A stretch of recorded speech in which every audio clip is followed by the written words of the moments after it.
Okay, guys, we are live. Man, that is it. Hey, honey, does this look like an old smartphone to you? Yeah, I think I remember that thing. classic iPhone. No, not like a Galaxy G4 or something. I don't know. S4. Sorry, that looks like an S4. Look at this bloody thing. Yeah, Fred got a SD card for his sister because his sister is overhauling her Switch, basically. Oh yeah, well she got a new Switch, so now she's decking out with games and stuff. Lots of games. Yeah. Because big games need big SD card. It's a Switch 1, but previously she had a Lite, which she didn't really like. So, bigger Switch for bigger screen. Well, I'm kind of jealous of her, because it's like I'm kind of in the same boat. Like, I have a Switch Lite, but I'd much rather have an at-home Switch. But now that the Switch 2's out, it's like, what's the point of getting an at-home Switch 1 when I can just wait for the Switch 2 to get a little bit cheaper and buy that? So anyhow, I need to put this somewhere. It's so warm. Yeah, it's, I think we're going through another heat wave here in the UK right now, because it is boiling. Did the last heat wave ever end? Yeah, it did.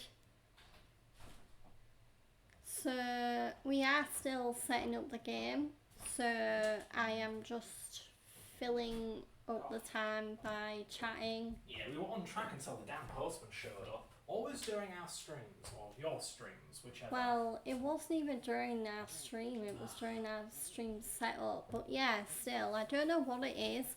I never had this problem when I didn't live in Hull. But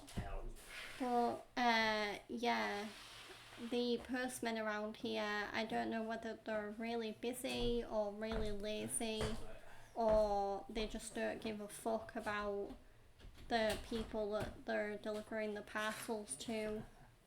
But yeah, I think a lot of it is, well, I mean, it's not even 4 o'clock. How many people finish work? Also, it's Sunday. I don't know. I was going to say maybe there are countless people being at work, but it's Sunday. I mean, 4 o'clock. less people are at work now though, because people take time off for their kids, and it is getting, well, it's kind of during that prime point where it's like, yeah, people are going to be on holiday. Lily cat, now it's in the back garden just staring at me, sleeping in its cat nest. There's 2 different black and white cats that chill out around the damn house. Hows. Anyway, I'm here. I have no fear. I just hope they both don't fucking camp under that window. Language. I'm not a cat person, okay? Yes, you are. I'm not. You don't like dogs either. Well, yeah, I don't like dogs. I'm just not a pet person in general.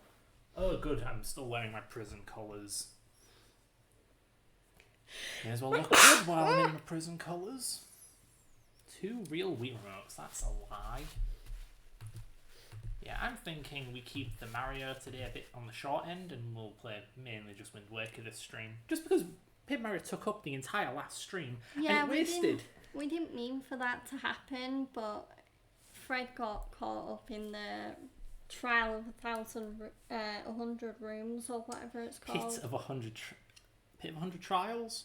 And yeah, it wasted an hour and a half of our life because I died at the end because, oh my god, 10 damage. Mm-hmm. Fuck that. I'm allowed to say it once or twice. Can't believe I have to budget my swearing. Unless I want to add like a foul language disclaimer to the stream. Ridiculous. Anyhow. I feel like the mature content should cover that Yeah. anyway, because it's like... This isn't a mature stream though, is it? It's Paper Mario. It's Paper Mario. Wahoo. Kid friendly. That's the wrong cover art. Just on the stream manager. Yeah. That's like the American one. Ours is nice and yellow. Well, Twitch is an American company. Twitch is a bitch. Think I'm allowed to say that? I don't know. Autism. I thank you for pointing that out. I didn't point anything out. So it was just the voice in my head. That's reassuring. So are we good to go? I mean, I would like to see if I can minimize that stupid shader stutter. We've got hybrid Uber shaders on, alright, and we've got Vulkan on. I know Vulkan has pipeline problems, but I thought they eliminated that already. 3x resolution, MSAA, anti-stropic, cool. But this stream is gonna continue what's been a very retro day for me today because I've been feeling a bit nostalgic and a bit like I want to relive my childhood lately. So off stream, I've been playing through the Bratz video games, and last night I also watched the first Bratz movie I ever saw as a kid. Bratz starring in Starling, the video, I think the full title is. That was it, yeah. And it's the only... Once again, there's no desktop audio. We nearly fell for it again, but I checked. No desktop audio. Dolphin, Hopefully more like it's not too loud. I had to, when we sort it out, I mean, because I had to tinker with it quite a bit for... Well, the audio output's right. I think you just opened Dolphin before you you plugged in the headphones or something. I don't know why software does this, but Dolphin and many other programs in my experience, they latch to an audio device. So if the default audio device changes, programs won't switch to it. But then if you go on like Firefox or an internet browser, go on YouTube and plug in your headphones, the audio. Do it, yeah. So why don't Dolphin? Or Twitch does it as well. Yeah, so I think Dolphin's just an outlier, even though it's using QBEB, which is the audio backend for Firefox. So what's going on? It must be a Dolphin bug, right? Firefox I get the feeling Dolphin's not the most reliable emulator. Like, it's pretty advanced, but it does have its rough spots, yeah. I mean, compared to PC XS2 or whatever, the... You know, you're right, yeah. The PS2 emulator, you can just plug in a PlayStation controller, any controller really, and it'll just work. And I don't have to STL bindings, configure it. which is how it should be. Yeah. But with GameCube, no. You have to do it all manually. There aren't any presets or anything. I know, if I care so much, why don't I just do a pull request, but... They might reject me again. And also, how come no one else has done it before? I'm just one guy. Yes, hello, we're still here. I want to check the audio though. Yeah, sorry. Wakey, eggs and bakey. Come I on, mean, game. I don't know why I changed it over, because the chat overlay is still on the just chatting. Where's the audio? You can hear the game, wait, right? let me check the properties. Wow. Okay. Okay, OBS, you're stupid. OBS is just being temperamental. But yeah, that is way too loud. Is it? Well, a little bit. Oh yeah, I see it. It's peaking around 35 decibels. Oh, negative 35 decibels, that's not good. We really need to just sort out some kind of equalizer or range compressor. I'm not sure. I'm not good at this whole digital audio thing.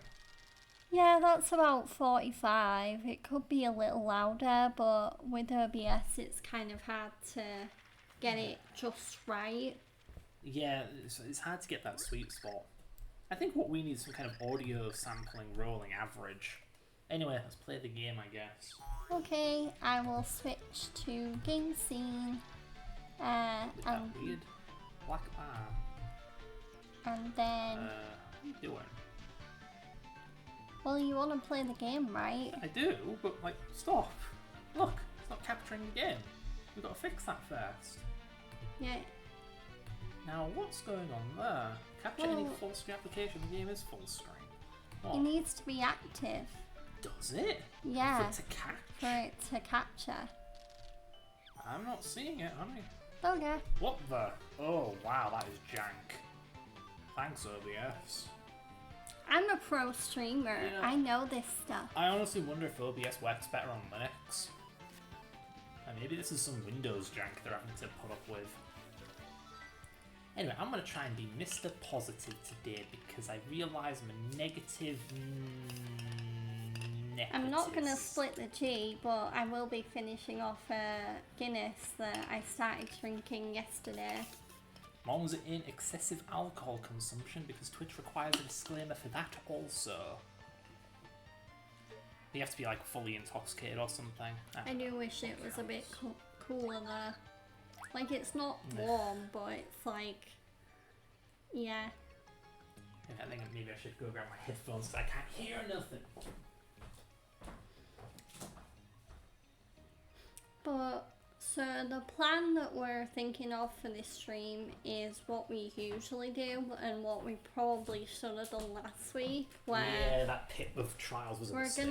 We're gonna do an hour and a half or two and a half hours. Hello. Or no, an hour and a half to 2 hours, depending on how long the total stream is of Super Paper Mario. 1 hour to an hour and a half, I. Okay. Considering it's probably going to be a 3-hour stream. We'll see. I just, you know. When you do this stuff long enough, you realise what irritates you. When you don't want to do what irritates you, it's like that old Doctor joke. Like, Doctor, it hurts when I do this. Okay, don't do it. That's loud AF, as usual. But yeah, so we're not going to the pit of 100 trials this time. What a bloody waste that was. I suppose onto the game again. Like, what are we doing? Oh goodness, I'm putting all that away. Yeah.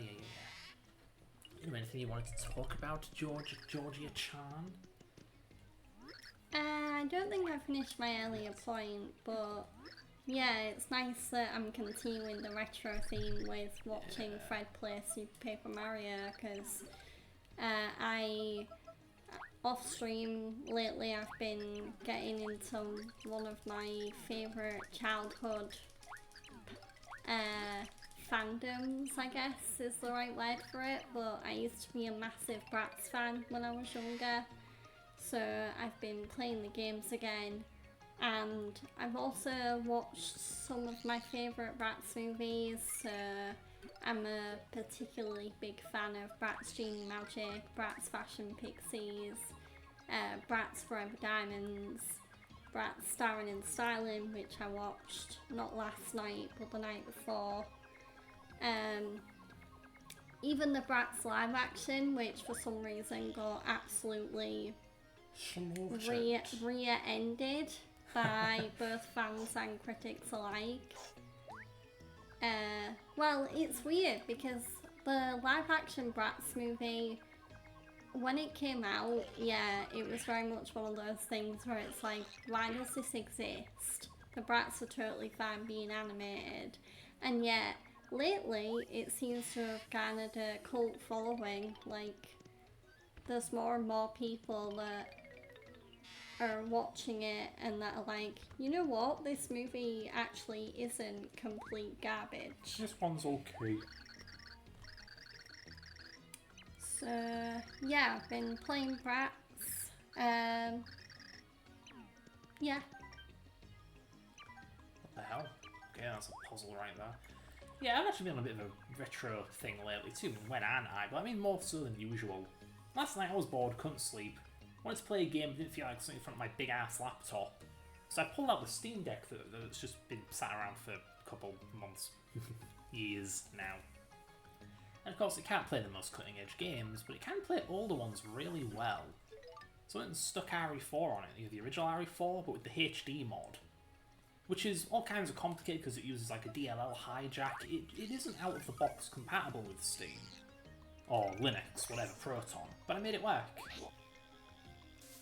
Anyway, so here's some RE4, that's neat.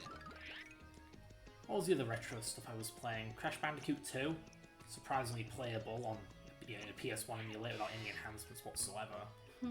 Yeah. I guess some games just age well. What is this? And some old movies age well. Oh dude, it's Lights Out. I love this stuff.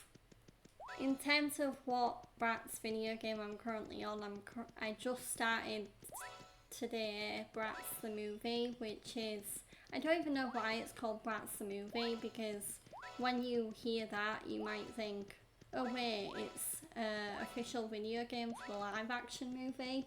No, it's just kind of like a video game based on 3 random episodes of the TV series. Yeah, that caught me they off. mashed together. That caught me off guard too. Because like, wait, it's the movie. Then why is it playing the TV show as cutscenes? A bunch of baloney. It should have been called like Bratz TV series the game, or Bratz the game, or Bratz the TV series. I don't know. It reminds me of, what was it, when Family Guy had this movie, not movie, like Stewie Griffin The Untold Story, and it's just 3 episodes glued together. I mean, kinda. It got split into 3 episodes because its structure was just 3 episodes. Like, that ain't a movie. Stop lying to us. Okay, I have no idea what I'm doing. This is not Light Style. This is some weird alternative. What else have I been playing off stream lately? I've been playing... in terms of TV shows, I've been getting back into my rewatch of The Walking Dead. I'm not in the thick of the Alexandria storyline, but I am getting to that part of season 5 where, yeah, Rick and the rest of the main gang are as, like, oh, this is so weird, being back in the normal world. Or being back in something that resembles the normal world. And I forgot how much I liked Deanna. Like, watching season 5 back and seeing some of like the original Alexandrians, I did forget how much I liked some of them. Like Deanna, I forgot how good of a leader she was before, whatever happens. And I also, Jessie is a really likeable character as well, because she's kind of like Carol, but like a weaker version of her, because she's being abused by her husband, but unlike Carol, it's not turning her into a badass survivor. She's kind of just like dealing with it. It's just making her into a bitch. Oh my. And it's also really sweet going back to when Aaron, who is a very popular and very prominent in the later seasons character, yeah, it's really fun going back to how he came into the show and how Ross Marquand, who plays him, kind of became a household name because of that role. He was one of the stars, I think, that people, after watching The Walking Dead, they do associate Ross Marquand with The Walking Dead, as well as his amazing impressions. This puzzle can kiss my ass. Wow. This puzzle sucks. We're not even 20 minutes in and already Fred's regretting playing this game. I don't like this. I can't figure it out, man. It's arcane. Arcane? Like the TV show? I knew you were gonna say that. I still need to finish that. I'm like 3 episodes. Aww. I'm like 3 episodes away from finishing Arcane on Netflix. I just need to actually find the time to like binge them, because I do feel like Arcane is way better to like watch it as much of you can of it in one go. Like, I don't really feel like it's very popcorny. It was designed to be binged. What an asshole. So, another thing I've been rewatching on Netflix, well, I've both been rewatching it and also it's a new experience because I've only ever seen One Punch Man before in Japanese, because Crunchyroll for some reason only has the original Japanese audio, but Netflix, they have the English dub, so I've started rewatching One Punch Man, which is a really good anime that I highly recommend, in English dub, so I get to hear Max Mittelman's amazing work as Saitama, and of course, one of my favourite voice actors, Zach Aguilar, as Genos. I keep wanting to say Genos, but it's Genos, the lovable cyborg. My favourite Mario RPG character. Really? Have you even played Mario RPG? No, never. I've barely even seen gameplay of it. Partly because I think the game looks horrible. Well, I don't mean bad. I've got the remake or whatever on YouTube. Yeah. There's like the original SNES version, which is the true version to me, says the guy who never played it. Looks like ass. It's one of those blooming pre-rendered 2D games. It's hideous. Can't stand that look. Maybe it's good with a CRT filler, but all of my exposure's been people using like emulator footage, so it's crispy pixels, low colour, crispy pixel, low res 3D renders. Oh, it's bad. Me no likey.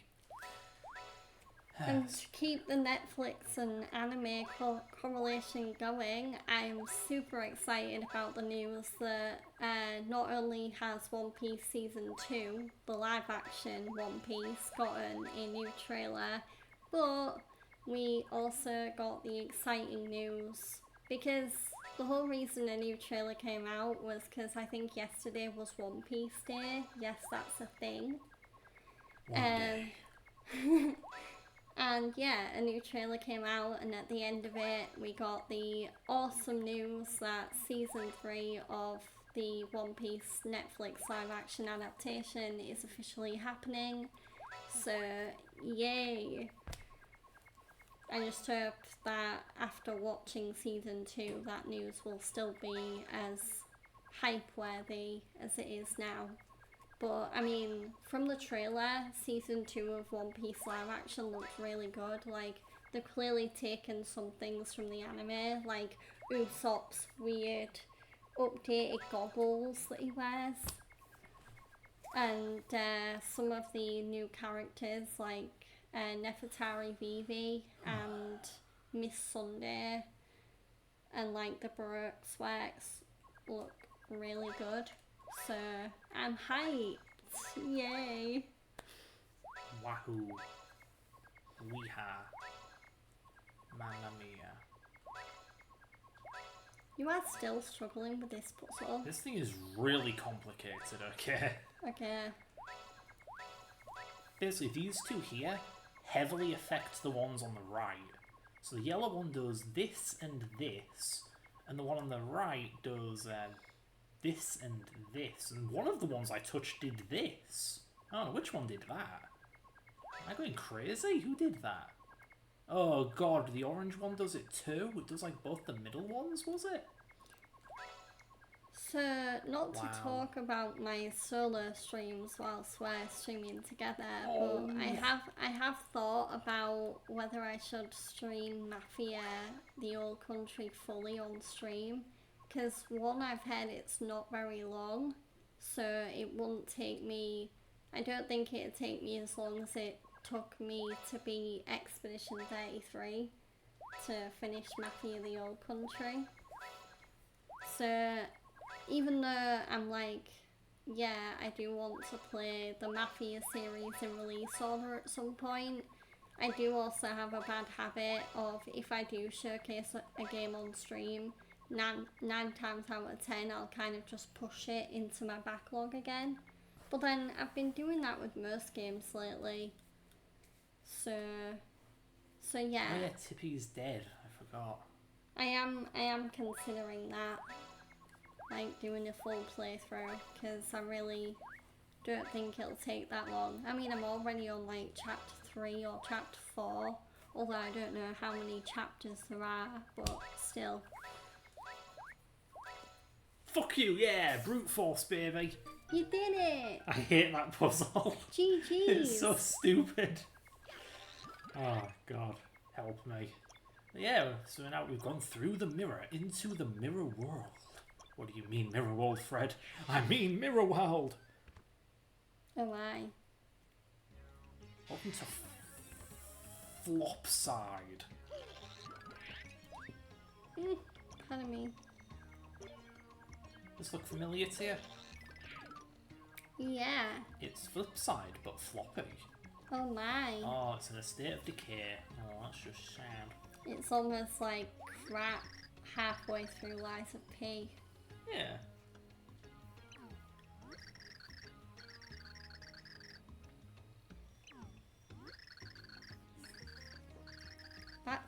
that's a game I've been playing a fair bit of off stream lately, Lies of P. Although my focus has shifted a little bit because the game is currently free on PS Plus, so I highly recommend grabbing it because it's a great non-From Software Souls-like game. And yeah, I'm currently on one of my least favourite areas in the game, Harumph, but it's a really kind of labyrinthine area where you have to kind of like climb up to different levels, and there's also like really tightrope sections where you have to walk across like a beam without getting hit by one of the shooting or throwing enemies that'll either shoot things or throw things at you. And there's also like zombie like puppet creatures that will just charge at you. So it's not my favourite area in the game, but I'm gonna give it my best shot. I mean, I've done it before, so I'm sure I'll do it again, but yeah, it's a bit of a pain at the minute. That game is indeed a toughie. Yeah, I've had the DLC, Lies of P Overture is even tougher. God so help me. yeah. Yeah, here's another chef. There's two chefs. This is the second one. You will eat now, Schnitzel! Okay then. Yeah, spank it. Yeah, thanks. Yeah, first ingredient. You can give her 2 ingredients and she'll combine them. Naughty little strudel. I've also heard something interesting about Lies of P Overture because apparently it's kind of like Better Call Saul to Breaking Bad.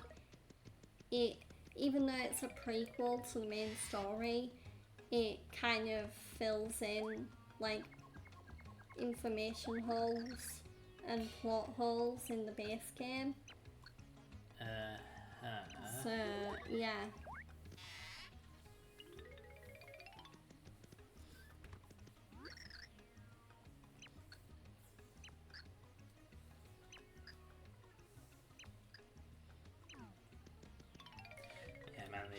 For an RPG, the characters should have nothing to say. Then again, I must not play many RPGs. I think most of them work that way, don't they? All these characters, all this dialogue, what's the point? Immersion, maybe. They don't do much. Not like Fallout. That's what I liked about Vegas. Damn near every NPC you can talk to will give you quests. It's great. Yeah, Outer Worlds which is also made by Obsidian, who made New Vegas. That works in very much the same way, where 9 times out of 10 you'll talk to someone and then they'll be like, I can help you, but I do have a problem of my own that needs dealing with, and then you'd either go kill someone or go fetch something for someone, or and like the cool thing about Outer Worlds as well is that most of the side quests will actually help with the main quests. Like, they can help make the main quests easier. So, yeah.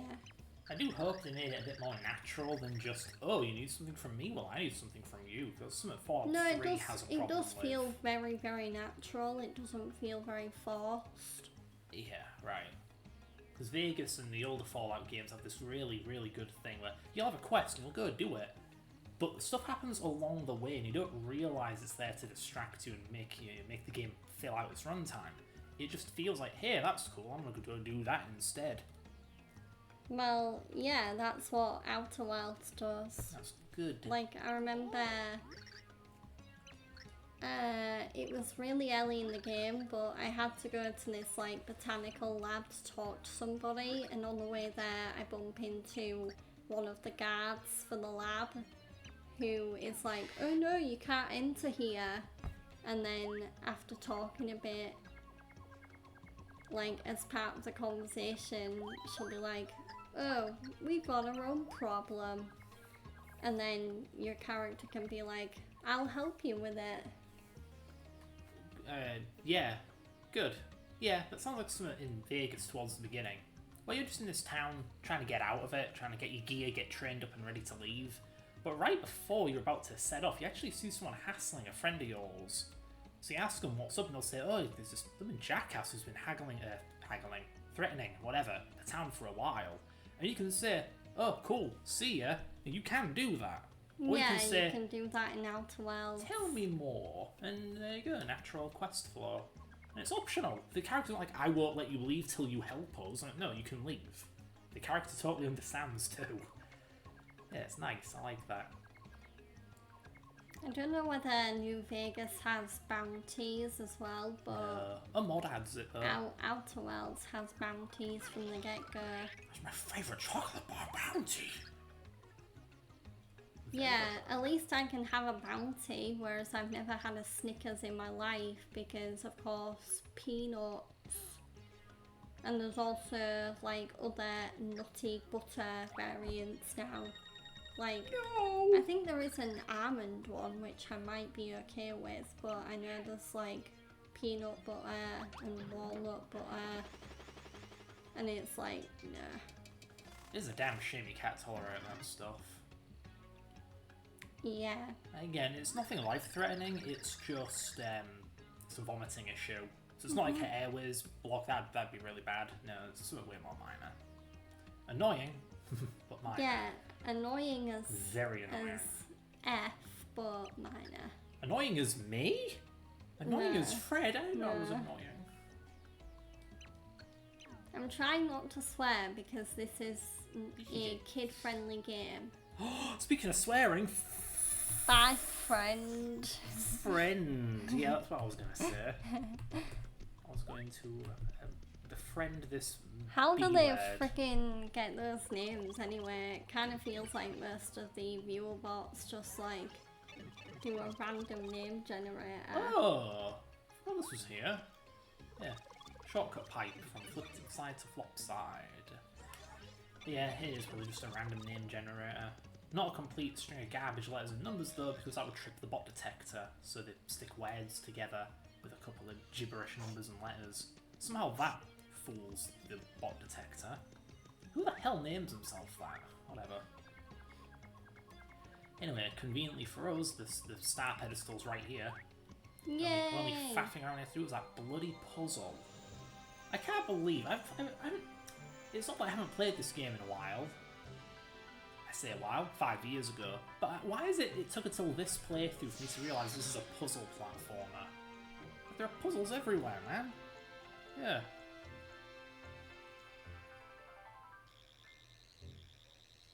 You know, I wonder, Flopside has its own tower. Are the weld doors there in Flopside, or is it just a Flipside thing?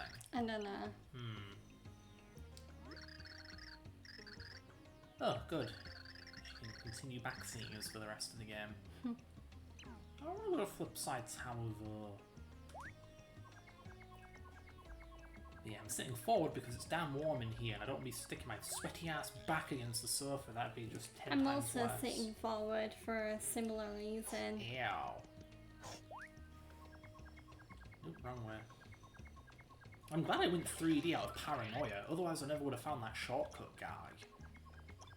So I know, like, we don't have to explore here, but what is there out here? Is there some 3D? Ah, Is there? Oh god, I need Tippy for that, don't I? Fine, I'll go back for Tippy. Tippy, more like TP, because she's a toilet paper equivalent in length. oh god. Yeah, really got her there. Woohoo, my favourite animation. Ah man, I feel like I can't catch a break. I mean, those headphones are really slippy. I feel like these Turtle Beach ones that I'm wearing have a bit more grip to them. Turtle Beach. I said beach!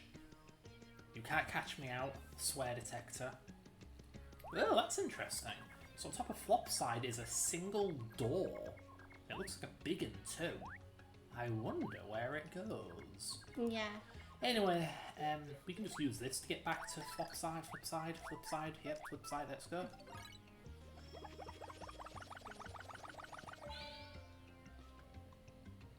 Yeah, I know people don't like this game and all, but where the heck's the Switch port? Like, just port the bloody game. The game looks okay in HD, without any upscaled assets.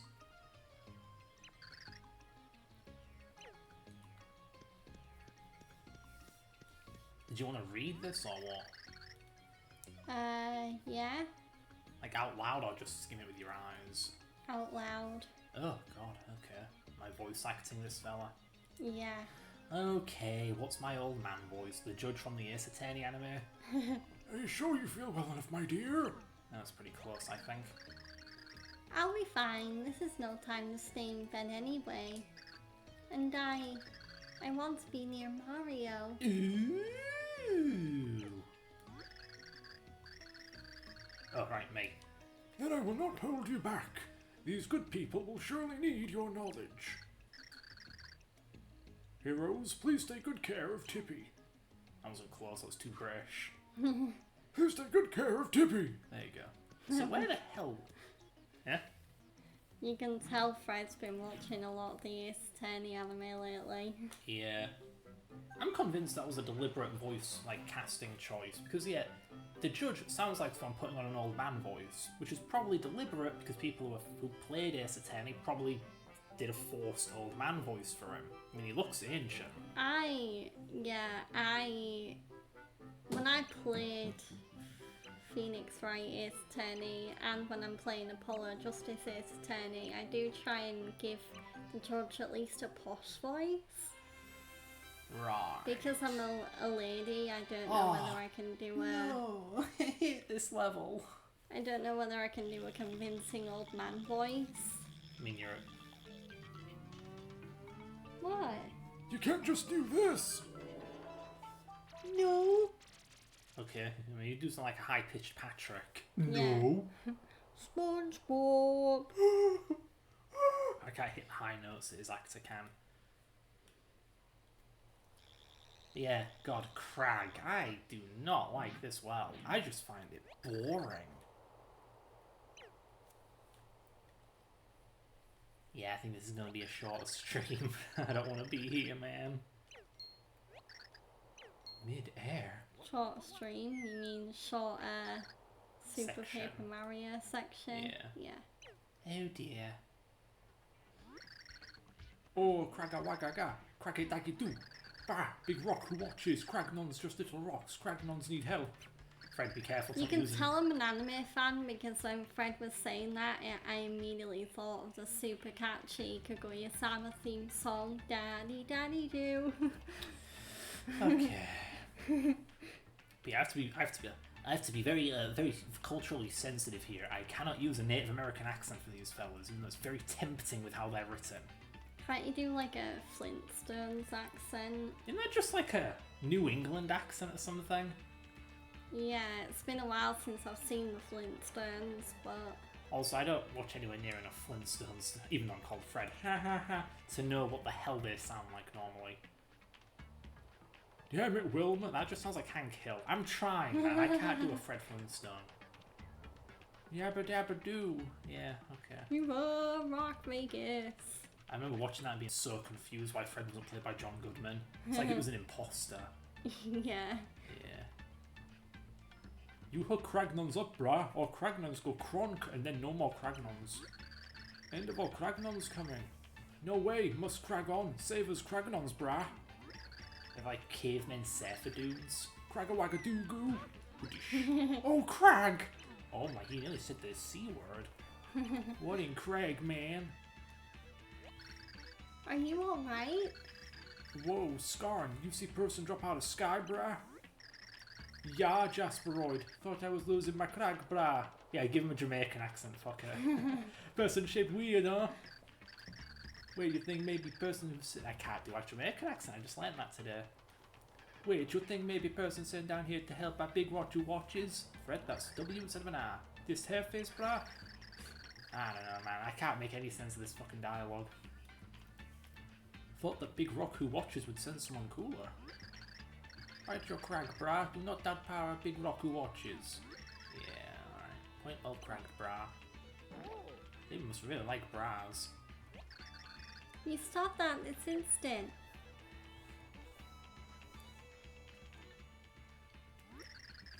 Servants of Big Rock who watches, you big boulders. We just gravel bits. Right, caveman dialogue, remember Where in the world are we? And what are you things?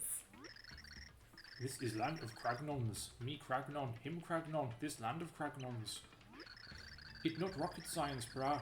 Anyway, go Big Brah. What? Anyway, Big Brah here is my bald chief of the Cragnons. Cragnons? What? All great servants of Big Rock who watches. Cragnon's having trouble down here. Serious, bad, big danger. One day, freak plant people came. Nerd Cragnon named them Flora Sapiens. Wow. They kidnapped many Cragnons. We were peaceful, bras. They give peace no chance.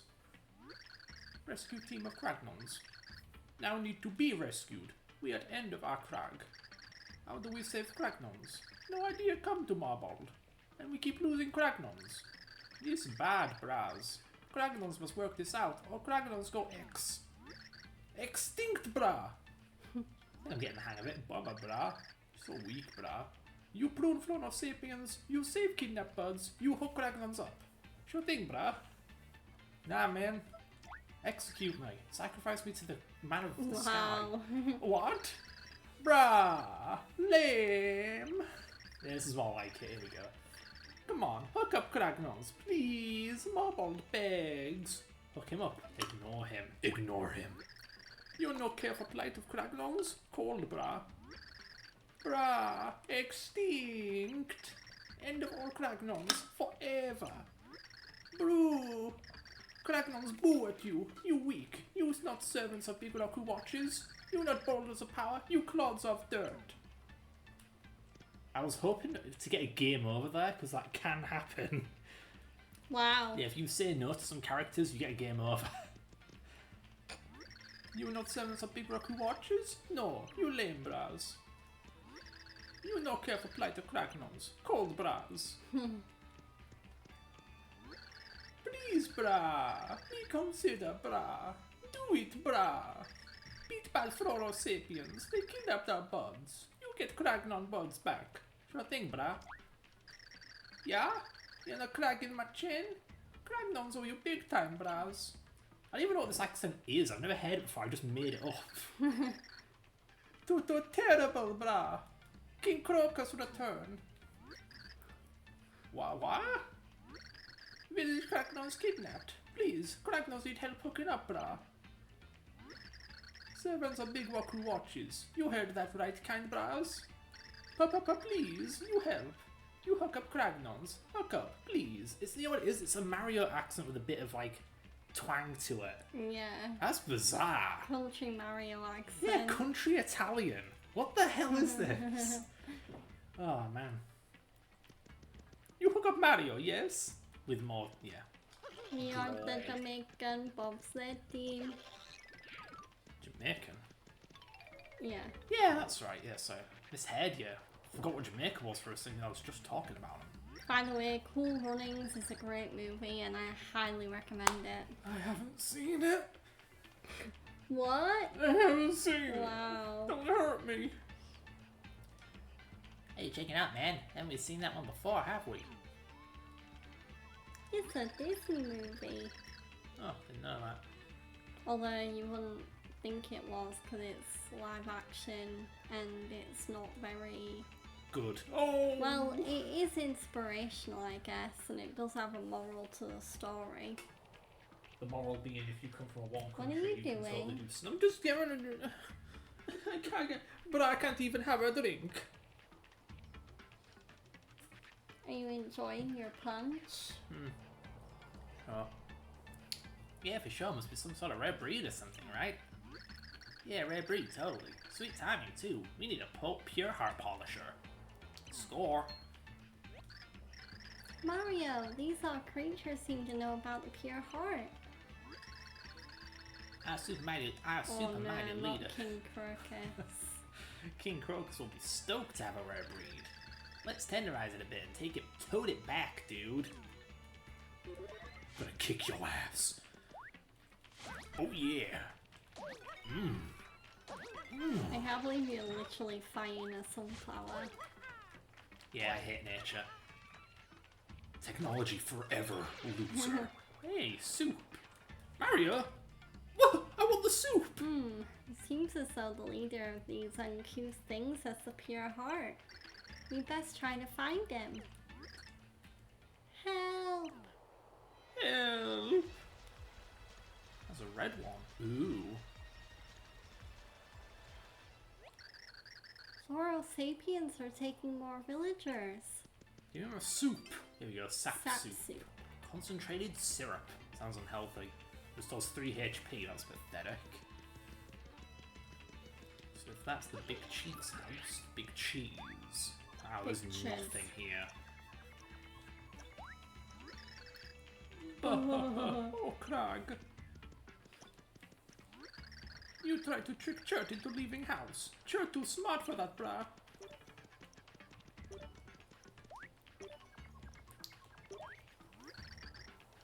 No Cragnon's home, brah. Serious. Oh, I'm gonna die. Alright. Stupid floral sapiens. You're no good. This is 3D. Nope. Is there anything in this? No. Will I just get hit, or is there like a cool secret if I come in here? You'll just Let's find out. Let's find out. Let's find out. Bye, Mario. Oh, okay. And here I thought I was being clever. save point. Oh wow, there's a little secret hole there that I can't go through. Yeah, we're not at the hour mark just yet. Oh no.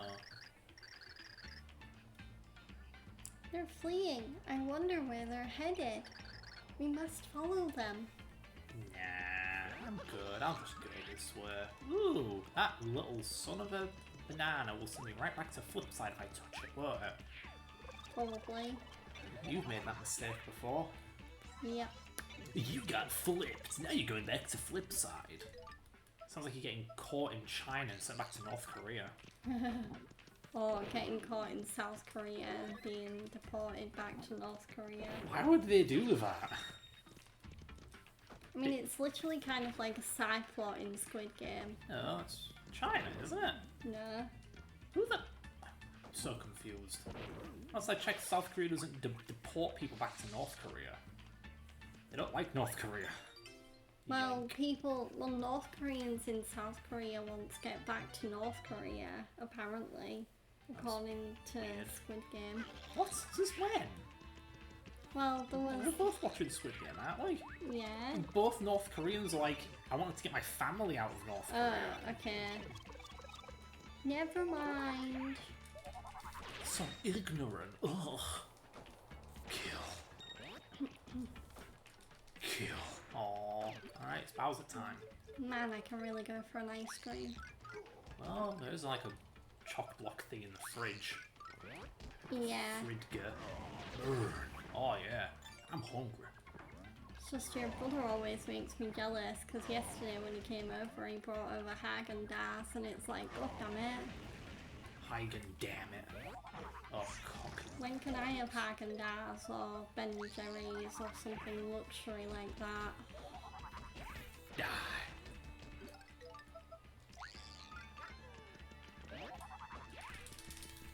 God damn it, you useless pixel. Jackass, over here. This Really? game's unbelievable. There we go. Oh Boom. man! What So the friendly. hell was that? Horsetail. It's a medium-ish healing item, I suppose, at this point in the game. 7 HP. Cook it to make it heal more. Ooh. A flower. Money, money, money, money. Money. Ah, Money. Money. Money. Give me my good pixel.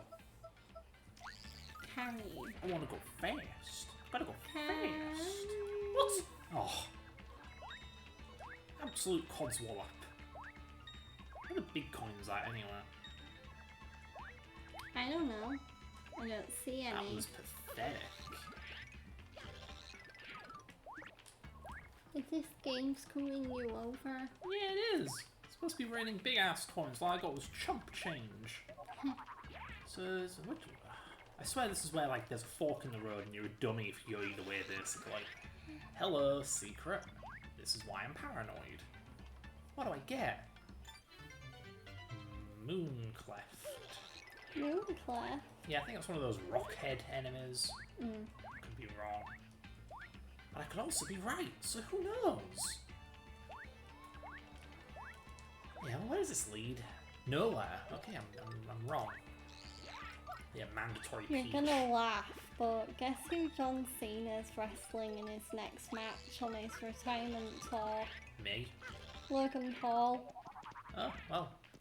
You better win. Yeah, he better win, because if Logan Paul beats John Cena, I'm gonna be even more mad than I was when Logan Paul eliminated CM Punk from the Royal Rumble. Because I was like, Baby. no.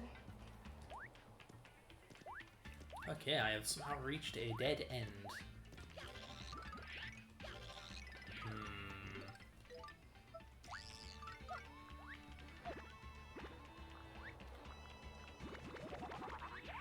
Thing is, I know what's up. There's a puzzle involving those 3 blocks. Thing is, I haven't come across a solution, and I sure as hell don't remember after all these years. I've already explored over here, and all I got was the Bowser card. Maybe I have to go back to the village and one of them will tell me. Maybe. And I've already gone 3D everywhere I can. 3D. 3D. Dragonons lived here a long time, hunting in peace. Team but Dragonons 3D. Oh, Sapiens will take out Dragonons soon, and then Yarg! Oh, big Roku watches, Dragonons beg you, puck up, pawpaw, Dragonons. Are you gonna tell me something useful?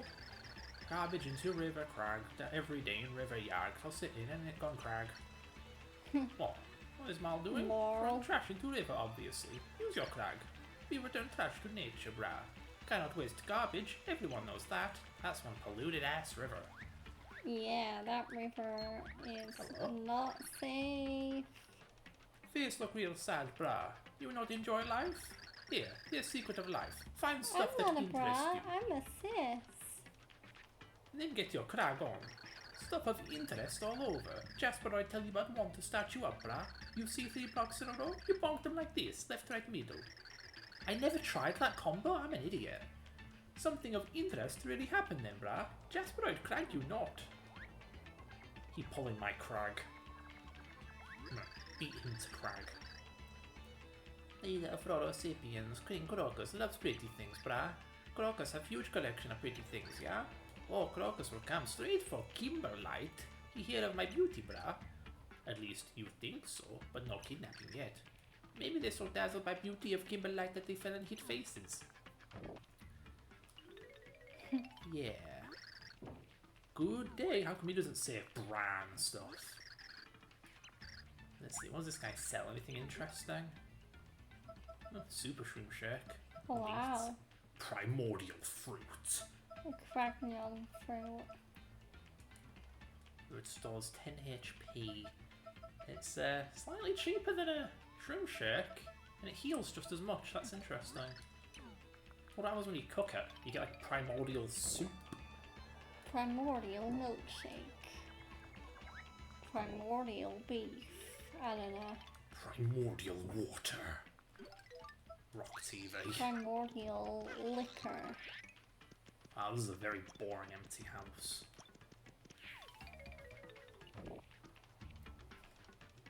You know, believe it or not, this effect, when you enter a house and it does like the tiles and the 3D, that's pretty hard to emulate. And if you get it wrong, the game will just soft lock. Yeah. You know about Cragnon, who crags in the face of danger, friend Cragley? I actually do know about him. Flint gone missing, brah. Tough wonder if maybe bad thing happened while Flint Crag trotting. Tough lose sleep over it. This depiction is of a person circling a Yoshi. Oh, something that looks like a Yoshi. What could it mean? Another empty house? Is it because they've been kidnapped? Like, if I come back after I rescue them, will these houses be populated and they'll give me items or something? Or pay me to go away? Get out of my house, Crag. Can't I have some cragging privacy? Look at that gamer setup. Whoa. How many towers does he have? Or she? You never know. Could be a gamer girl. 7. I wasn't counting, but I'm gonna trust you on that one. 3 at the bottom, 3 at the top, and 1 next to the computer. That's just the leader. Yeah. Guy's a hi-fi. Okay. Yep, just saying the same old shit. Right, so left, right, middle. I swear I did every combination but that one. I'm dense as a rock. You get it because we're in a rock place. We were Rock Vegas. I don't like that the void is overlapping the mountains. That suggests it's just right behind us. What's like a 3D? Nah, can't tell. Okay. Yeah, may as well save on here.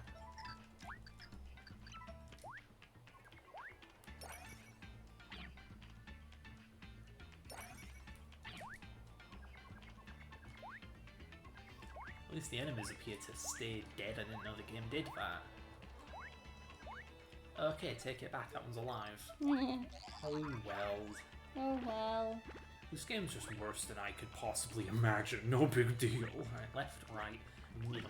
I'm so stupid. And yet, I still can't believe you recommended this to me. You'd be like, oh, okay, you'll have so much fun with this one. It's because this is overwhelmingly a story game. It's just one so riddled with puzzles that it wraps on from being an easy bloody game to a hard one. That and the platforming and combat are a bit difficult. You know, having 30 hit points in a platformer is fine when you lose 1 hit point at a time and there are frequent heals, but there aren't, and enemies do 5 hit points, or god forbid, 10. Yeah, not good. Nope. I crag you not. You Oh probably god! not. I did not mean to do that. I'm so glad, like, the newer 3D Mario games have you go down a pipe not by holding down, but by pushing, like, the duck button. Yeah. Yeah. Anyway, that's a big old mammoth. I want roast mammoth. You know, if I remember right, you can cut these things' noses off. It's kind of disturbing. Oh wow. Am I thinking of something different? Poor Manny. Man, they are tough AF. Manny from Ice Age is shaking in his fur. There's no we, there never was a we. Here we go. In fact, if it wasn't for me, there wouldn't be a you. Oh, burn. Go extinct. There we go. How do you like getting comboed? Don't feel good, does it? Come on. Yeah. Oh, Bowser's yeah. burning him alive. Dealing so much damage and making it clip through the... Alright. This is another puzzle. Left, right, middle. Oh, left, middle, right, right, middle, left, right, left, middle, left, right, middle, right, left. I think that's every combo. So it's not a combo, it must be a sequence. Any 3D thingamahoogies? No. It's gonna be quicker here. It is a damn shame I couldn't do the pit of 100 trials. Just Yeah. because you do get some good bloody rewards for it. And I got denied it. To be fair, I was being stupid. I could have played as Peach and like blocked the bullets. Yeah. Yeah. I could have played as Peach and like flown when the thing did the backflip, so I could have landed back on it safely. I just wasn't really thinking. My mind was numb after an hour and a half of tedium. And then of course I was panicking. Yeah, what the hell do I do? I came all this way. And there's nothing 3D, I just have 3 things, and I've done every combination, so... Like what? 1, 2, 3, 4, 5, 6? No? I don't know what the solution is, man. I'm worried this game's really going to make me go all the way back to the village just to ask the guy. He'll be like, oh, I have another tip for you, Mom. Press the buttons in this order. Great, this game also has backtracking. No! I mean, it already had a little backtracking. I'm just worried it's going to have even more now. Again, I'm hoping I'm just stupid and that I only have to backtrack because I missed something, but I don't know, man. This game might be duty again. No. Yeah, I really don't know. This feels almost like a game for adults. Because like, how was a kid meant to put up with all this difficulty and puzzle solving? Even I couldn't solve that freaking puzzle earlier about brute forcing it. Here we go. See? I have to backtrack and ask the fella again. Why? Ugh. Jasper, I know what you need. It put smile on your face. Crag, you not. You hear it? Sure, brah. Hey, Jasper, I not tell you for free. But hey, be chill, brah. Jasper, I not want money. Oh god, he wants... Oh, okay. Jasper, I just want you to say please real quick. And then Jasper, I tell you. Really? Oh no. Oh no. No. Fred, why?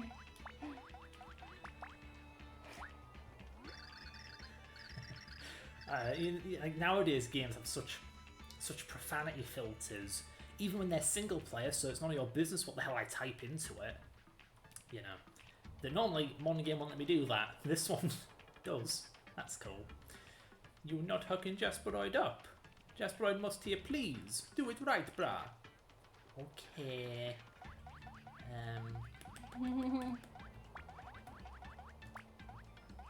Please. What? Please, thanks. Oh. Yeah, this game's an asshole. It makes me type it out manually. No! Please! Goddamn. That's not what I meant. FNL. You're being trigger happy. I'm being triggered, alright.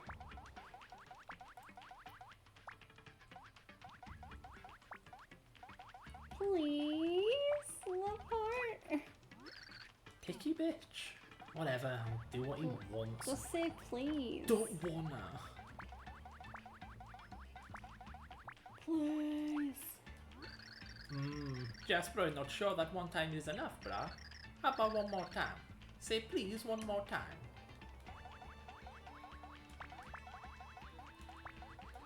This almost feels like an anti-game. You know, the game's just messing with me. Deliberately being unfun. Jasper, I'm not feeling it, brah. Maybe you're not giving it oomph. You say it 3 times, and put some crag into it now. Crag into it, brah. Now, please 3 times. Say please. Okay. Game's pure evil. 2 more times. Please, please, please. Please, please. You know, fun fact? Animal Crossing, if you remember, does something similar if you piss off the mole. Rossetti, right? Huh. And he'll say, I demand you say sorry to me. Say sorry. The game genuinely has a swear list. Wow. And if you call him a motherfucker or anything like that, he'll get furious at you. I'm not joking. Wow. Oh yeah. Did you actually do that before? I read about it. I don't know if I've done it. I don't normally reset my console because I don't want to lose my save data. Usually. I don't know. Please. One more time. Stupid the power bank. Please. Imagine being a kid and you don't have to spell please. I know it says that at the bottom, but if you're a kid and you're stupid, you won't know to copy that. Yeah, nice, brah. Jasper, I can tell you really want to hear a big secret. Jasper feeling it, brah. So here information nug for you. It's kind of long though. You maybe write it down so you not forget, brah. You got a tool for writing within Crag's reach? Sure. You make sure to get this all down, brah. Next time you find 3 blocks lined up, you hit them like this. Middle, right, left. Middle, right, left. Yeah, I'm writing this shit down. Wait, did you not do that combo? Oh, I did. That's just the start. Yeah. So MRL, middle, right, left. Left, right, middle, right, left, right, right. This is so bollocks. LRM. RLRR.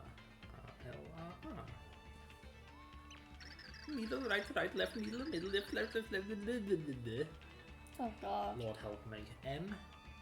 Just looking at that is making my brain hurt. M. L. L. L. R. L.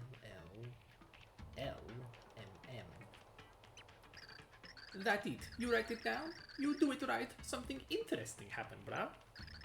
This been good time, bruh. Have a nice crag. If you forget, I bet you have to ask him please another 5 times. Probably. Again, I get this game's kind of funny, but it's also a pain in the ass. Do it, Mario, do it. I don't want to play this no more, man. I say as I walk past the save point at gone 1 hour. Maybe I'll finish this chapter and then move on. Okay. God help me.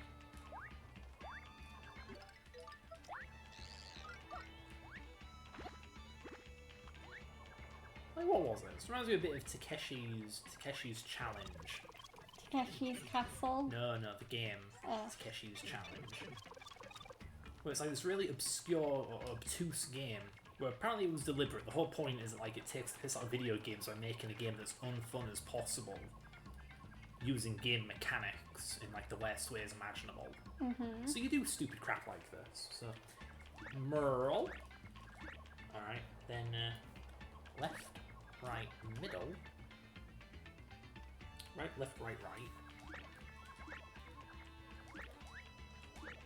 Yep. Right, left, right, middle, right, left.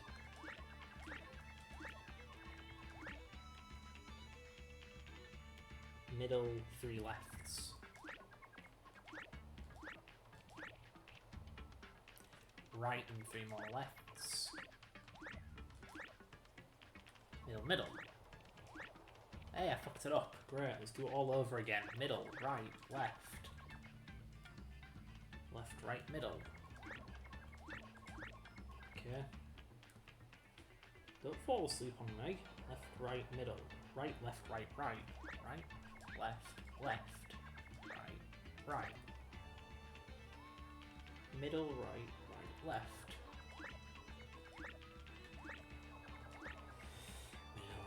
Left, middle, right, left, middle, 3 lefts.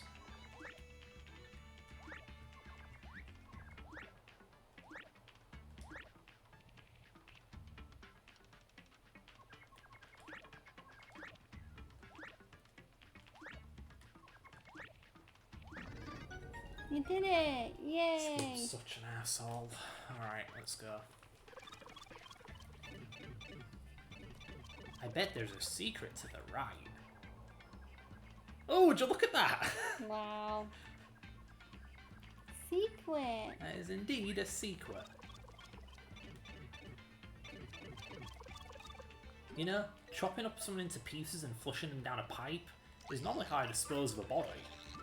Wow. That's the end of the level. What? What do you mean the end of the level's a secret, man? I ain't doing that. I want items.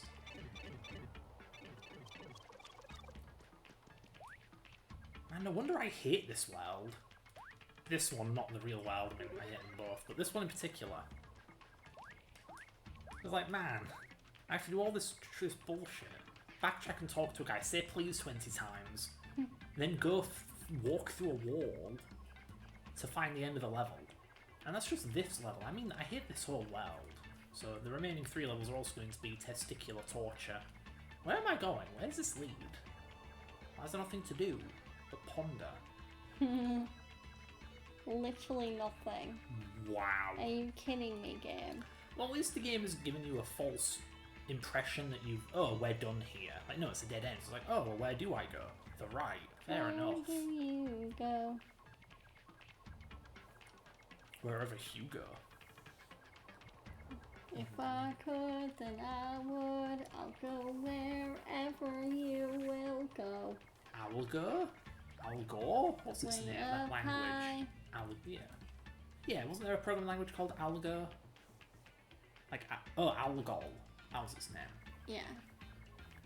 Algol 60. Algol. I'm actually trying to remember. Like, apparently the family tree of C++ and stuff is really interesting because, of course, C++ came from C. C came from B. B came from a simplified BCPL, and BCPL came from a simplified Algol? Yeah, it's interesting. Oh, that's the end of the level. Cool, we're done with this game. I don't want to do this anymore, man. I'm having fun, but it won't be fun for much longer. But yeah, we're gonna actually play some Wind Waker now. Do I have to? Oh, well, what else are you gonna play? Don't sass me. Anyway, that's saved. It better have saved. We're not doing a bloody Dark Side Chronicles. We have to redo the last level because the game didn't auto-save. Yeah, go back to the Wii menu. I'm sure this won't crash Dolphin.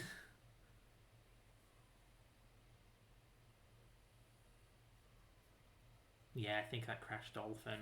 Dolphin is actually able to boot up into the Wii menu, but it has to be the first thing you turn on.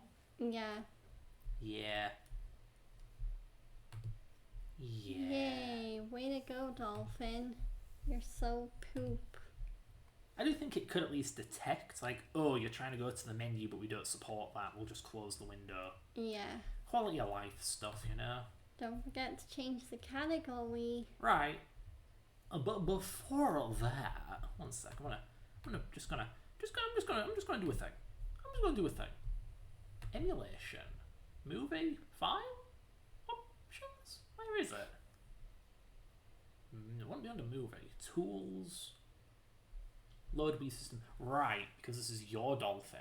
I actually have a backup of my old family Wii's NAND. Whoa. So I can actually load into that with Dolphin, but you can see on yours it's blacked out, so you don't have it.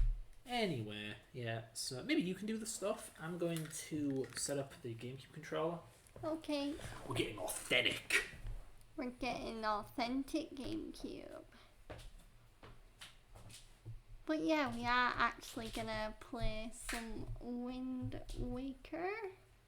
Wind Wanker. Fred, stop swearing. The advertisers, man. They're gonna be mad.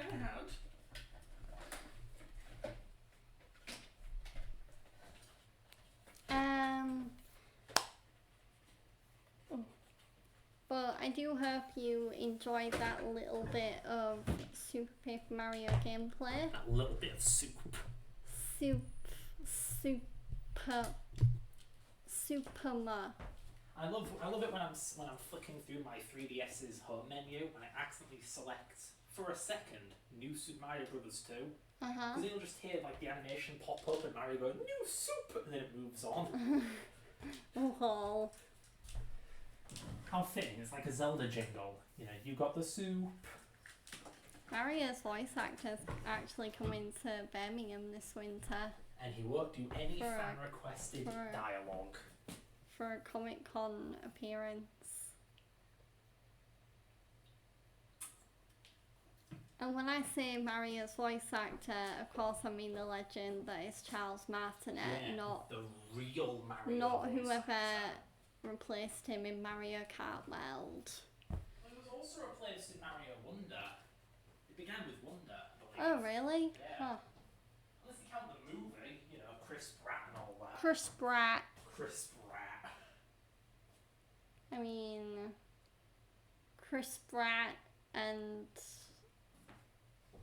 who? I think it's Charlie Day who plays Luigi Yeah.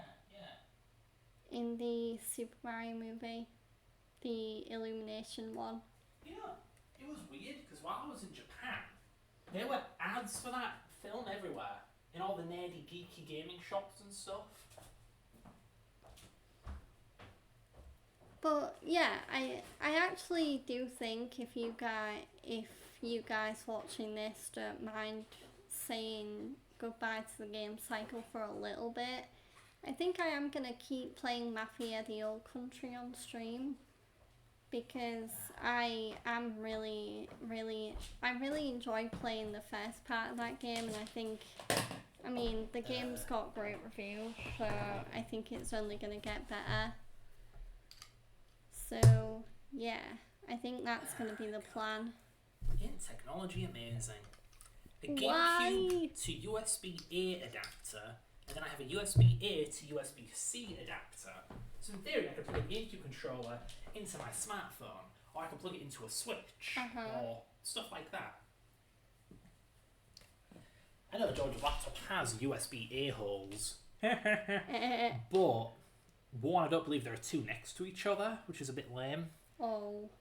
Yeah, I'd have to like split the wires, which I don't want to do. But additionally, well, they're taken up by the speaker and the controller, so I need to use a USB-C adapter because this thing has one USB-C hole. That's a lot of A and C holes, Fred. Very vulgar. Get censored. Get demonetized. I have a job. I don't need your pity money. I remember that. I remember. Oh, yeah, just kill it. I remember when I was a kid, and I'd always see people on the internet being like, get a real job is not a valid critique, or whatever. Would you like to display in 60 hertz I mode? would love to, but Dolphin won't let me. Dolphin is an abusive partner who controls my actions. I remember when there's that saying, you know, cat, if you live in a glass house, don't throw rocks or whatever. But like, now that I have a job, I can confidently say, get a real job. Because like, damn, it pays well, it's fun, and I don't have to, you know, jack off advertisers. I'm free. Well, then you have a really interesting job because it's a contract for one thing. Yeah. It's self-employment, technically. Self-employed. We'll just do that. And you get to work on your own hours. Right, yeah, just don't go into too much detail. I won't. Good. But yeah, it's very flexible friendly, that's all I'll say. Let's see. And you can work from home. Yeah, you can say that. It's just my work. I'm under an NDA, so I have to be careful of what gets said. Confidentiality. Yeah. So let's see. Zeldor.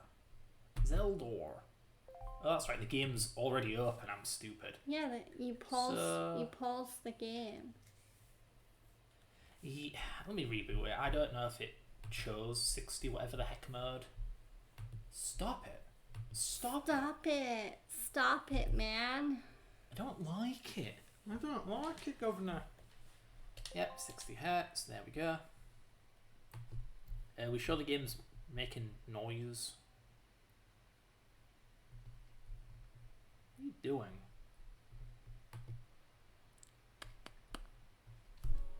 Yeah, the game's making noise. A bit quiet, but one second, I'm gonna check if we have mic. Yeah, cool. Yeah, the microphone doesn't. At least Dolphin's good. You know, the Dolphin isn't the active window, but it's still running. It's still capturing mouse input, key controller input. Yeah. It isn't flickering, disappearing, freezing. The Golden Standard. God, we've not played this in a while. 2 months? What happened? Oh wait, is this American? This may be weird American date format. Yeah, so it might be the 6th of July and not the 7th of June. I don't get it. This is a Japanese game. Why not use the Japanese date format? Because everyone knows what it means. It's like the one universal date format. And Nintendo deliberately chose the crappy American time format for the European version. Are you crazy? Are you out of your mind? 30 FPS. This sucks. Yeah, I now know what Fred means because with... Oh, God.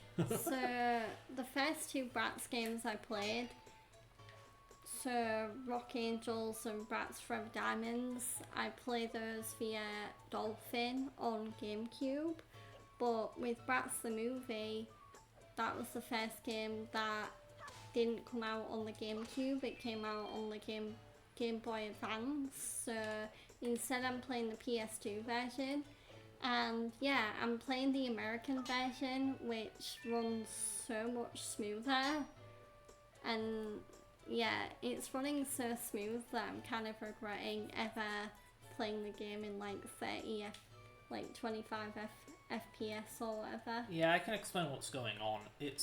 We're European, so we have crappy PAL games for years and years and decades and whatever. That eventually got phased out, but still, for these older titles, yeah, we're stuck with games that are at PAL speed, which is about 25 FPS, which looks horrible on a 60Hz display, by the way. And it's also just a low frame rate in general. We had this issue with Wind Waker. I was playing it in a PAL frame rate on the first stream for it. It looked terrible. Now this game has a built-in setting to use PAL 60, which is like NTSC, so it's 30 FPS, and that's great. But a lot of games don't have it, and apparently Bratz was one of them. So, American version it was. And you get proper 30 FPS, which on a 60Hz display looks really nice, good frame pacing and such. And yeah, so it's shocking what 5 FPS does, what the difference it makes. Yeah. Yeah. Did I catch the coward? That's not a coward. That's just a woman. Yeah, I believe I was doing the cameraman side quest. Yeah. I suppose we're still going. Because I don't believe we're finished here. Santa. A couple whose hearts are filled with filthy thoughts of one another. Yeah. Oh my. Full body shots. I bet they want full body shots of each other. Full body shots. It sounds like a euphemism for like a high alcohol shot. Full bodied. I've only ever done shots once in my life, and it was when I had a Jaeger bomb. It was like putting a shot glass, and it's one of those drinks where you do. Well, actually, I can't remember whether it's a sipping drink or whether it is like a down it in one. Pretty sure it's a down it in one kind of dealio. But yeah, I've never done a shot but to be fair, I'm not a very social guy, so of course I don't go out drinking with people. But I have had drinks out of shot glasses, if that makes any sense. I don't have like 3 of them and go, like, no, never done that. Anyway, you remember that thing where we waited for that one creep to stick a letter in the letterbox? We're doing that again. Only this time it's with Woody over here. Hey, Woody? gang. Yeah, it looks like Woody. From Toy Story. Woody There's and a Buzz. snake in my boot. Woody and Buzz sound like the name of different toys, if you know what I mean. Oh god. God, I hate this art style. Look at that. Why? Oh god! Fucking piss off Song Il from Squid Game. Song Il? Yeah, whatever his name is. You know, the old guy. Il Nam or whatever. Yeah, his name was. I don't know what it is. Player 1 There's- from season 1. There's something different about how me and Hare, our brains store names, because I cannot remember Asian names. The structure, it's like, it goes against my brain's little name compression algorithm. I just end up saying gobbledygook, like Bing Ning Chang and shit for like a Chinese name, or Miyasama for a Japanese name. I just bang together syllables, because I think that's correct, but it isn't. And it's even worse with Korean. Song Gi-hoon. I still can't remember that, and that's the protagonist's friggin' name. Who's Jungi Han? Jungi Han. Yeah, who's that? Did I just... Sorry. In the space of two... He did it again. In the space of 2 seconds, I remembered the name, and I thought, who's that name belong to? Wait, is it a Yakuza name? No, I believe it. Jingusa. Isn't that the name of the protagonist from Squid Game? The name I just said? Jungi Han. Yeah, it must have been a Yakuza character then, because I know that's the name of someone. Jungi Han. It's either the guy in Yakuza 7 who's like the body double of that Chinese warlord fella, or it is the Chinese warlord fella. He's the Gomijul guy. Yeah, yeah. Oh god, that Woody's taking a shortcut. I gotta be quick. Out of my way, brats. Rat. Be rats. Everybody now. So where the heck is Woody? You know, I don't like these little shits blocking the camera. I have a sword. I can always slice them up. Look at these bastards. I wonder, do you need like the heavy swearing tag if you're playing a game that itself features heavy swearing? I don't know. I remember when those bloody dumbasses at that one charity event had that. I mean, they still do. But you have this dumbass rule where you can't swear in their like streams, but it's like you can play super gory, super violent. Well, you can swear, you just can't do it excessively. No, I'm not talking about Twitch. I'm talking about this one event. It's like you can play the goriest, most vulgar video games, but you can't say a naughty word. It's like, yeah, just because you're a charity event doesn't mean you're immune from criticism. That is stupid. Very stupid, to put it lightly. Stupido. Deserving of a different word that I'm not allowed to say. Begins with D. Dumb. Here we go. This guy's a creep. I just want a picture of couples glaring at each other. Oh, yes, that He gets me wants to very be in love. He wants intrigued. to be in love. Voyeur freak. Yeah, finally snapped a photo. You can see their love hidden but thriving. Even I, who have lived in this town for so many long years, do not realise in the slightest the extent of their passion. You have done well, Link. I shall take this photograph for my personal use. And use it most efficiently. Oh my god. Is he gonna blackmail these people? Is that what I'm doing? I'm getting dirt. Well, you've completed all the tasks now. Cool. Do I get a reward who's gonna get dirt on me? My doubts about you have been cleared up. I shall call you my assistant. To reward you further for your fine efforts, I shall give you this. The elderly lady next door tells me it has value of sorts. Ooh, a joy pendant. You.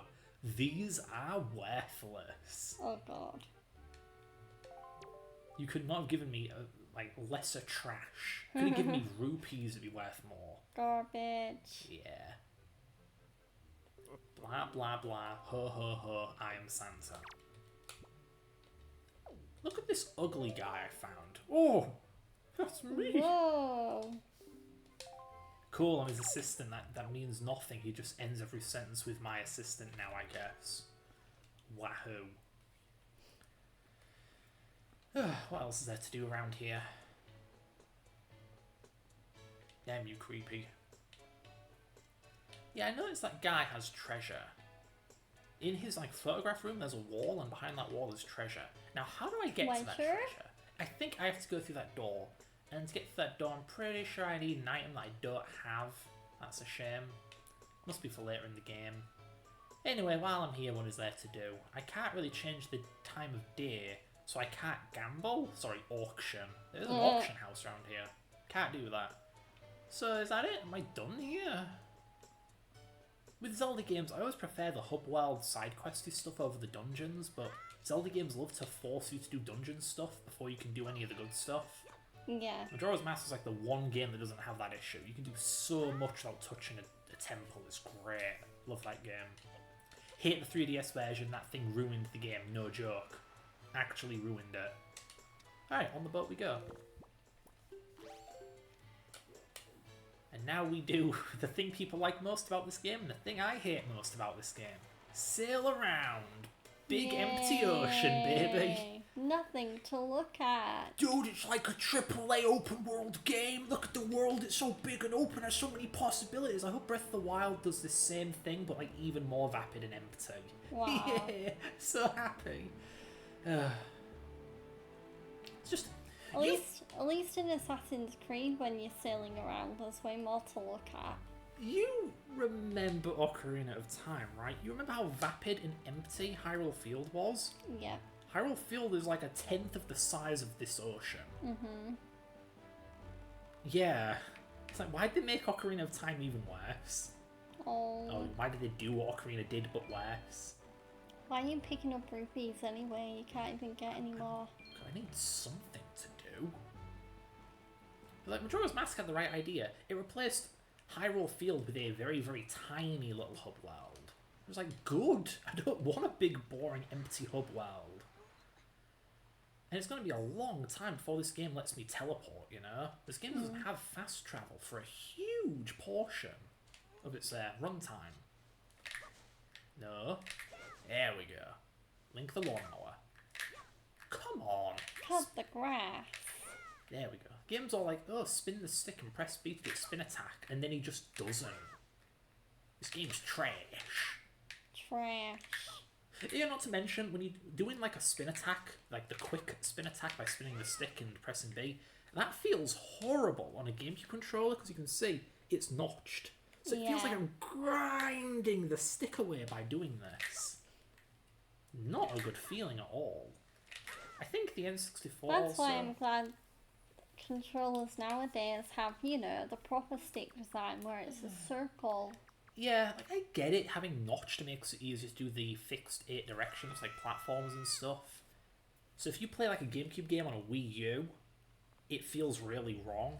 Or like Yeah. a Wii game, it feels wrong. Like, yeah, I get it, but Oh, we game. I think the solution, honey, really, is to do what Dolphin does. Because Dolphin gets this. Dolphin knows if you play this with your DualShock, your DualSense, Full sense edge. it won't feel right. So what Dolphin does is it actually takes your circular analog stick and digitally squashes it into an octagon. Huh. Yeah. So even though it is smooth, it still gravitates towards the 8 directions. Yeah. It's a great solution that I don't even think Nintendo themselves have bothered doing. Embarrassing, but yeah. Nintendo, more like, The minimum effort. Nintendo. Ooh. Oh, nice frame rate, Dolphin. What the Dude, you got hell is blood! that? Red chew jelly. Get on, chew. Choo choo. It's like a train. Meanwhile, the Japanese guy be like, actually, it's like a mouse. It's like kissing. It is not like a train. Oh my. Cultural differences. That's a big rock. Too bad I don't have any bombs. Oh my god, they're everywhere. I don't get this. Why do so many games have these hit frames where you hit an enemy and the game pauses for a second? Like, why? I don't know. It feels like a bug. I should know because in Sonic Mania, my Wii U port, it was a bug. You hit an enemy and the game pauses, and I thought, is that meant to be that thing that's from this game and it's in Dead Rising? No. It was a bug. It was because the game was logging that you killed an enemy and saving it to a file or something, and that has massive overhead file I/O, so it made the game stutter. But I'm so used to games having this stupid unnecessary pausing thing that I thought it was a feature. Well, this is literally 1983. Yeah, one of the rare pieces of art in this frigging game. What are those blue things? What blue thing? If I had a slingshot or something, I'm sure they'd drop items. But you don't have a slingshot, No, which is pretty annoying. Just exploring an area and it's like, no, you can't do that, go away. It's the worst thing you can tell the player to do. There's a secret over there, but I don't have like a hook shot or anything.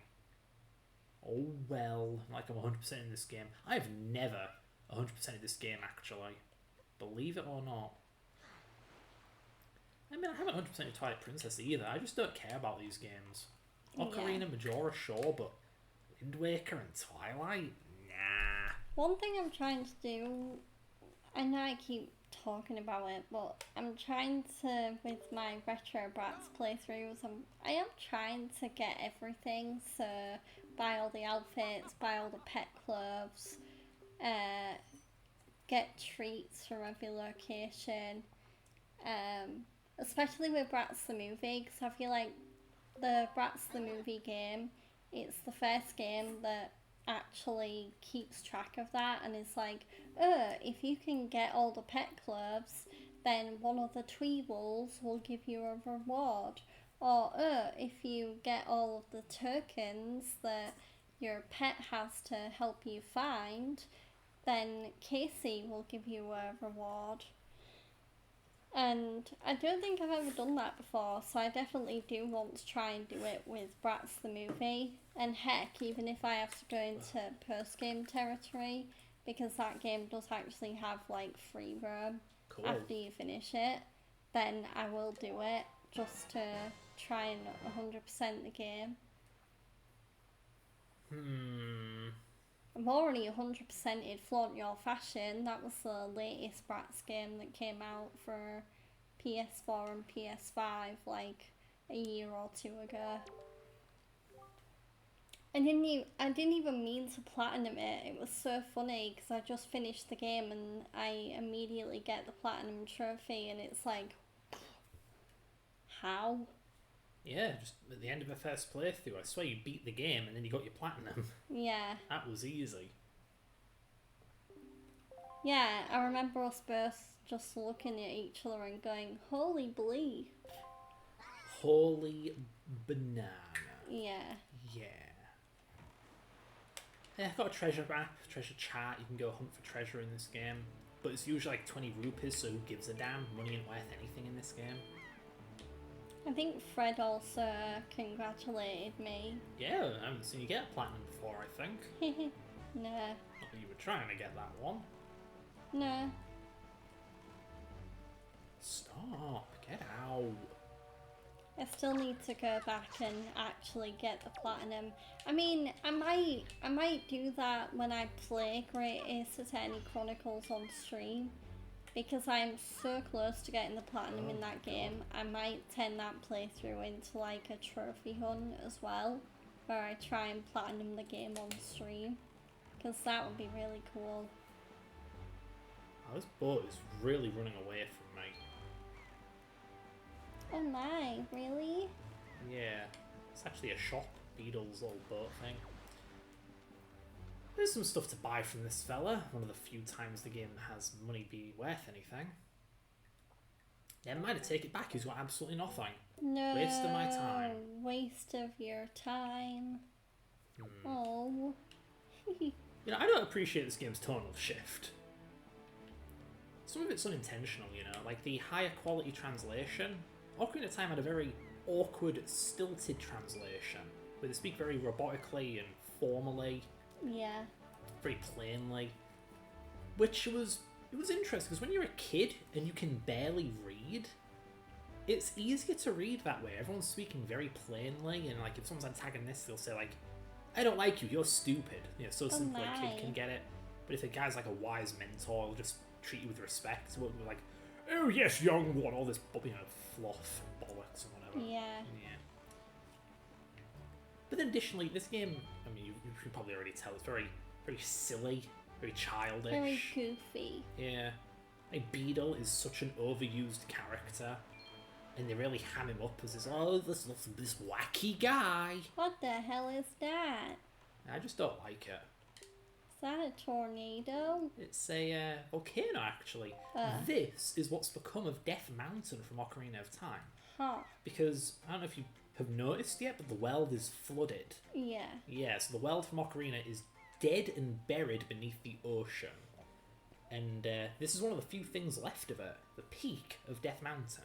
Not that you'll recognise it, it's been a while. It's been a long time since Ocarina happened. Big ass dragon, believe it or not, that is not the boss, even though it looks like one. Baloo from Baloo. Jungle Book? Yeah, it took me a second to I remember. need the bare necessities, the simple bare necessities. Forget about your worries and your strife. You know, that may be one of the first video games I ever played, was the DOS Jungle Book game. Wow. Oh yeah, I didn't like it at all. I know Jungle Book was one of the first Disney movies that I really got into that wasn't anything in the Winnie the Pooh series. Like my grandma and my granddad used to put it on for me all the time. If I might interject, look at the boat's mouth. Oh god. Just pay attention. Notice anything about its mouth? That it's empty? Alright, now check this out. Yum yum yum What yum the yum hell? yum yum. That's definitely an error. That's jank AF, bruh. Yeah, That's like something a TV show would do, where it's like, in one shot a character might have blood on their face and the next are like totally clean. The world's darkest. The Walking Dead's actually guilty of doing that a lot. God. This tutorial sucks. When I was a kid, I just wanted to play this game's demo, and I got stuck here for like 20 minutes. Because like, in Ocarina of Time, you play the notes, you know, you go like, A, C, D, C, B, C, B, G, G, whatever, right? But this plays itself. Like, it's got its own beat, its own rhythm, and you have to conduct with circle or with the analog. Yeah, and the game does not explain this. I just felt like an idiot. If you sit here long enough, the boat would be like, "What are you doing? Do this," but it doesn't help. So I'm like, up, down, right, don't work. No, you gotta do. Oh, never mind. I pissed him off. What's the matter with me, you stupid? Like, do you think a kid knows what a metronome is? You don't need to touch the 3 for yeah. What? I don't know what that means. Stop it. But yeah, so eventually I figured it out. Took way too long to figure out, but I figured it out. And then it's annoying though, because you can't just button mash. You like Yeah. really quickly put it in. No, you gotta sit there like an idiot. This game just manages to be Ocarina but worse in so many ways. Oh yeah, now we're gonna do like a flipping, yeah. Ooh, we're getting elaborate. Ooh. It's like, what if you forget your next notes? You have to like look down, but then you've missed the beat, and it's like, oh, you got to do it all over again. I know it's just 4 things, but when you're 7, it's really hard. Yeah. 6-4 time. Please don't make me do that one. Alright, cool, you got the toothpick. Pick your Yay, teeth. you got the Wind Waker. You know, for the title item, it's pretty pointless. Pretty irrelevant. Yeah, it's also not the most flashiest thing in the world. Yeah, like I said, toothpick. Though you do get to use it immediately. Check this out. If you come over here, you can find these little gravestone looking things. This is completely optional, by the way. You don't have to do this. Anyway, Polite Wind Waker. There's a song. Oh. You think this is a cool song? It isn't. It's a poopy song that has no use right now. Thanks, game. You're so much better than your precursor. Gee, I wonder why the fans hated this game when it came out. I couldn't imagine why. You learn the wind's Sarcasm. Sorry, Requiem. Yeah, sarcasm indeed. Anyway, I'm done complaining. Anything you wanted to talk about? That guy's on a fart cloud, by the way. I'm trying to think of something. This game's so le-hecking quirky. Le fart cloud frog. Very funny.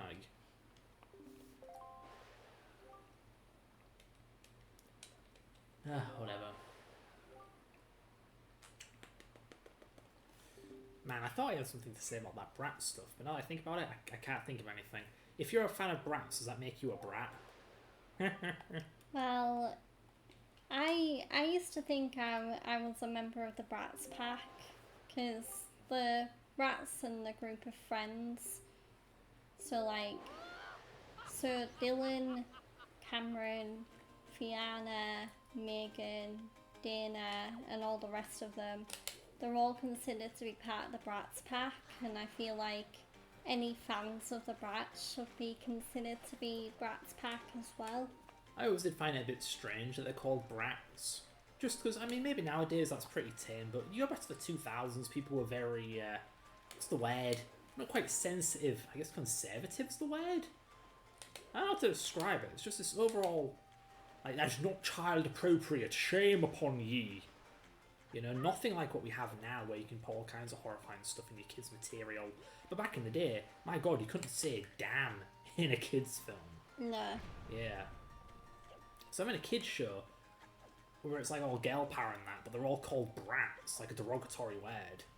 Always Like, struck me and plenty of other brat? people. Yeah, it struck me Yeah. and other people as very weird. It's like brat was a bit of a harsh insult back then. I mean, we're British, so we don't use that word very often, which probably made it even more potent to us. Yeah. Yeah. Like, oh my. Good heavens. Do I have one of those weird little potato things? No? I'll have to go buy one. Yeah, I remember when I was playing the demo of this game, I found a secret which to this day I don't think I fully comprehend. Actually, should I do it right now? My wallet's full. Just, you can, might be able to, let me get my telescope out and show you. There is a block in the wall. Oh wow, yeah, I see it. Yeah. So I think there's a cave on the back end of this island that you can climb into and push that out.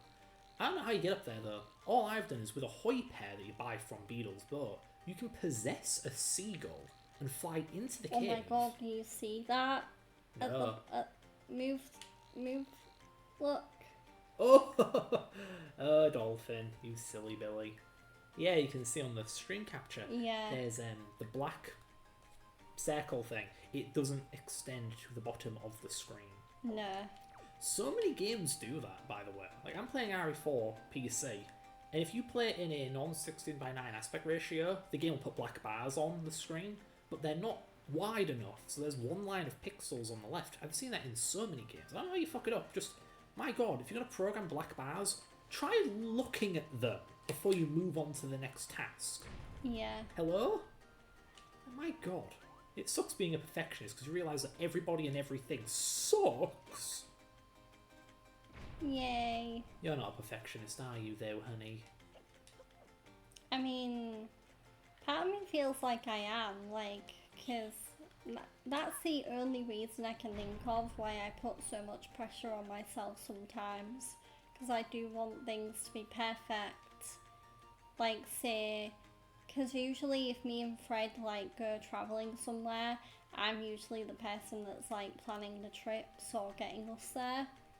So I do feel a bit of extra pressure to get us there safely and in the most convenient, ideal way possible. So, and I definitely struggled with that a lot before we went to AnimeCon this past June as well, because that was the first event where I was driving us there. And it was like a 2.5 hour drive, so it's like, ooh. But I did well. Yeah. Ish. Mostly. I don't want to talk about it. I know. Man, I wish you could skip dialogue in this friggin' game. You could do that in Ocarina. I wish my ears weren't so stuffy. Gross. I'm gonna go without earphones for a bit, I think. You're not missing out on much. I don't like this game's soundtrack. I just think it's bland. Bland? Yeah. Oh, don't jump to your death, Link. Holy crap. What do you think about Bratz anyway?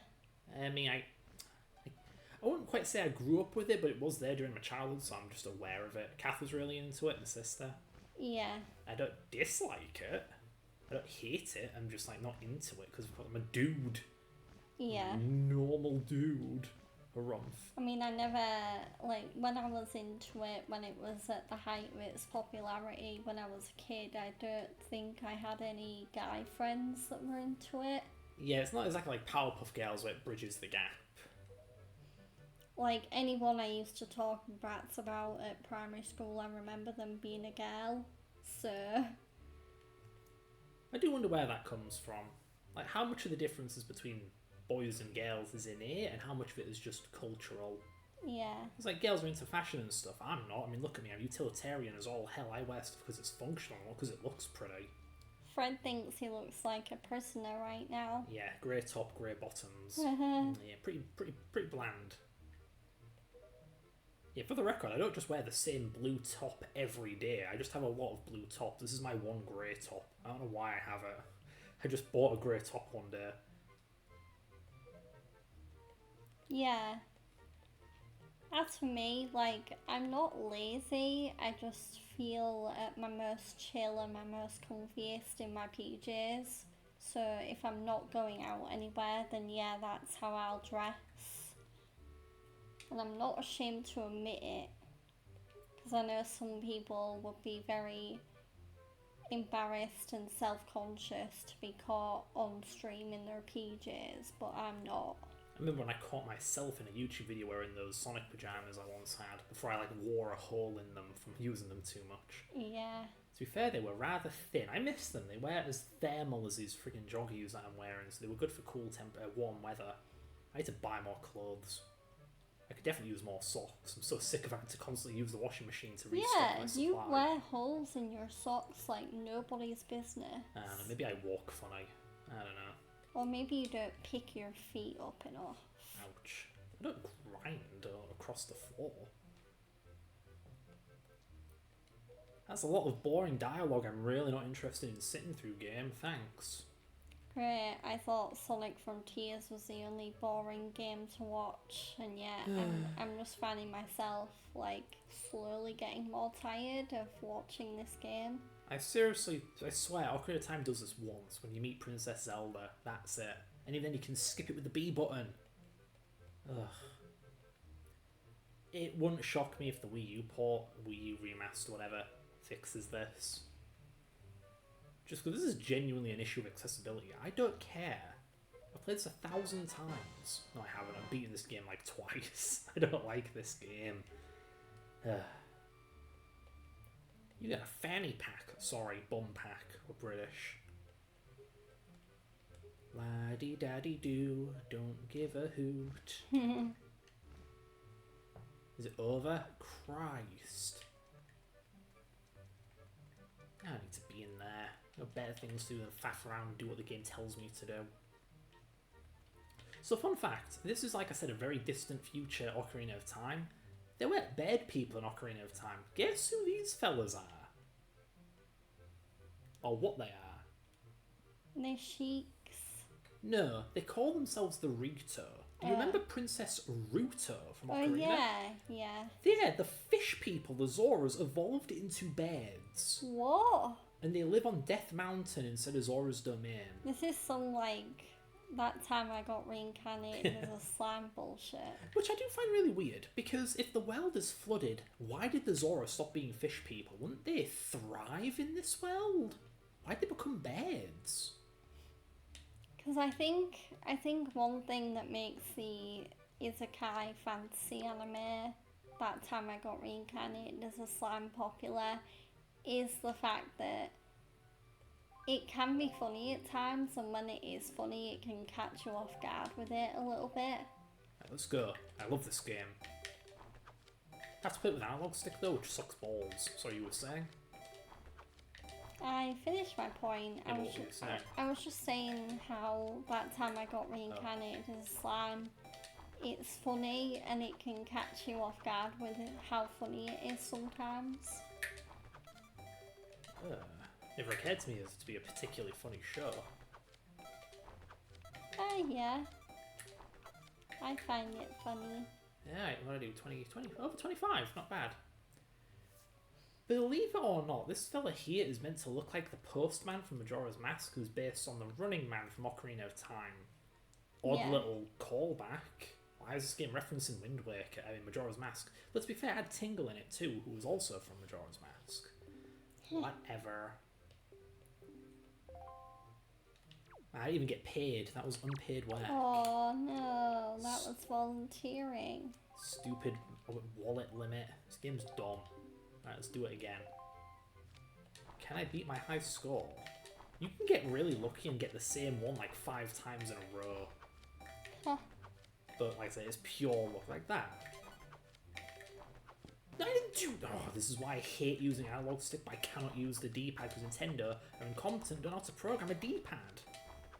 Even though the controller's got a D-pad on it. Yeah, for real. So many of the games, if you use a menu in Ocarina of Time, you can't use the D-pad. Why not? Look at that. Holy moly. 4 in a row. 26. Uh-huh. The higher your salary will become. Huh. Yeah, 25 letters or more. Let's go. You just wait. This will be the one time I don't get over 25.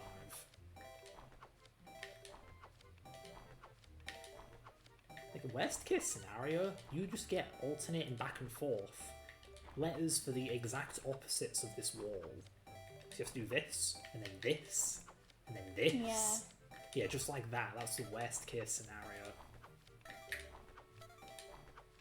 Oh, quickly! You did it. Yeah, perfect. 26 again. 26 letters? Why is he impressed? I've done that 3 times in a row. Yeah. Or was it 4 times? I've lost count. Oh, dude. 78 rupees I can't carry. This game's stupid. That was on camera, by the way. I don't care. I have a swear budget. I'm not working again, dude. Oh, here we go. That's it. I lost my job. I'm too good. I'm overqualified. Oh, no. I'll never get rupees for that job ever again. Not that I ever did in the first place.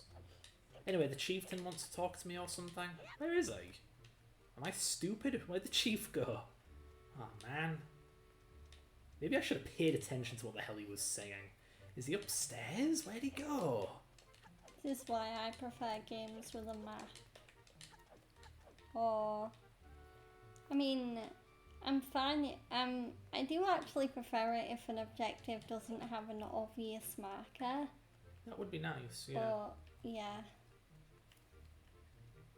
it's like how Assassin's Creed games lately, they give you the choice of being able to explore the world yourself in like a specific area to find where an objective is, and it's like, yeah, more games should do that. Wow, I forgot this area was here. Dorito.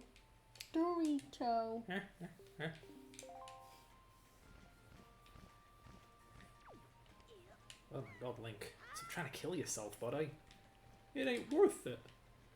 It ain't worth it.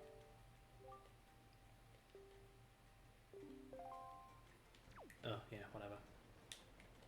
Still trying to find bad Jesus. Let's ask him what the hell the other fellow was talking about. Oh, here we go. Different intern. Let's see. Yep, that's me. Oh, I have to do it again. Cool. Oh This no. game's so repetitive. I must have had way more fun with the Super Paper Mario section, because this section Oh feels my like it's God. dragging. How do you go from bad to worse? What? And here I thought Paper Mario would be the low point of this stream, and here we are playing Job Simulator 2002. Yeah, trying to remember when the hell this game came out. Damn it! I cannot beat 26. Whoa, dude, amazing, man. I gotta tell my mom about this. Yeah, there we go. Da-da-da-da. You got someone's letter. A note to Mom. It's so sad you can almost cry. Yo, mama. It's against the rules, man. Alright. I'm now an unpaid delivery man. What has my life become? Wee! Splat. Wee. Wee you. Wee you. You know, speaking of Nintendo consoles, I wonder how long it'll take for the Switch 2 to get hacked. I wonder. I know the Switch 1 is currently impervious if it isn't one of those hackable models with like the built-in hardware bug or something. Firmware bug? I don't know. Consume. I have to pay postage? This game sucks. Wow. These people think I'm a schmuck doing unpaid work and paying for their postage and delivering their letters. And they're right, because I did it. I paid for all of it, and I wasted my time. I wonder why people didn't like this game when it came out. Like, this game's pulling a Super Paper Mario and deliberately being mean to me. Oh. People think this is acceptable game design. Yeah. Medley. Blabberty blabberty blah. Don't care. A letter for Prince Kamali. You know, in Ocarina of Time, you faff around, you get a sword, you get a shield, go into your first temple. This game, you faff around on your island, rescue a girl who isn't even grateful, sail around, sneak around some stupid prison, dick around on Kakariko Island or whatever, sail here, faff around, do posting, deliver more letters. I still haven't gotten to the first temple yet. Like, I know I said I like doing stuff that isn't the main quest, but this is the main quest. It's just kind of vapid. What's over here? Yeah. What? No, I don't want to be here right now. Okay. Was that the temple? Close, yeah. Can't do anything yet, though.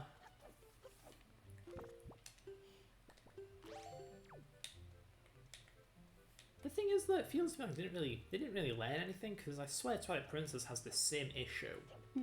Where it's just, there's a bunch of baloney before the first temple. Bologna. All this baloney and like no side quest material. Oh.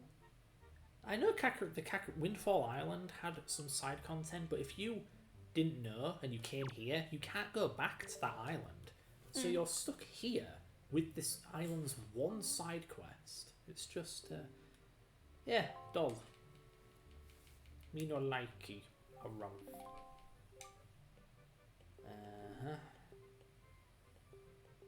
This guy's meant to go see Valoo, get his wings and become a real man, but he's like a coward or something. A real man.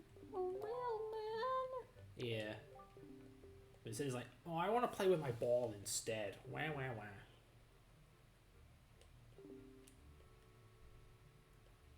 I didn't mean to talk to him, but now I can't skip this stuff, so... Yeah. Yeah, maybe there's a reason I don't go back and play this game. Ah, come on, game. Finally. Are you warm or just tired? Tired. Okay. Maybe you should have had an energy drink like me.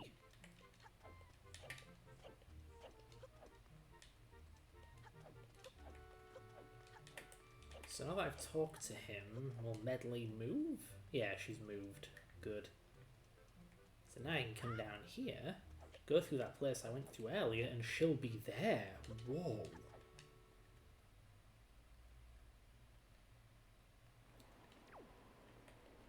For real though, do you want an energy drink, honey? I might go get one. Yeah, okay. I'll be RP, people. Should I get it for you? No. I've got less stuff on me. You play the game. Don't have to. It's fine. Okay. Just gonna dump on my... There we go. Rubbish on me. That is so preferable. Rumph.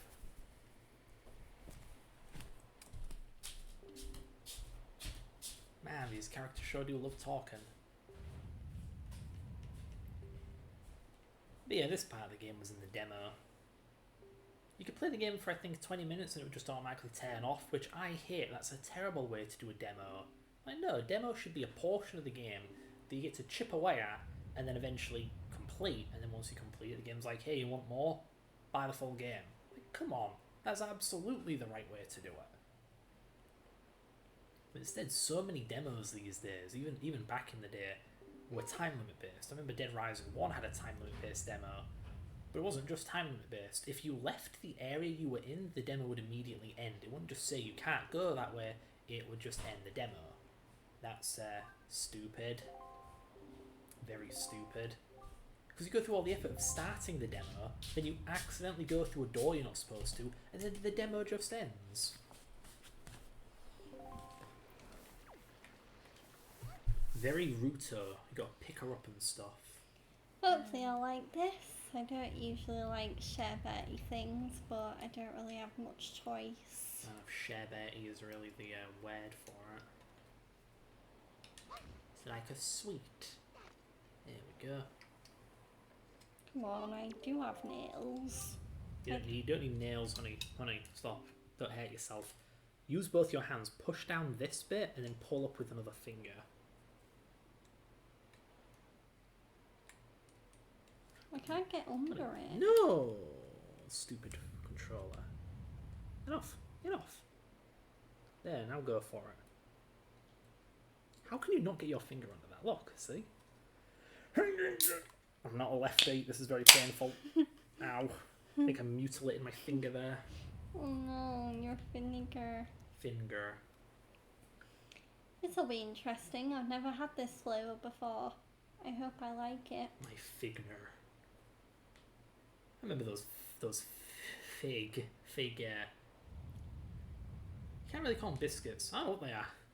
Just little fig scone. Yeah, it's definitely sweet. Alright. I probably won't guzzle this one. I'll probably just sip it whenever I feel like it. Yeah. And there's the part where she throws a glass bottle at your face. I almost feel like I almost feel like doing a Tangfastics face whenever I drink it there. Uh-huh. Because it's like, oh. They're still talking, by the way. Holy shit, this game needs to shut up. Like, I mean, like you do, Fred. No, you shut your mouth. Wow. Like a couple of sips and I'm already like, That's called the placebo effect.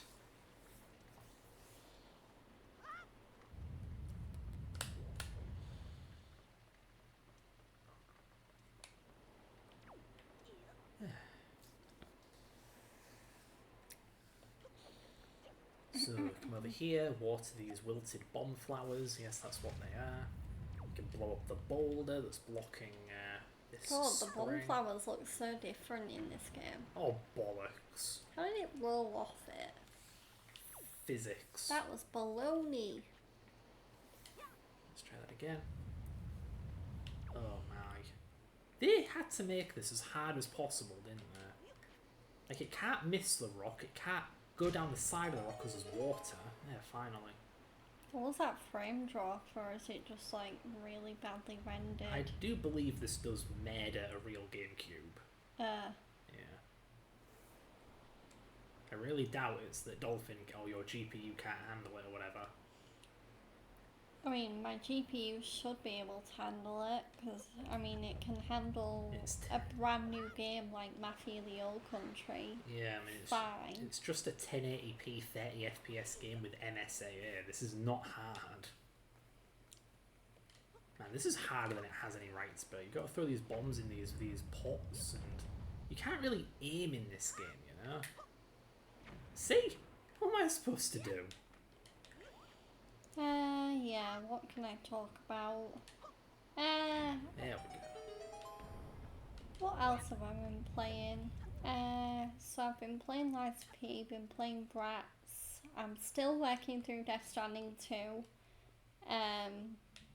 Yeah. Yeah, although I think I'm at the point now where it seems from what I've gathered so far that game's two main locales are Mexico and Australia, and I think I've finished Mexico now. I've not had to do any sub deliveries or main deliveries in Mexico for ages. Like, I do think I am very much in the thick of just Sam connecting Australia to Drawbridge by now. So, I thought you were about to say connecting Australia to Mexico, and it's like, wow, he's going to connect the continents? Well, he's already done that, because you can go back and forth between No, I mean... Mexico and Australia. I mean physically connect them. Oh no. Like how Africa and South America used to be one continent. So yeah, but I'm still really enjoying that game, even if it's definitely getting to that point, because I feel like in Death Stranding 1 there was an obvious point where the difficulty started going up, and I feel like I'm getting to that point with Death Stranding 2, because I'm now in a area of the map that I'm trying to connect it, and it's like really rough terrain and really mountainous, and yeah, it's a little bit of a annoying area, but wow. The mic isn't pointing it between us. There we go. It's pointing at you. I deserve attention too. Well, it'll still pick you up, I'd imagine. Yeah. Oh boy. So yeah, Death Stranding, Brats, Lies of P. What else have I been playing? I'm also still slowly working my way through Dragon Age: The Veiled Guard, and the latest Spike, well, not latest, but the current Spike Chunsoft game that I'm playing, which is Master Detective Archives Raincode Plus. They knew what they were doing with that name, right? That's got to be tongue-in-cheek. Tongue-in-cheek? That name, it's just ridiculous. Just a bunch of words slapped together. I mean, come on, say it out loud again. Master Raincode Detective. Master Detective Archives Raincode Plus. I think that's just gibberish. Yeah. and yet their most recent game, their most recent new IP that they brought out was called something like the 100 Line Last Defense Academy, which is like, huh? Oh. Although they did also just bring out the hotly anticipated new game in the Somnium Files series, which apparently is one of their most popular series other than Danganronpa, and I've not played it yet, so... Oop. Ooh, what do I get? Is it like a piece of paper? Is it a breath mint? Is it a key? It's toilet paper, A sweet. map, yay!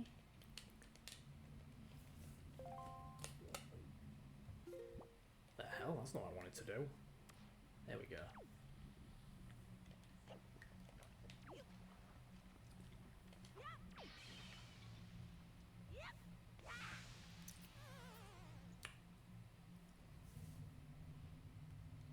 Ugh.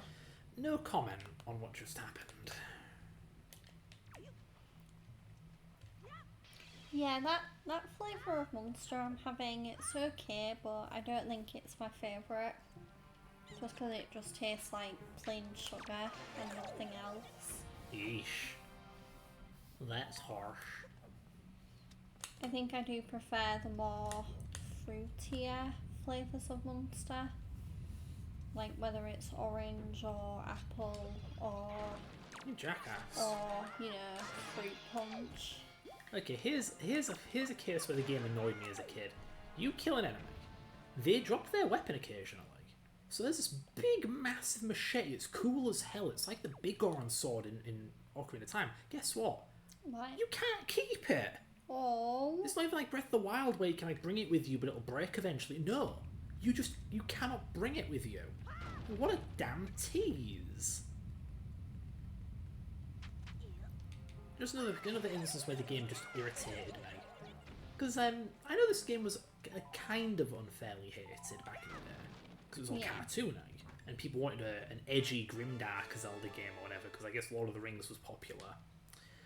But when I was a kid, I actually couldn't tell. I thought this looked about the same as Ocarina of Time, so I didn't mind. It was the gameplay. I kind of feel like Final Fantasy 16 is Square Enix's answer to like a Final Fantasy game based on like Game of Thrones or Lord of the Rings or like epic franchises like that. It does seem very gritty. Medieval and gritty. And there's a lot of internal conflict. Yeah. Alright, Clive. Alright, Sid. Yeah. There we go. You know Dolphin, the emulator? Clive. Dolphin had a really fun bug. You see this heatwave effect? It's very nice. It's all achieved with a displacement map and like a frame buffer. It used to not work in Dolphin. It was all off-center or something. It created a ghosting effect. Yeah. Their blog, they went over how they debugged the game, found the texture. Eventually they figured out the cause of the bug was a bad bit mask. Like it was a 3 when it should have been a 7 or something. You know, masking 3 bits instead of 2, whatever. And it just caused the wrong texture to be used instead of the displacement map it used for the thing or whatever. I don't know, just comes to mind. Lift your arms up. Why? To Oh, thought that wire wasn't going under my arm. taking my stuff. Take what's mine and take some more. It rains, it pours.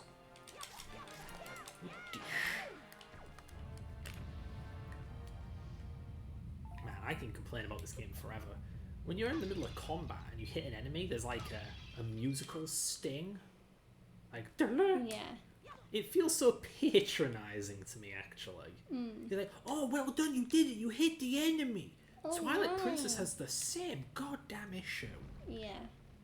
Yeah, like if an enemy hits you, the enemy combat music gets really intense and like, oh no, it's going bad. It's like, game, shut up. I don't need your patronizing condescension. I know what I'm doing. Oh no. I don't remember Twilight Princess, Majora's Mask and Ocarina doing that. Like, I just played a generic bad guy thing, whatever. Link! No. That was stupid. That was not my fault. Was that your first death? I didn't die. Oh. I tried to do a jump attack where you go straight forward, but the game did like the brrr, and it did like a combat dodge like RE3. So instead of jumping at the enemy, I went around it and died. Oh. Good game design, fellas. And now the enemy's dead. No, come back. No. No. And oh. Spells, no.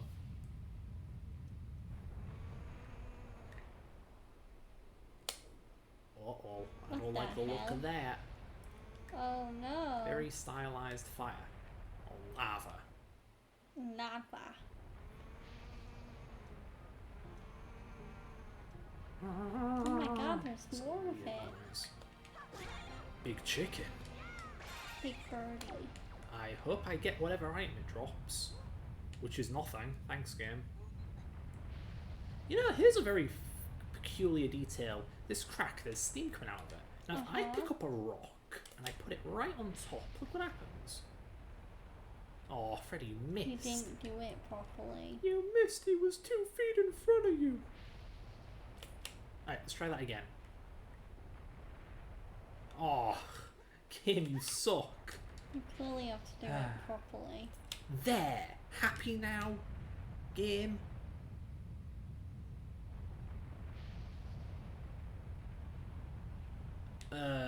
Never mind, I thought it moved the rock.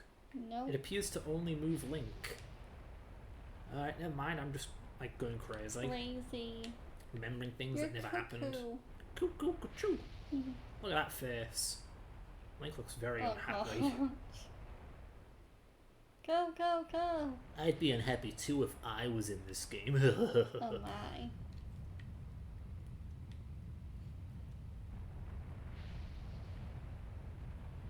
Yes, Link, you may go. That was weird, the controls just weren't reacting. Huh.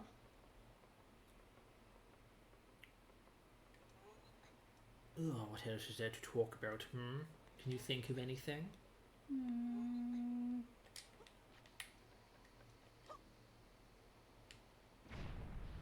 I'd be the best at basketball. Woo! That was close. Maybe you should play like an NBA game. I mean, I've got plenty of them, and then you can see how good at basketball you'd be. I've never really been into sports games. Ever. Or sports in general. I'm a nerd. Come on, Link, you can do it. The only sport I'm really into is, well, I'm into MMA like UFC, but I'm also into, well, my main passion is wrestling when it comes to sports. I used to be pretty good at badminton back in secondary.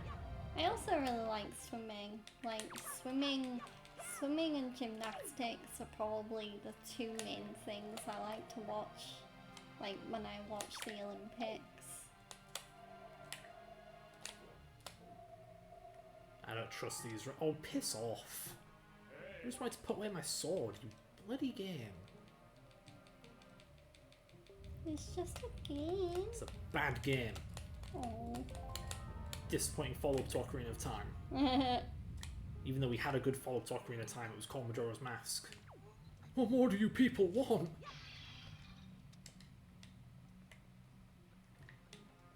And fire! Get it? It's fire. Let there be fire. Pardon you. Is this where you're gonna find the key? Yeah, probably. Do do do do. Yeah. Yay! Very bony looking key in the icon. Yeah. Haha. Hum. What's in this treasure chest? We'll never know because Link controls like shit. Sorry, slime or something. Sludge. Controls like trash. Scheiße! Am I allowed to swear in German?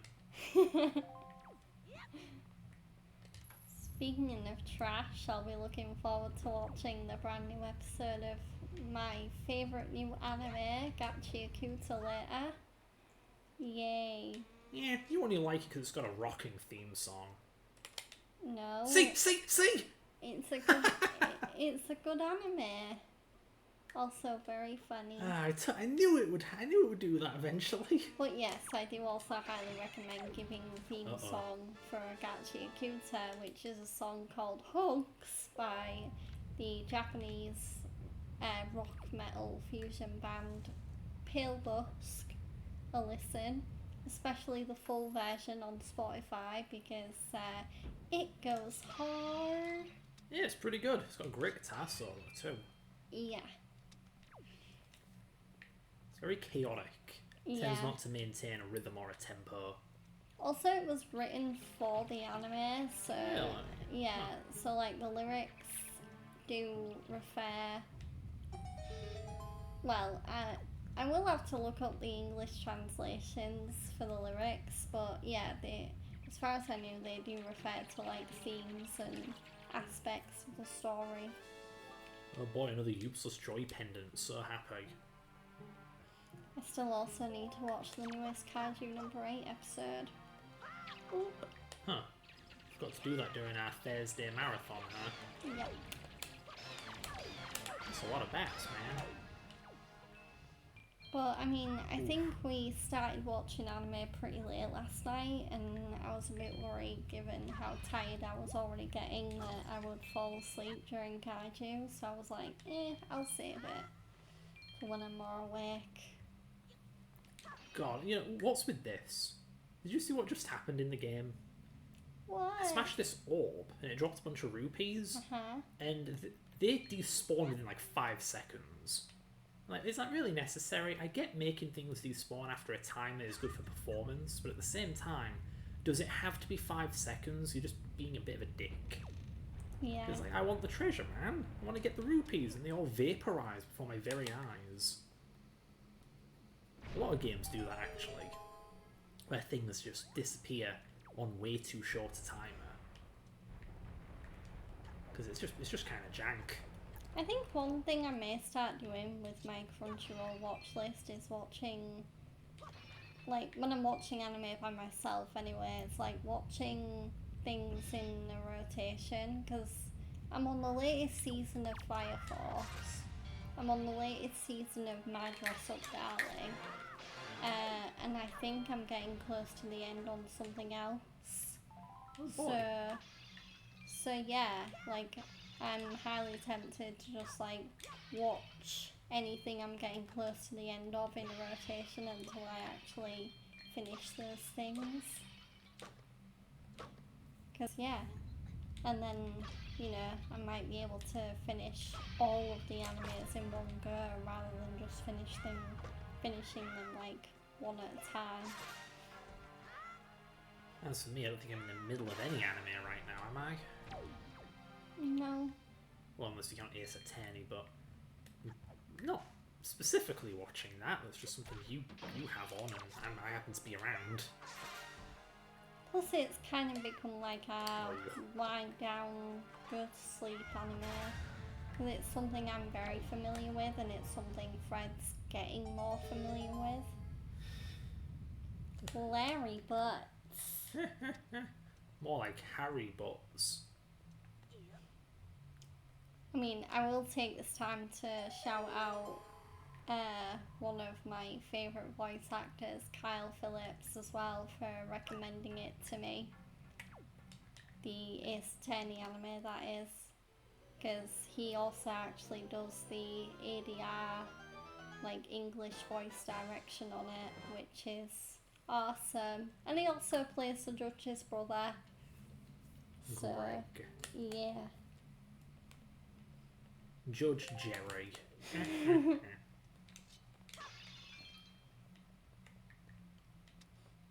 I'm honestly surprised he doesn't voice Larry, really, because, like, I feel like the roles that Kyle Phillips usually voices for are, like, comedic, kind of dumb people. Because Denki Kaminari from MHA, he's definitely not, and no pun intended, given what his quirk is, but he's not the brightest bulb in the shed. Honey? What? It's sharpest tool in the shed, or Okay. he's not that bright. Well, he's not that bright then. Because I do want to make a little bit of a pun, because his quirk is electricity. That's not a pun, that's wordplay. Wow, this level's kicking my Okay, ass. fine then, smarty pants. I am smart, yeah. Yeah. I know what I'm doing, I say as I get killed for the third time in this stupid room. Yeah, about time you ate some water. Yeah, I'm very smart. Eat water. This game is almost like Donkey Kong Bonanza, where you can make new platforms and stuff. God, the game does that? I hate that. Because what if you make the platform too far away, you can't jump to it. If you make it too close, you're just wasting your damn time. It's not a fun gimmick in my opinion. I'm just a beacon of positivity, I know. There's a lot of dead people. Look at all those skulls. Oh no! Each skull is a dead person. Each skull is someone's daughter, someone's son. And this game's like, funny bones. It's like, wow. game, this place is a graveyard. Countless tragedies have unfolded in this place, and you think it's funny? You're a psychopath. I'm not laughing. I'm talking about Nintendo.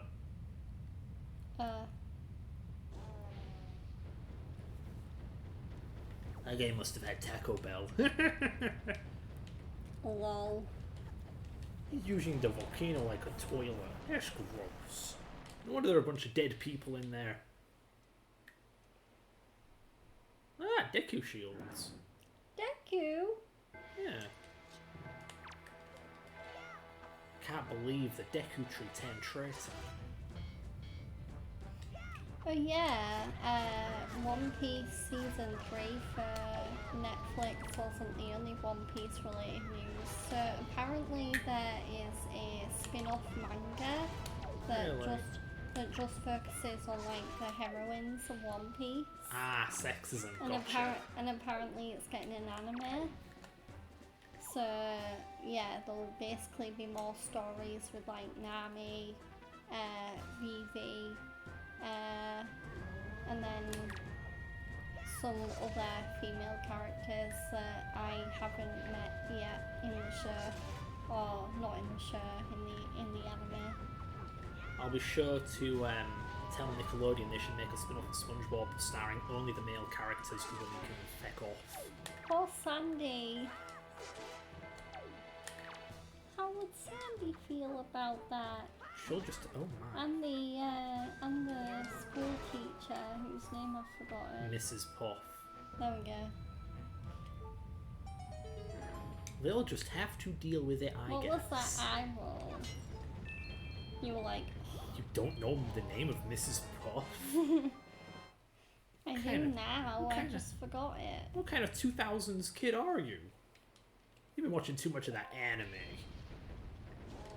Well, in the noughties, I was watching Bratz, I was watching Nick Jr., I was watching Playhouse Disney. I had a very pleasant childhood. Lucky you. Unlike someone I know. You know, Link's getting a little into Medley's personal space. Maybe take a step back there, buddy. Personal space! Even she's holding up her hands like, dude, back off. I'm gonna knock her out doing all those Rock me, twirls. Hook. He's gonna give her a hook. Woodish.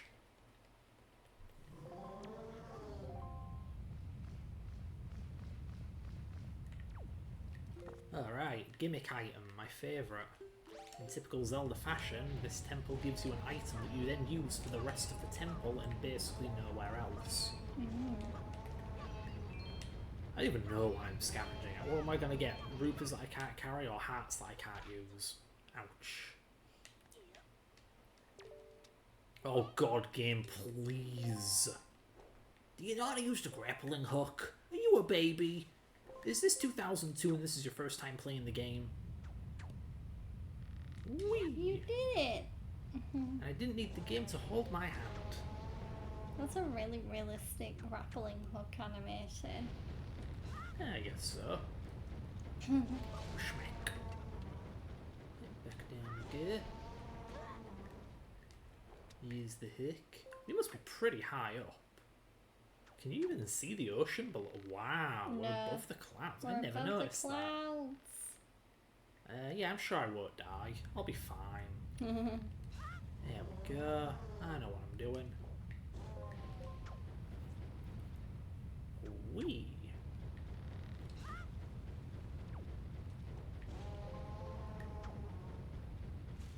You missed. Very chill doing some rope swinging while a dragon gets his tail mutilated and unleashes blood-curdling screams at the top of his lungs. Lol. Yeah. Very, very, very light-hearted kids game. Yeah. You know, light-hearted kids, Funny. light-hearted kids game that literally begins with everybody dying. Poor Ocarina of Time. Everything was for nothing. People complain about the Star Wars sequels doing that. You know, making the actions of the previous heroes completely redundant because it all got undone anyway. I mean, for God's sake, again, Ocarina, the world of Ocarina was destroyed. Everyone died. Ganondorf may as well have won, right?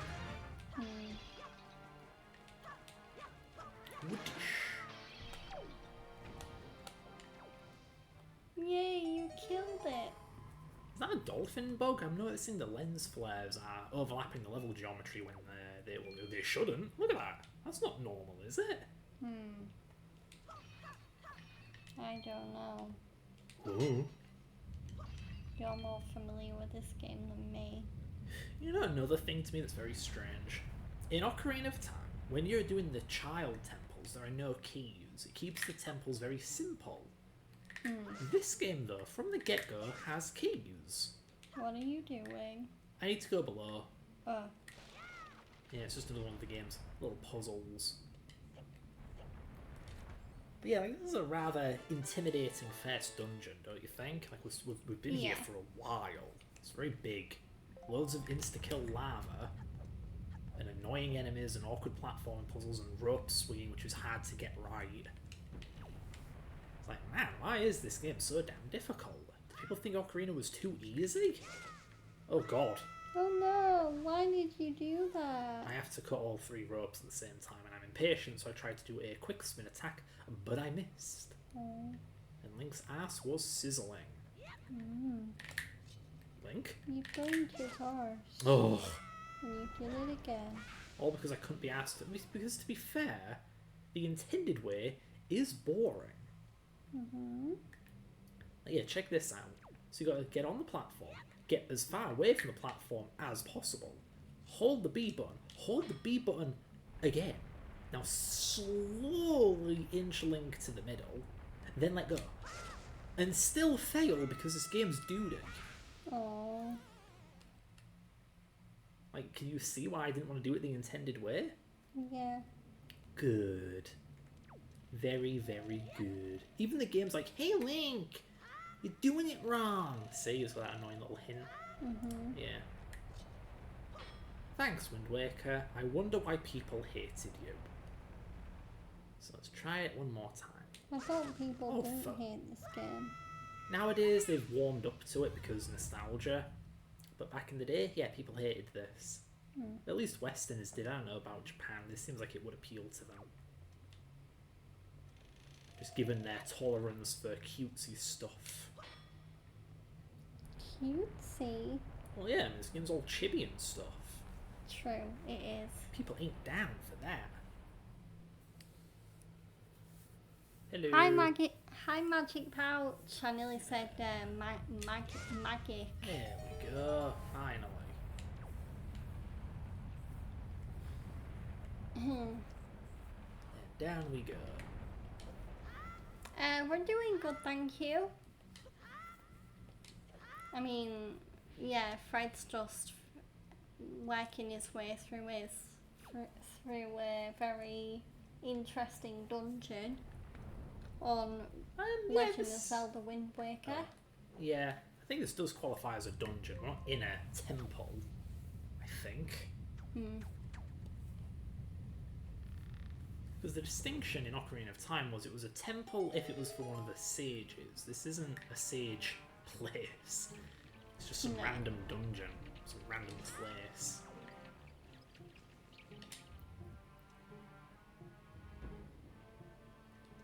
Ooh, Oh, can you do it? I can, but this is only one of those Okay. ones where I have to Yay. steer. Yeah, I think in the Wii U version you can actually steer Link left and right, but in the original you have to come to a dead stop. Yeah. Yeah, I can see why they changed that in the Wii U version. It's very clunky.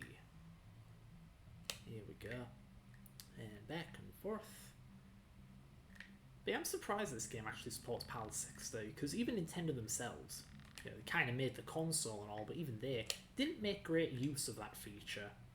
No. For example, the PAL version of Twilight Princess is basically garbage. Not your first playthrough, no, not mine, though. I don't think Georgia here has seen anyone play the game before. No, I haven't. So this is blind to me, but not to him. Yeah, I mean, I would have Georgia play it, but we had Georgia play Ocarina of Time, and it was a bit painful. Yeah, just puzzles, head scratches, stuck there for ages. You should have seen how long we were in the bottom of the well. Yeah. Oh, yeah. I mean, I did complete the game eventually, but yeah, it was definitely a struggle. Yeah, lots of backseating there. Just because the game was a bit cryptic, and by a bit I mean unnecessary. Very. Yeah, like that damn Triforce to turn on the water. That was like the last thing you discovered, not the first, even though you meant to. Ocarina is harder to go back and play for a first timer than this IMO. I wonder. Like, yeah, this game is quite linear. Like, this temple right here is pretty much a straight line. Oh goodness, what am I doing? I know how to do this. Game, please. Here we go. So you get this fella, smack it in the eye. Smack it in the eye there. In the eye. Then pick it up. Okay. Yeah. And then put it on the switch. And then you can get the treasure. I just swear this is harder than the early game Ocarina though. Because that kind of like picks them up, put up on a switch. That was like Jabu Jabu's belly in Ocarina of Time. And even then it was crates and it was Ruto.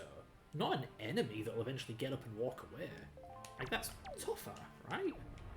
I do also have other Zelda experience.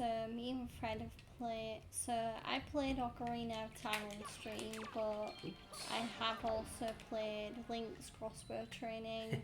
Yeah. A little. I've not finished it, but I played a bit of Breath of the Wild off stream on my Switch Lite.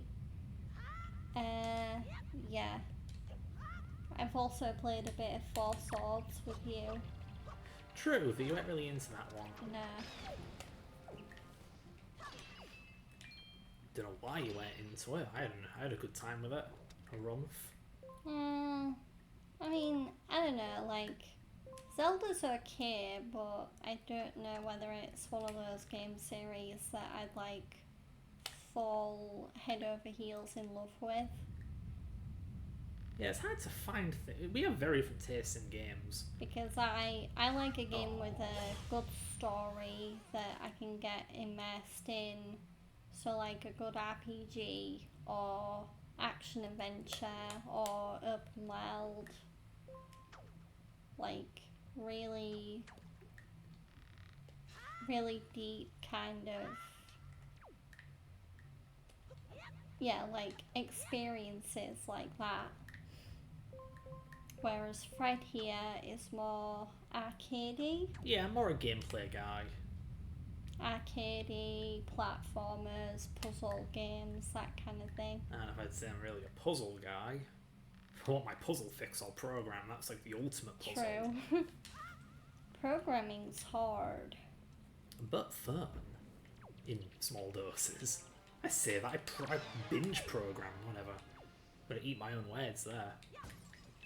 I mean, I program in small doses. Me, I was up till 4 in the morning a couple of nights ago, reverse engineering Sonic stuff, so I ain't one to speak. I am one to take a dip in I magma, mean, you though. ain't one to talk. Okay, wise guy. Wise guy. Would you rather I'd call you unwise? No. Okay then. So I have the hook. What am I doing?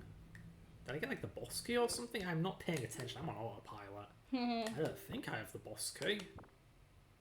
How the heck do I check? Where's the map? Oh man, something's wrong with me. But yeah, we play Zelda There we go. Oh, okay. every fortnight. So on a Sunday, we do regularly stream together. But yeah, we do Zelda so every 2 weeks on a Sunday, and then the other Sunday we'll do Sonic usually. Yeah. And then every fortnight, Fred will also stream with me on Wednesday, where we'll play some Resident Evil. And then the rest of the days is just me playing. Well, I do have a 5-game cycle, but I am also very flexible where I will play what I want to play. Like, so if a game in my 5-game cycle just isn't tickling my fancy for that day, I'll just play something that does tickle my fancy. Yeah, George is a bit more of a, what's the expression, a spontaneous gamer than I Yeah. am. Me, I just play the same games over and over again. When I am playing games, I kind of fell out of gaming a while ago, hence me playing old-ass games. So I think I'm able to stick to the routine a bit better than Georgia here. No offense. I mean, I do stick to my routine most weeks anyway. Like, I do have a 5-game cycle and I do play it.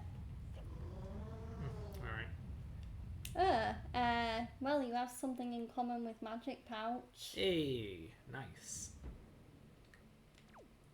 Yeah, I guess part of it is my natural stinginess wanting to get my money's worth out of the game, but additionally, I have this issue. I swear, I have a worse time when I'm playing a game for the first time than I do when I play it for the second. It's a learning curve. I guess I'm just not too into being knocked around by the game. Don't get me wrong though, like, I will go What am back I and doing? play games. I will go back and play games over again that I do really enjoy. Like, I've played Red Dead Redemption 2 quite a few times, or GTA 5. Yeah, like, what other games? I've played The Last of Us. Not really part 2, but definitely part 1 of The Last of Us quite a few times. But when it comes to playing a game for the first time, I will usually play that game and then move on to something else. Yeah, it's as if you're into the first playthroughs and I'm not. Weird divergence for us to have. Difference, or whatever. And I'm definitely more modern. Like, I will play retro games, but I do prefer, like, the more current gen. Well, not really current gen, but just, like, recent AAA, big budget storytelling stuff.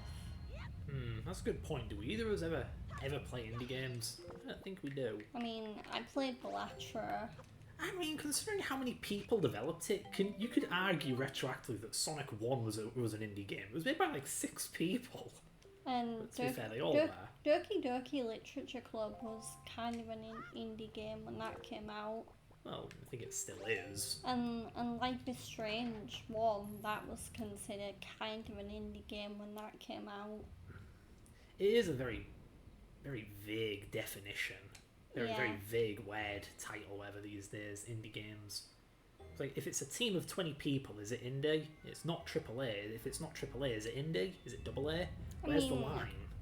Part of me does kind of wonder whether Expedition 33 can be considered an indie game. 'Cause Yeah. That was made by like 30 people. I think the other thing is, if you take it literally, indie means independent. Are they with a Yeah. big studio? Are they like stuck with a publisher or something?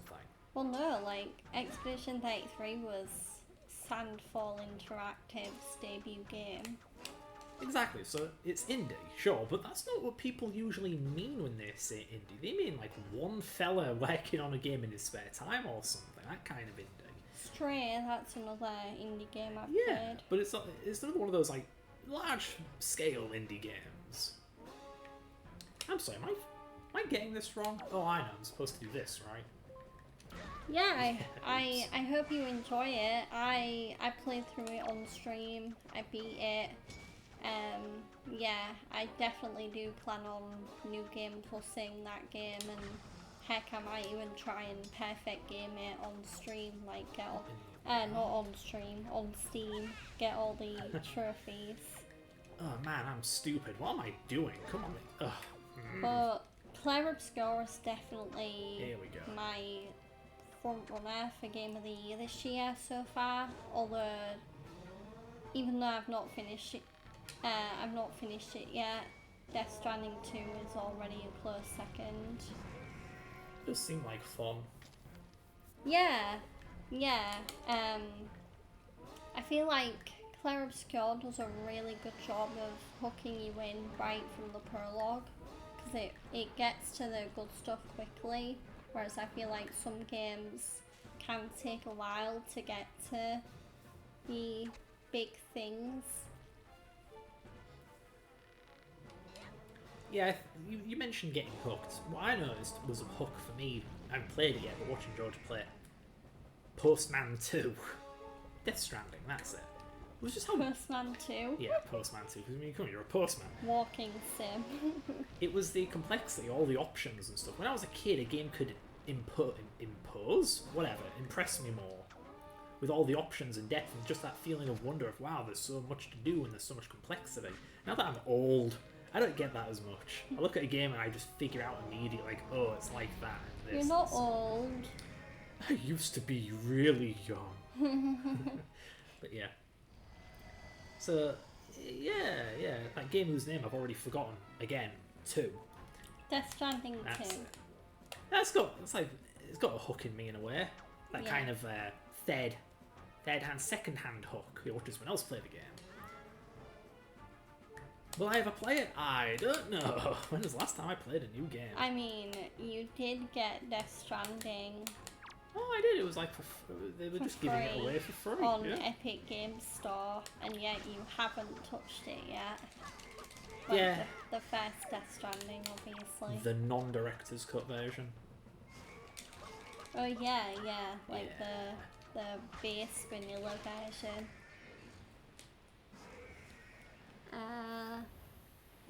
What's your favourite Zelda? Oh, for me, Majora's Mask. Yeah. Ocarina's a close second.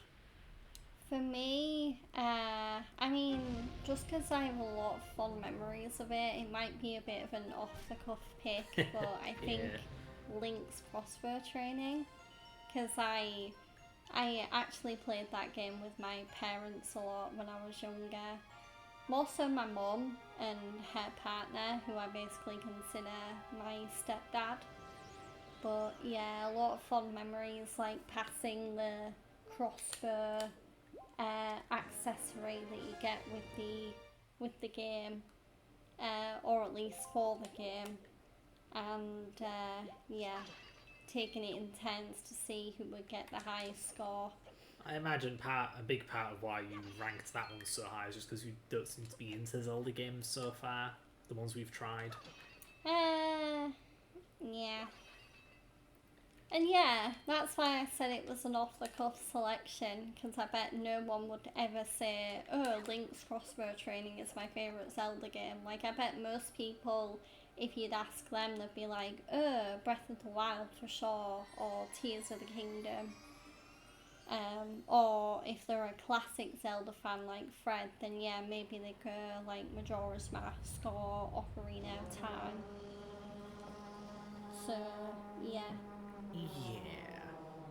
In terms of 2D Zelda games, I still haven't beaten Link to the Past. I'm well into it. It just never got me hooked. I'm probably just too old. I wish I was able to play that game when I was younger, because I would have been so much more into it. Instead, I played Zelda 1. I'm oddly into Zelda 1. You know, very old NES game. You practically need a guide to be able to play it. That or a very good memory to remember where all the stuff is. But yeah, surprisingly fun game. I suppose I don't play that much 2D Zelda actually. I've done a Link Between Worlds. It was okay, I guess. Yeah, I don't think I've played any 2D Zelda. I mean, to be fair, I really did like Link's Awakening on the Game Boy. Haven't played the remake.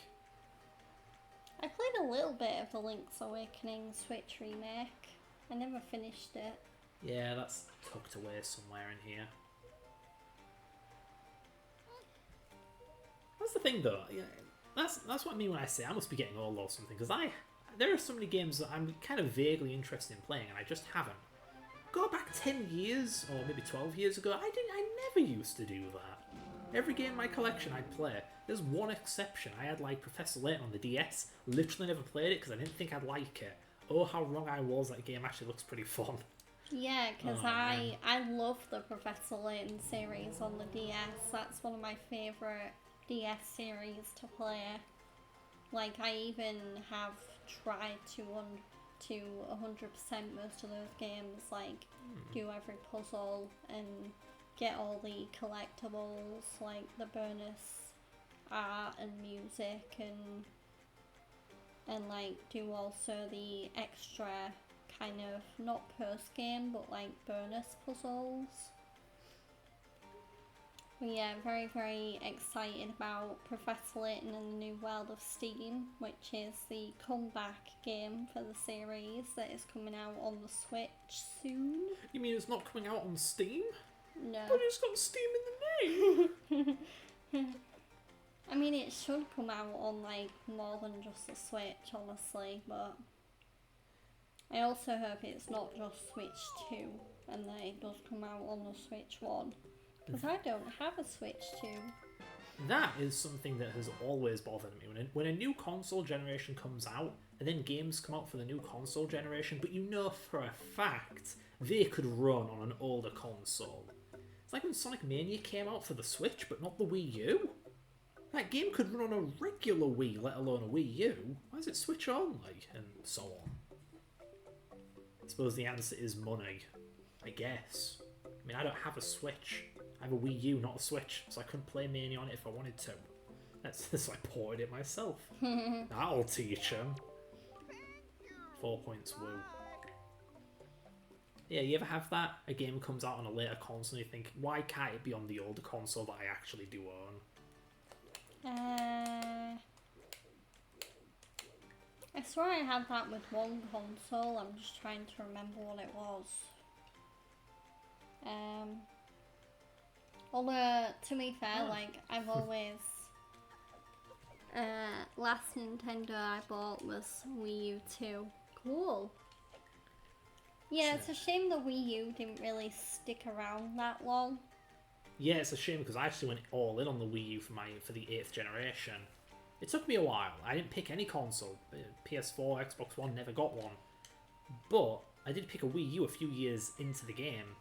Just because Hyrule Warriors came out and that was a console seller to me. I really liked that game. And I bought it and within a year, they killed it off. I do like Hyrule Warriors, yeah. I'm also very, very interested in the new Hyrule Warriors game that's coming out. You haven't even played Age of Calamity. Have I not? Yeah. Which Hyrule Warriors have I played? The first one. There's 3 now. The third one's coming out. Yeah, there's 2 right now. You haven't played the second. Well, maybe it's because I wasn't aware there was a second. Well, anyhows, where am I going? I guess I'm just moving to the next island. Yeah, I never had a Wii U myself. I always just had the Wii. But yeah, I really enjoyed my Wii, and it's a shame because it's become one of those consoles where I think I threw it away, but I don't remember throwing it away. What do you mean throwing it? You don't throw away a games console. What are you talking about? Or I think I sold it then, but I don't remember selling it. Here we go. Game, please. I don't need to know. I know what I have to do, please. Because whenever I got a new games console as a kid, my parents had the policy that, like, say, so for example, when I got the PS3, because at the time PlayStation wasn't backwards compatible, my parents sold my PS2 and traded in all the games. So, yeah. Yeah, it's a bit tragic. I know I now have a storage room full of old game consoles. My parents never did that. We kept each console, because I guess they understood you couldn't play the old games on the new console half the time, so just keep the old console. Besides, it probably ain't going to be worth much anyway. But thank God for emulation, because, I mean, I can play PS2 classics now. Yeah, I mean, I still have my old PS2, but the controller wire has frayed like crazy, so you can't use the controller anymore. And besides, it's an old analog image output, 480p, blah blah blah blah. May as well use an emulator. But I'm definitely a PlayStation girl. I've never owned an Xbox. I mean, technically the only Xbox I own is the one that's kind of built into my PC, because like you can play Xbox games and connect to Xbox Live on certain games on the PC. Yeah. I hope they never ban emulation.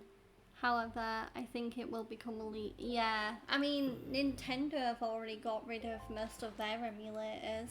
They took out 2 emulators, haven't they? Well, Yuzu and Citra? Hijinks. Citra was caught in the crossfire. But yeah, you know, I'm actually an emulator developer. I've made a Mega Drive emulator. And I'm a programmer, so I'm familiar with like the Western software legalities. I mean, I'm not a lawyer, but still. And, well, on principle, you should be able to emulate. You have a right to. But Nintendo managed to catch out everyone with this silly US copyright law that all of the countries who signed the Berne Convention or whatever, so they follow America's laws, even though they're not America, what the hell, has this really dumb rule where it's a copyright violation if your software disables or bypasses encryption or a copy protection. Basically, if any software has a mechanism that prevents you from copying it or running it on unauthorized hardware or whatever, well, not quite that, but still something like that, you're not allowed to bypass it, you're not allowed to distribute software that bypasses it, which is awkward because that's what emulators do. They have to decrypt the game. They require BIOS files, that kind of thing. And Nintendo managed to point at the US law and say, you know, there's this bit here that says you can't bypass encryption, right? That clause should not be there, but it is, so they kind of have a point, but they shouldn't have a point. It's annoying. Just because on principle you should be able to emulate, right? Like, you bought the game, maybe you even bought the console, so why can't you run your software on there? Oh, sorry, just noticing your comments now. But yeah, thanks. Yeah, so I mean, what's a good instance of it? Like, my emulator's fine. The Mega Drive doesn't do encryption or anything, so we can get away with it. But the Switch, I've read the like developer documents and stuff, and they say like, yeah, encryption is such a vital part of the Switch, you kind of can't bypass it. You have to do it. But sorry, I was trying to say earlier, if you own a game, why can't you run it on whatever you want? Yeah. Like, you can run Windows games on Linux. That's not breaking any laws. I mean, if you bought the game, you bought the game. And I know you could say, well, if you bought the game, there's like an implicit legal agreement that you will run it on the console it's made for, but there's nowhere that says that. There's no contract that comes with the game that says you will play it on a real Switch. So there's no, outside of some kind of social norm or expectation, there's no demand that you play it on the target console. And besides, this idea of you buy this game, you can only run it on this console, if anything, that's a monopoly, right? Like, there's Nintendo entitled to a monopoly to run every Switch game ever made only on their console. No. It's such an old thing. You go back to like, the Atari 2600, you could play Atari games on like a ColecoVision, because who said you could only play Atari on Atari? But yeah, like I say, it's that encryption thing. That one thing's like a poison pill that just taints the whole I mean, experience. I played Atari games on my dad's old computer when I was really young. Are you sure that's not a DOS? Well, it might be a Game, yeah. a DOS game. Yeah, I played my fair share of those back in the day. But yeah, like I said, all the legal backgrounds, it's weird. It's really weird. Because there's a lot of it where it's like, maybe technically on paper, if you interpret things literally, it's illegal. But if you just consider what the law says you can do elsewhere, then by extension you should be allowed to do it. Because they say if you own a game, you can't download it off the internet. Why not? What's the harm? If I have a GameCube game, I can stick it in my Wii and rip it to an SD card and get the file. So I can't download it off the internet. Like, what's the difference? You could say you're encouraging or enabling piracy, but I don't know, man. If you go on a website and you download a file, that's putting a strain on their server. You're costing them money.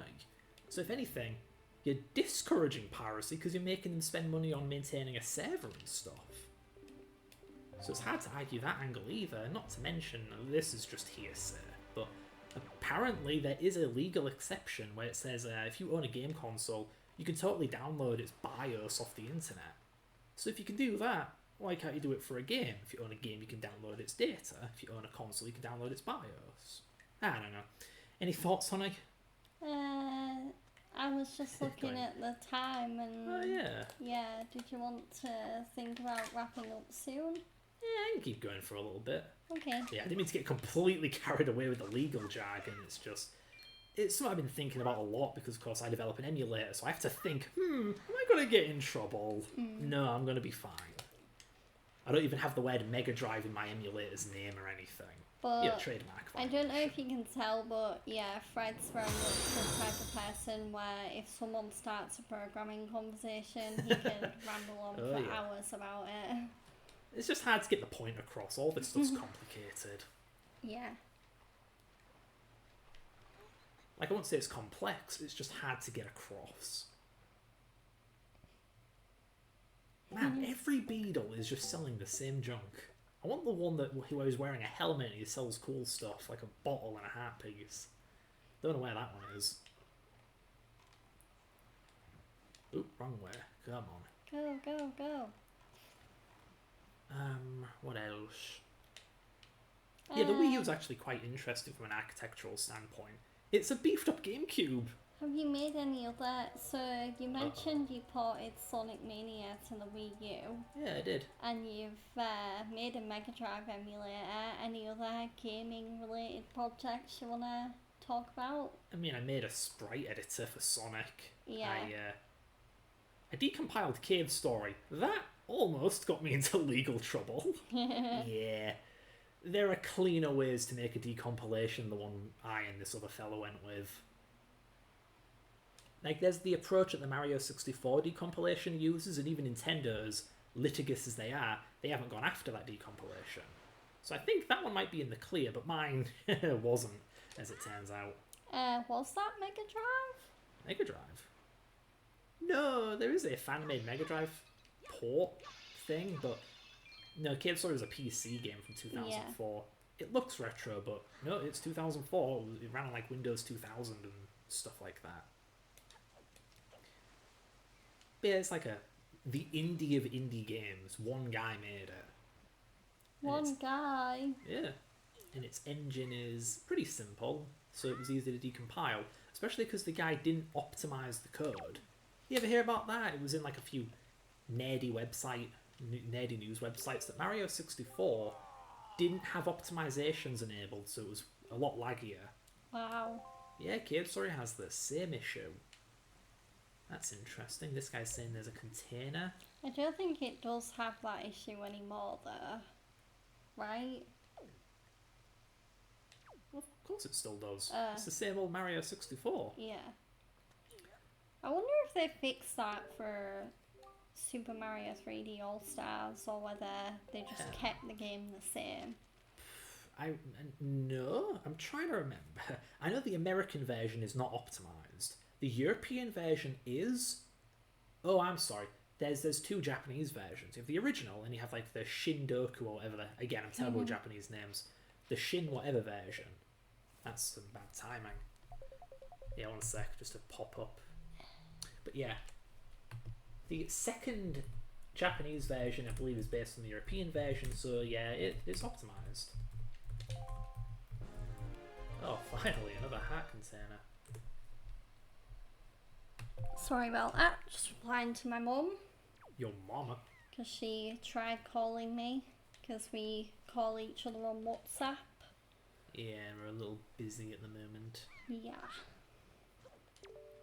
Oh, I didn't want to talk to the boat. But yeah, where was I? Yeah, Mario 64 was optimized. That made it easy to decompile. Cave Story wasn't optimized. That made it easy to decompile. I say it nearly got me into legal trouble. It got DMCA'd. Which is more so a legal threat than actual legal trouble. Yeah. Like, nothing happened. They just said they might do something if I keep going, so I stopped going. Whatever. But as for things I've made, I mean, I made an assembler, but that's no fun to talk about. No. It turns code into an exe, kind of. I did kind of make a dev kit for the Mega Drive. You can program for the Mega Drive in modern C++. That's neat. It's much easier than You're writing. also trying to make your own game engine. Yeah, me and my brother are just working on that. Yeah. I sense treasure. I mean, I haven't like made a personal go. project. Well, I'm working on it. I'm working on the engine for it. Me and my brother have been throwing ideas back and forth. But other than that, no, I've never actually made a game before. I actually learned to program because I'm a Sonic ROM hacker, and I basically never made any ROM hacks. I never released them anywhere. I do technical stuff, but I never made like levels or bosses. I've kind of made like, cause at uni, so not to flex or anything, but I have a bachelor's and a master's degree in computer science for games development. More than I do, yeah. So I did actually make like small games as part of my course. So I worked on my own version of Space Invaders. I made like a shoot 'em up game in Unity.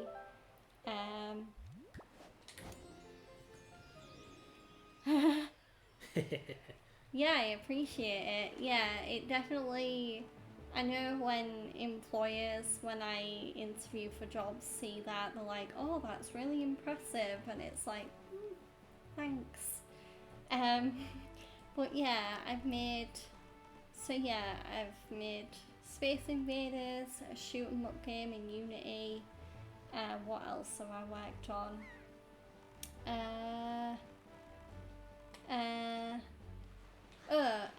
Way back in college as well. It wasn't really a game, but it was like a game environment. One assignment that me and Fred had to do, because me and Fred originally met in college, because we both did BTEC in game design. Did But- we? I did IT. Well, yeah, it was IT games design. Was it? I don't Yeah. remember signing up for game design. Yeah, it was IT game design. Okay, there goes my memory again. I wanted to avoid being pigeonholed or whatever into game development. I'm just a programmer. I don't have to be a game developer. But yeah, there was a unit where we had to make a game environment, and I ended up doing, because I'm a massive fan of the TV show The Walking Dead, so I ended up doing a game environment based on the prison from season 3. And yeah, so there was like zombie models in it. I got to like make a 3D model in Blender that was really close to Rick Grimes' gun from the TV show. Yeah, that was really cool. As for me, you just came up with an idea, right? You proposed a game. Was that it? Yeah. Yeah. As for me, I just went and straight made a proof of concept tech demo, my own Oh game yeah, engine. you did. I remember that. Yeah, and I disguised it as a PowerPoint presentation. So you run the exe and it pops up what looks like PowerPoint. And then you click through the pages. Oh my goodness, my useless money, give it back. You click through all the slides, and at the very end it would just become the game. Or like a proof of concept of the game. It was fully interactive. It ran on the computers and everything. It was great. I feel like you were flexing when you did that, because everyone course, else yeah. just did like a basic PowerPoint, Oh, and man. then there's you that does a literal game as part of their PowerPoint, and it's like mind blown. Yeah, that's just because I already knew how to program. I've been programming for years before I Yeah. actually went to college to do programming. I figured that higher education was necessary, but in retrospect, not for me anyway, it wasn't. And my mean- job has nothing to do with my education. In I fact, it was holding it back. I feel like college was necessary for me, and yeah, maybe my bachelor's at uni was, but yeah, I mean my master's was kind of just like I didn't have to do it. It was just something that kind of like I ended up doing. I mean, I wouldn't say you're a serious gamer. No, it seems what happened was, you may notice, when I look back at it, I fell out of gaming around the time I started programming. Yeah. I wonder what happened there. Yeah, I think I had a switch of hobbies there. Went from serious gamer to serious programmer.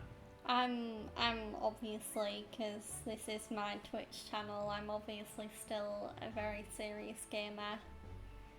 Yeah, you play a lot more games than I do, that's for sure. Yeah, like I play all the new games.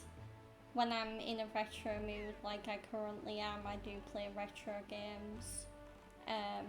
Yeah, I wouldn't say I'm even picky on my games either. Like I do play a good bunch of everything. So like whether it's Souls-like or RPG, horror, visual novel. I mean, there are some genres I'm not good at, like puzzles or platformers.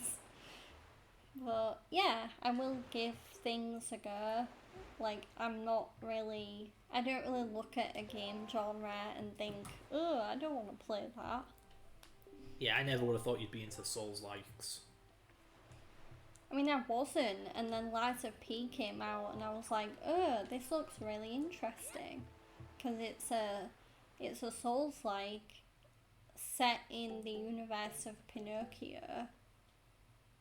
Like, kind of like a warped, robotic Yeah, very universe of Pinocchio. very twisted interpretation of Pinocchio. But yeah, it's really, really interesting. And then since then, I've played. I've not finished it, but I have played a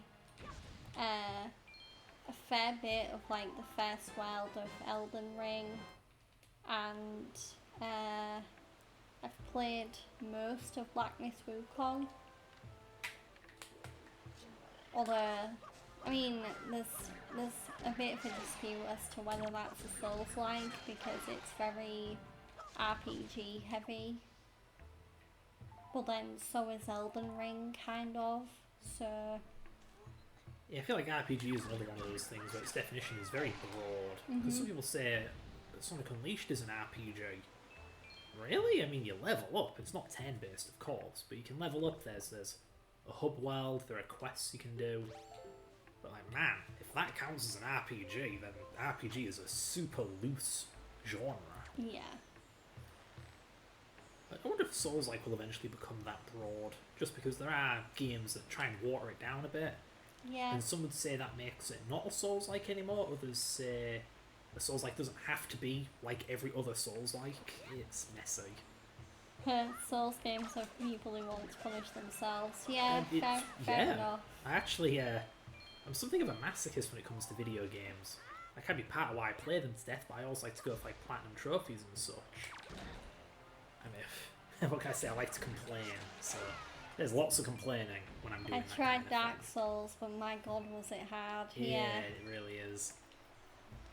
I mean, this guy's platinum Demon Souls, And and he went through hell. I platinum Demon Souls and Dark Souls and Lies of P technically. I say technically, it wasn't my account, but yeah. And then I did Sonic 06 Platinum, or 1000G, twice in a row. That was fun. Yeah, Fred's a bit of a trophy hunter. I wonder if maybe that's why I don't play games anymore. I keep 100% in games and suffering. Like, why would I keep doing that? Eventually I'll get bored and give up. Yeah, like Fred'll try and platinum or perfect game or 1000G any game that he plays, whereas Yeah. with me, I very much only do that for games that I fall head over heels in love with, basically. Well, the thing is, honey, if you remember, we streamed Sonic Adventure 2. And that was like the one game we 100%ed on this channel. Yeah. And it went from a really fun stream playing a fun game that I like to a horrible time, to put it lightly. Yeah. Yeah, the Sonic Adventure 2, the road to 100% is a real grind fest. And it's hard, too. And it's tedious sitting through all those chow races and so on. So even when it's a game you really like, sometimes 100% kind of isn't worth it. Or at least it's not a fun time, that's for sure. Yeah, Yeah. I don't think I've been unlucky enough that any of my 100% have been a tough time. Because I do feel like I do also try and pick games to 100% that are doable. Like, they don't have to be easy, they just have to be not, tear my own hair out There's one. and like claw at my face with my nails, kind of. Here we go.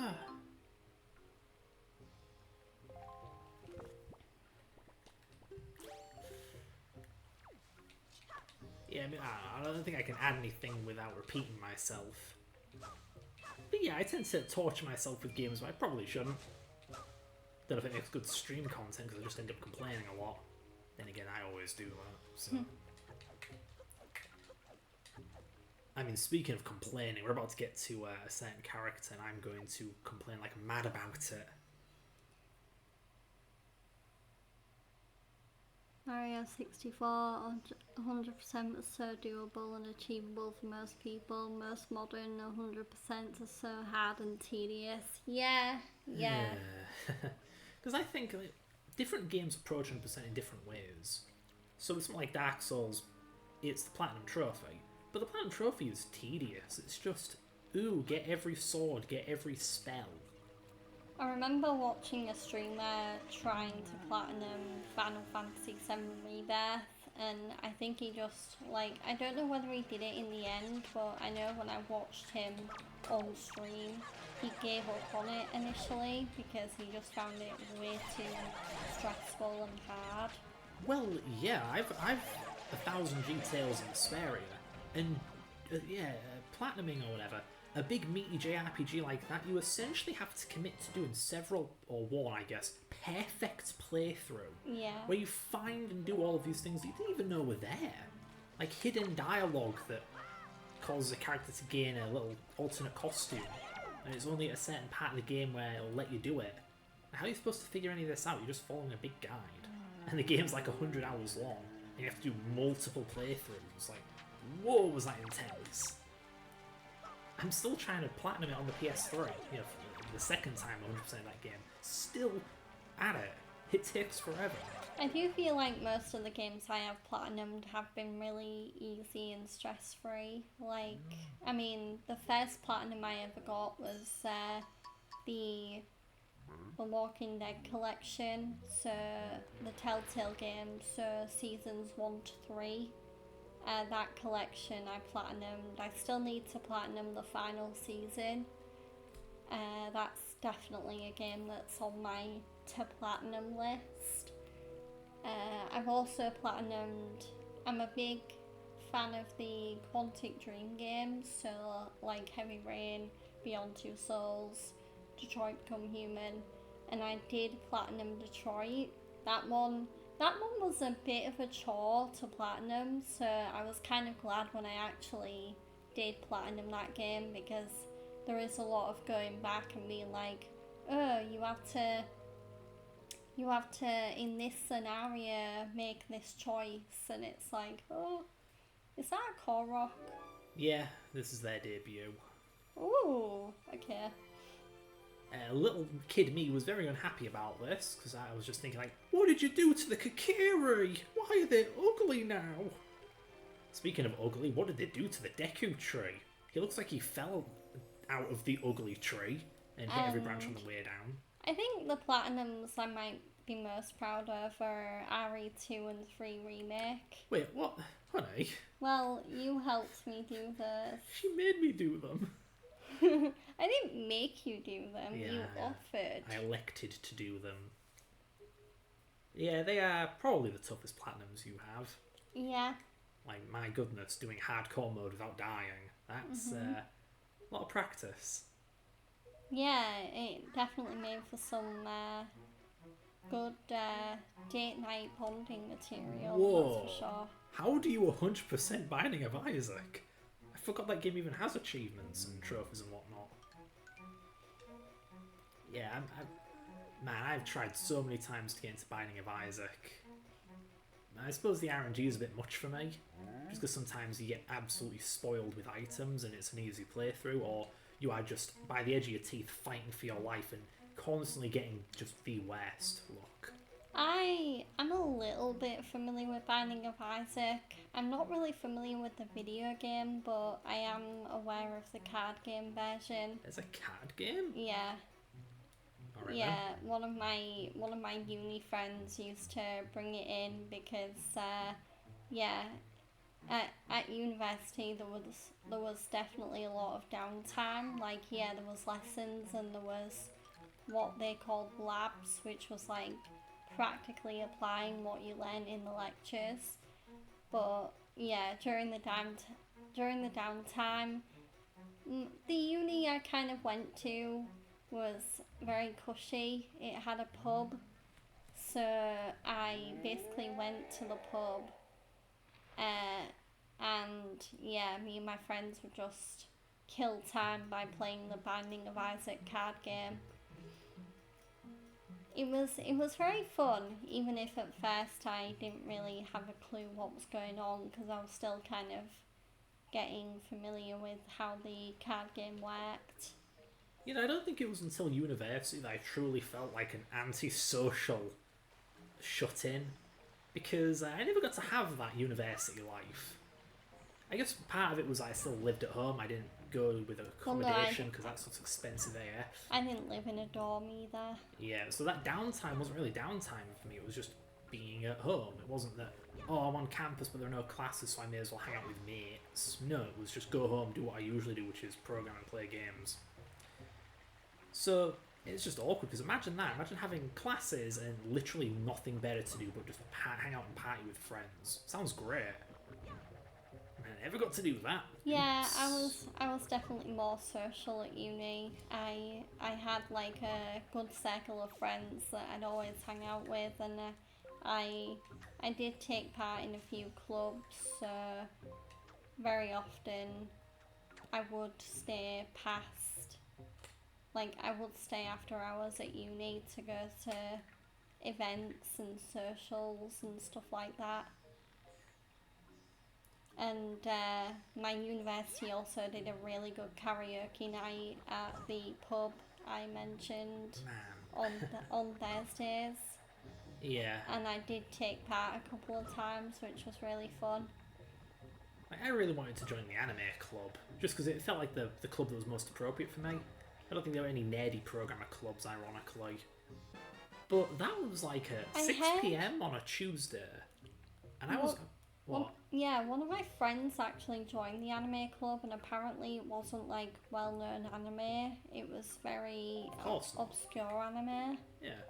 If you're an aficionado, you don't want any of that mainstream stuff that's already been done to death by yourself and everyone around you.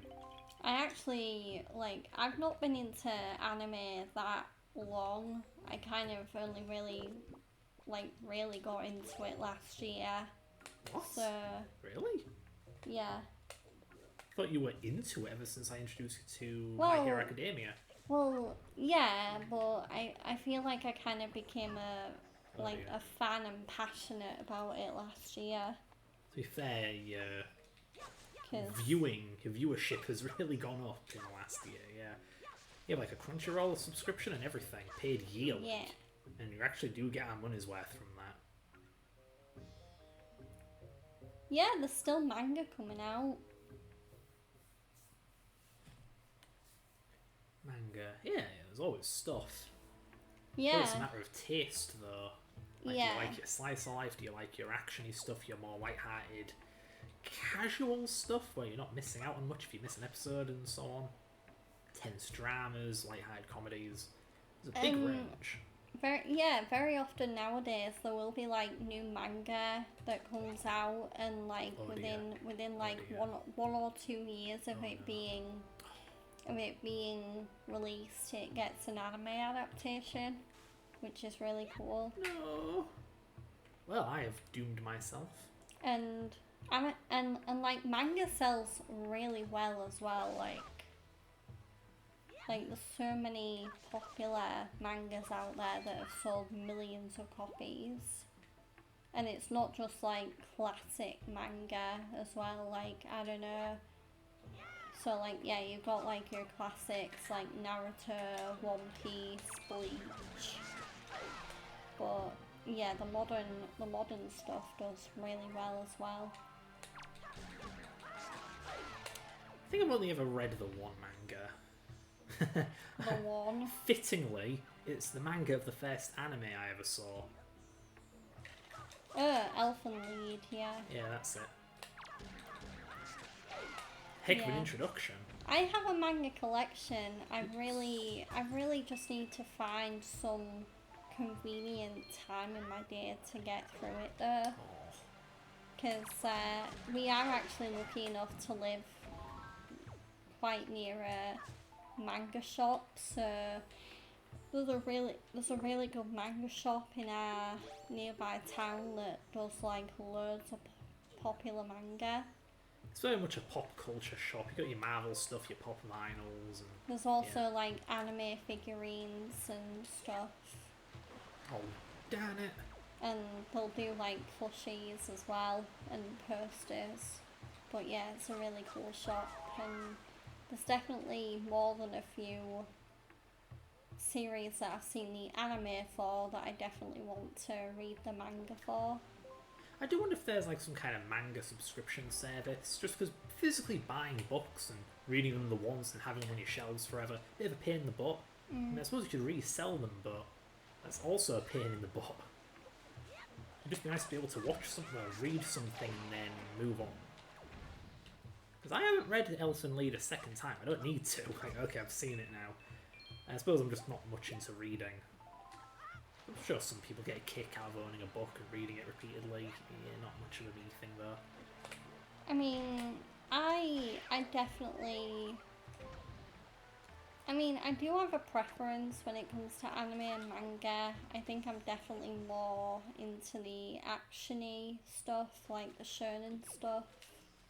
But I do, like, when I just want to relax or wind down, I do also just love sticking on, like, a slice of life or a sports or a romance anime. Yeah. Yeah, I suppose one of those slow burner, lo-fi, whatever you want to call them, things. Is what we describe occasionally as popcorning. Yeah. But you can just watch a little bit at a time. It's probably best watch a little bit at a time. Something casually to watch, like you have it in the background, you can talk over it, that kind of dealio. I feel like anime's become a lot more universal as well, because Very yeah, mainstream, it yeah. was very hard to watch it initially, but now it's on like Netflix, Crunchyroll, Amazon Prime Video even has anime. Like it's very easy to find anime, and yeah. Yeah, I suppose I can say I was a bit of an early adopter, around 2010, 2011, that's when I first saw Elfen Lied and got into anime.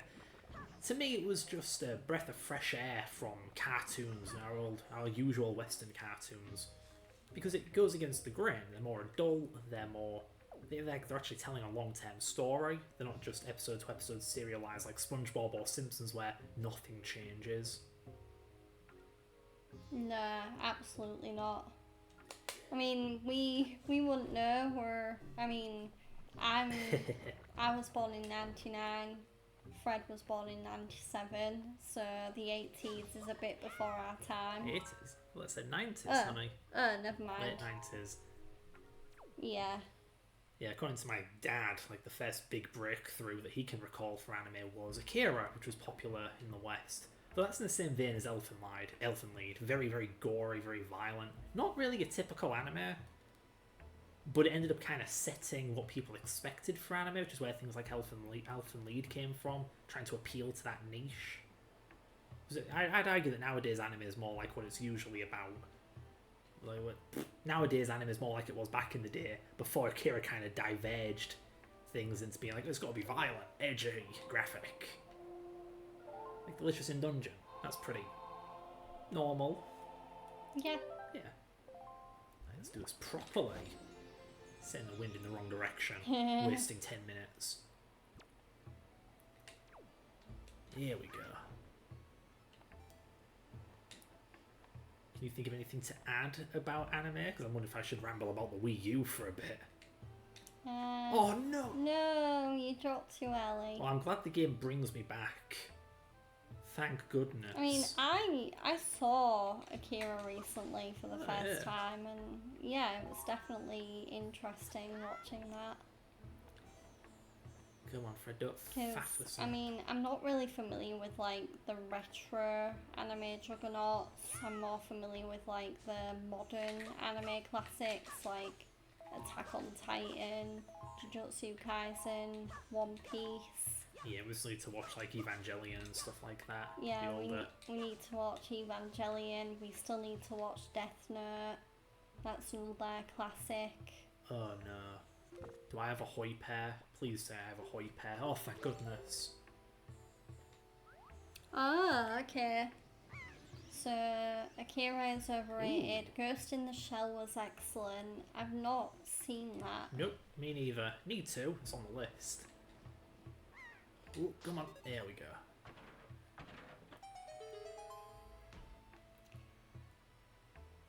Yeah, I do wonder what other retro animes I'm gonna get into, or I'm gonna look out for. I mean, I don't really know of many others. I mean, yeah, there's Akira, there's Ghost in the Shell. Yeah. Yeah, admittedly, I'm not the most well read up on that stuff either. Definitely more a programming guy than an anime guy. In fact, I think you're more into anime than I am. Some of it gets pretty funky. Yeah. Anime can be like that. Maybe it's the cultural differences, but they do push some things that you don't normally see get pushed around here. I mean, it's like Fred's been kind of in a popcorny way showing me Elfen Lied, and there's one particular scene where I kind of had to pause it a little bit because it kind of went a bit too far, but there's a scene in... Oh, I don't know. You sure you want to talk about that? I mean... Let's just say there may or may not be animal cruelty involved. Put it lightly, yeah. And I am a big animal lover, so I remember watching that and I was like, Fred, pause it, this is going too far. I can't stomach it.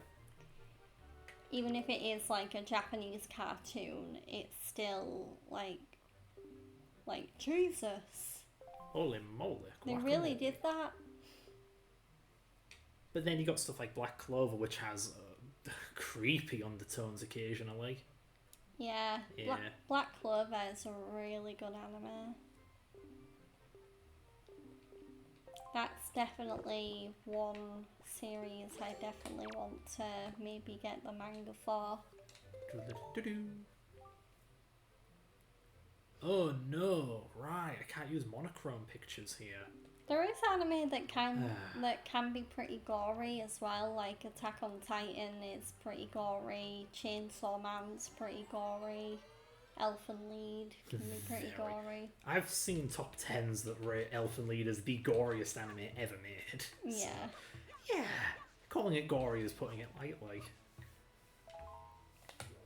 It was kind of funny because me and Fred went to an anime convention recently, and we were at this like event that it was meant to be a quiz, but it kind of went a bit off the rails. But while it was still a quiz, Yeah. yeah, I was able to propose a question about Elfen Lied, and the moment I brought up, like, this is a question about Elfen Lied, the entire room let out a collective groan, like, oh, that thing? What's wrong with you? That was funny. You tried Attack on Titan. Heck yeah. Did the first series, but didn't really catch on. I mean, Fred's brother was kind of like the same way, because like he saw seasons 1 to 3 and half of season 4, but for some reason he just never finished it. Me and Fred have watched it all the way through. But it does, to us it definitely did get better and better. And I did cosplay at the anime convention I went to. So there's a current anime I really like called Dan to Dan, which it's kind of goofy, very very funny, very weird, but it's basically about a teenage boy and a teenage girl who they gain powers and they're both interested in the occult, like occult. Yeah, I'll pronounce that a bit better. So they basically go around Japan and they protect it from like aliens and ghosts and supernatural beings. Yeah, many supernatural hijinks ensue. And yeah, I cosplayed as the female main character. Although I couldn't fully cosplay because I was gonna wear because the character wears a pink jumper over the white shirt that she wears, and I was gonna wear it, and then it ended up being hot as hell. Yeah, it was like one of the hottest days in recorded women history in England that day. Yeah. Just our luck. And yeah, so there was no way I was wearing a stuffy pink jumper. So I ended up still doing the cosplay. I just don't think I looked. And yet there was other people cosplaying the same character that were wearing that jumper. And I was like, how are you breathing? Are you okay? How are you not hypertherm? Hypertherm. Yeah. Not hyper. Hyper. Yeah. Ooh, yeah, it was very warm. How do you wear a jumper in this damned heat? So yeah, I think if I do, like when I do go to another anime convention, when I do cosplay, I might plan for that a little bit better. Like, in case the weather ends up being super hot and I have to, I don't know, change my outfit on the fly. So, yeah, because I definitely think I will cosplay again. I just don't know, I don't know whether I'm gonna play it safe again or maybe go for something a bit more elaborate. I guess it'll depend on, yeah, I guess it'll depend on who I feel like cosplaying at the time. Am I going the right way? Yeah, I am. Good. Cosplay. I didn't end up cosplaying. I know I could have easily pulled off a Minecraft Steve from the movie cosplay because I happen to look a bit like how he does in that film. I had a big crazy beard back then. But I didn't quite have the outfit down. I should have bought a pair of jeans. I didn't. I don't like jeans. It was probably too hot for jeans anyway. It's too hot in general. I think that heat wave that was happening back then is still happening. Like, it's warm today. Yeah.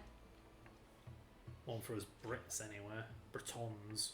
It's like, what is it right now? It's, must be high 20s today, which to us is ridiculous. We're used to 10s.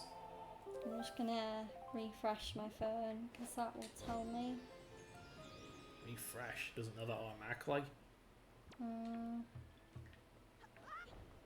Now to avoid the cyclone. No. Normally I don't first try this. It's 23, but apparently it feels like 25. So I was kind of right. If you round up, 5 is a high number. Yeah. Like the upper half of a 10. Whoa, dialogue I can actually skip. Awesome. And that's Celsius as well, obviously. Degrees Celsius. You know, I never did get around to rambling about the Wii U, like architecturally, programmatically, or whatever speaking. It's a souped-up GameCube in the same way the Wii is. Not to the same extent. The Wii had a GameCube GPU.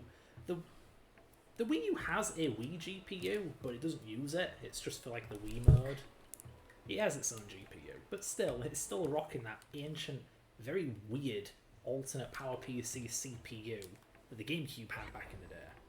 Just with features tacked on. It's got multi-core and stuff. Wii U wasn't more powerful than GameCube. It was more powerful. It's just it's the same architecture, the same technology. Because there's like, oh goodness, why did I do that? Oh Why? man. Why did you do that? I expect to put away the leaf and still have some forward momentum, but no, he drops like a rock. Heavens above. But yeah, it was more powerful. Like it's the same CPU but sped up. It's the same CPU maybe with more. It might have had more features, more instructions, but it also had more cores, so it can do things simultaneously. It can do 3 things at once. It's a tri-core. But still, it's the same fundamental technology, which is pretty unusual. Because it's not like the PS3 was rocking a PS1 CPU. No. It's not like the wait, I have to pick my words carefully here. No, really, the 360 didn't use the same CPU as an original Xbox. It was a bit stranger too because, so the Wii U and GameCube both use the PowerPC family of CPUs, but there are old and there are new PowerPC CPUs. The Wii U wasn't using a newer PowerPC CPU, it was using the same old version. They didn't use a newer one. Again, it was probably for compatibility with the Wii. You could play Wii games on a Wii U. But that in theory means you could have been able to play GameCube games on the Wii U as well. And in fact, yes, you can. Modders have been able to pull it off. You can play GameCube games on a Wii U because the technology's all there. So what did the Wii U add to the mix? It had like an AMD laptop GPU shoved in there. Couldn't tell you the specifics about it, but we know what the part numbers are and whatever. But still not a particularly amazing GPU. It is very 7th gen in terms of power and ability. Beyond that though, what else? I mean, what is there to a console? I think it had 2 GB of RAM. The Xbox One had 12. Yeah, it's under spec. What was their plan there? I guess they're just following the pattern of the Wii, because of course in its own era the Wii was underpowered. Heck, that's still how it is. The Switch is underpowered compared to the 8th gen. I'm sure the Switch 2 is underpowered compared to the 9th gen. But at least they have portability to fall back on. You couldn't say that about the Wii U, unless you count the gamepad, I guess. The gamepad's weird. Like, the Wii U can output HD, but the gamepad isn't HD, it's like 480p. With compression, too, so the image is all... It's a bit soft, a bit blurry, a bit noisy. Is that like SD? Yeah, it's SD, alright. Only with compression on top of it, so, like, the red is half the resolution, so red pixels are twice as big? What the heck? Oh god. Oh yeah, it's a bit gnarly. But you can really see it on the Wii U's gamepad. In fact, I'm convinced that Wii U games just avoid the colour red for that exact reason, because you don't see it often, because you don't see bright red that often. What the heck am I doing in this room? In your expert opinion, what's the biggest gaming achievement ever? What game pushed boundaries that should have been possible? That's a good question. Can't say I've really thought about it before. Like, even if I limit myself to one console, like, say, the Mega Drive, what game pushes the hardware the furthest? Well, there is a strange game called Hard Driving, or Hard Drive-In for the Mega Drive. It's a straight-up fully 3D game on the Mega Drive. It runs horribly, but it's impressive they pulled it off nonetheless. It doesn't really use the GPU at all. It has the CPU just render the polygons and stuff. Not like how Doom did it, actually, only Doom cheats. Doom doesn't do polygons. I mean, do you know what Doom does, honey? I don't know. It just does lines. It's lines and like a flood fill, like the MS Paint flood tool. It makes it do floors and ceilings in some weird, wacky way. I don't know, it's hard to explain. What do you think, though? Are there any games that you think that really push the limits of what the hardware could do? I mean, I can think of one that didn't push the limits of what the hardware can do, which is Starfield. Because when I got that game for PC, that was one of the first games I got when I got this laptop that I'm using to stream right now. And yeah, I remember being a bit underwhelmed with how Starfield performed when it came to frame rate and overall game performance. I was kind of expecting a bit more because it's a Bethesda game, so I was kind of hoping it was gonna be like like not Cyberpunk when it launched, because obviously Cyberpunk 2077 when it launched was a train wreck, but how Cyberpunk is now, where it runs really well and there's no bugs in sight.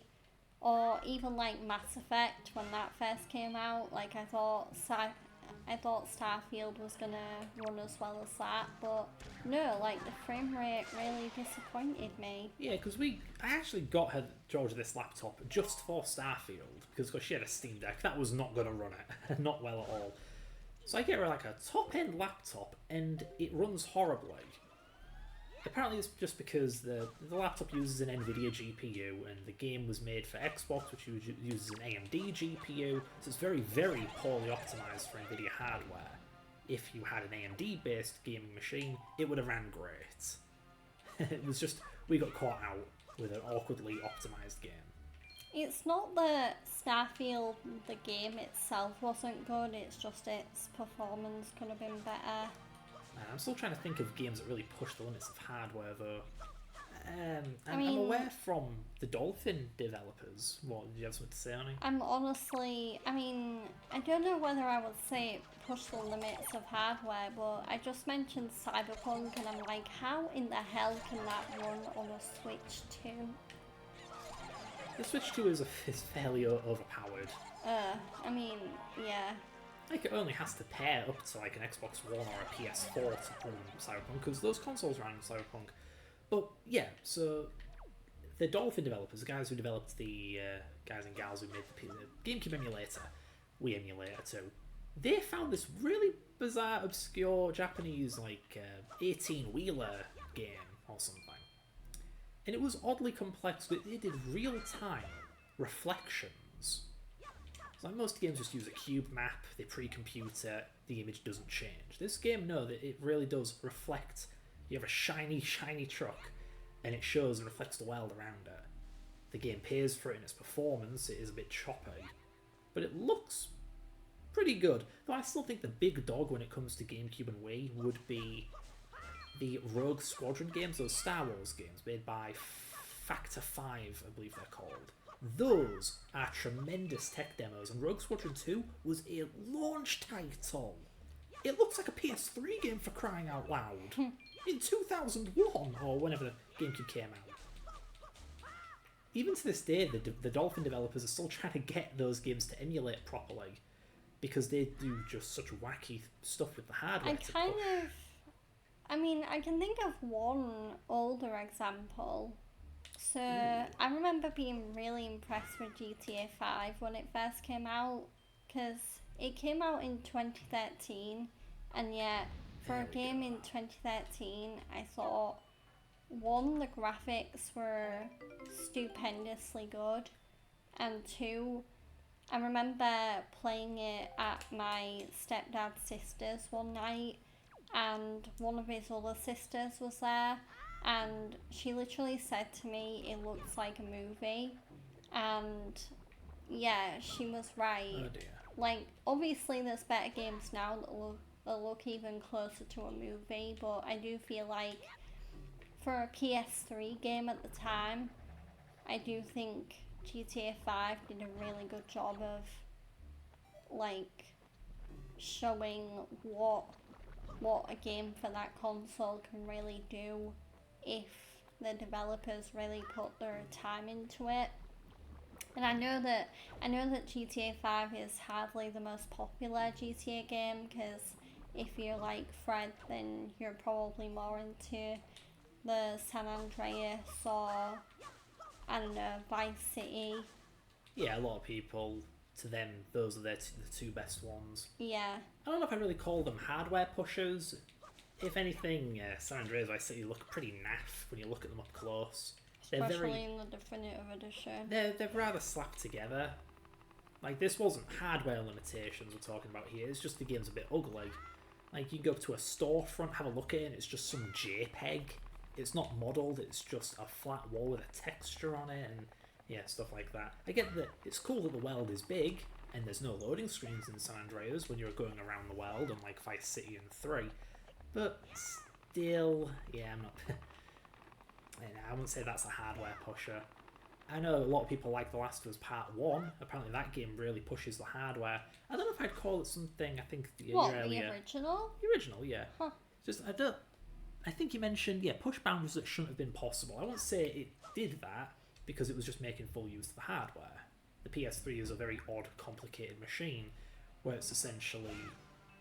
You have to, like, heavily paralleled code and simultaneous calculations where you calculate 4 things at once. Vectorization it's called. The game just does that. It leans into what developers wanted, or what Sony wanted developers to do with the PS3. It wasn't doing any wacky tricks, like, so, whoa, no one ever thought to do that. No, it's doing what people didn't want to do with the PS3 and play by its rules.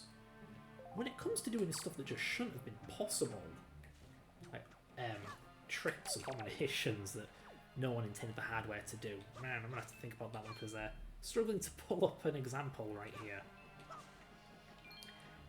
I've seen some bizarre programmer get, I think it was Tomb Raider 1, a fully 3D game, running on the Game Boy Advance? That ain't a 3D console! How the heck was that done? I guess I mean, you brought up a game earlier that was like a great tech demo. I mean, I've not finished it, but I've always heard since the PS5 came out about how everyone thought that Astro's Playroom was a phenomenal tech demo, and it really pushed the boundaries of what the PS5 could do, because it literally shows you, like, that game is literally just like a tech demo for not just the PS5, but I mean, this is a DualSense Edge, which wasn't out at the time, but still, it really showcased all the, at the time, new features of the controller. Right. Another one popped into my head. Doom for Super Nintendo. It wasn't quite leveraging just the Super Nintendo, it had like a Super FX chip, but still, Doom's a game that apparently back in its day, 1993 or so, you needed a pretty good computer to run.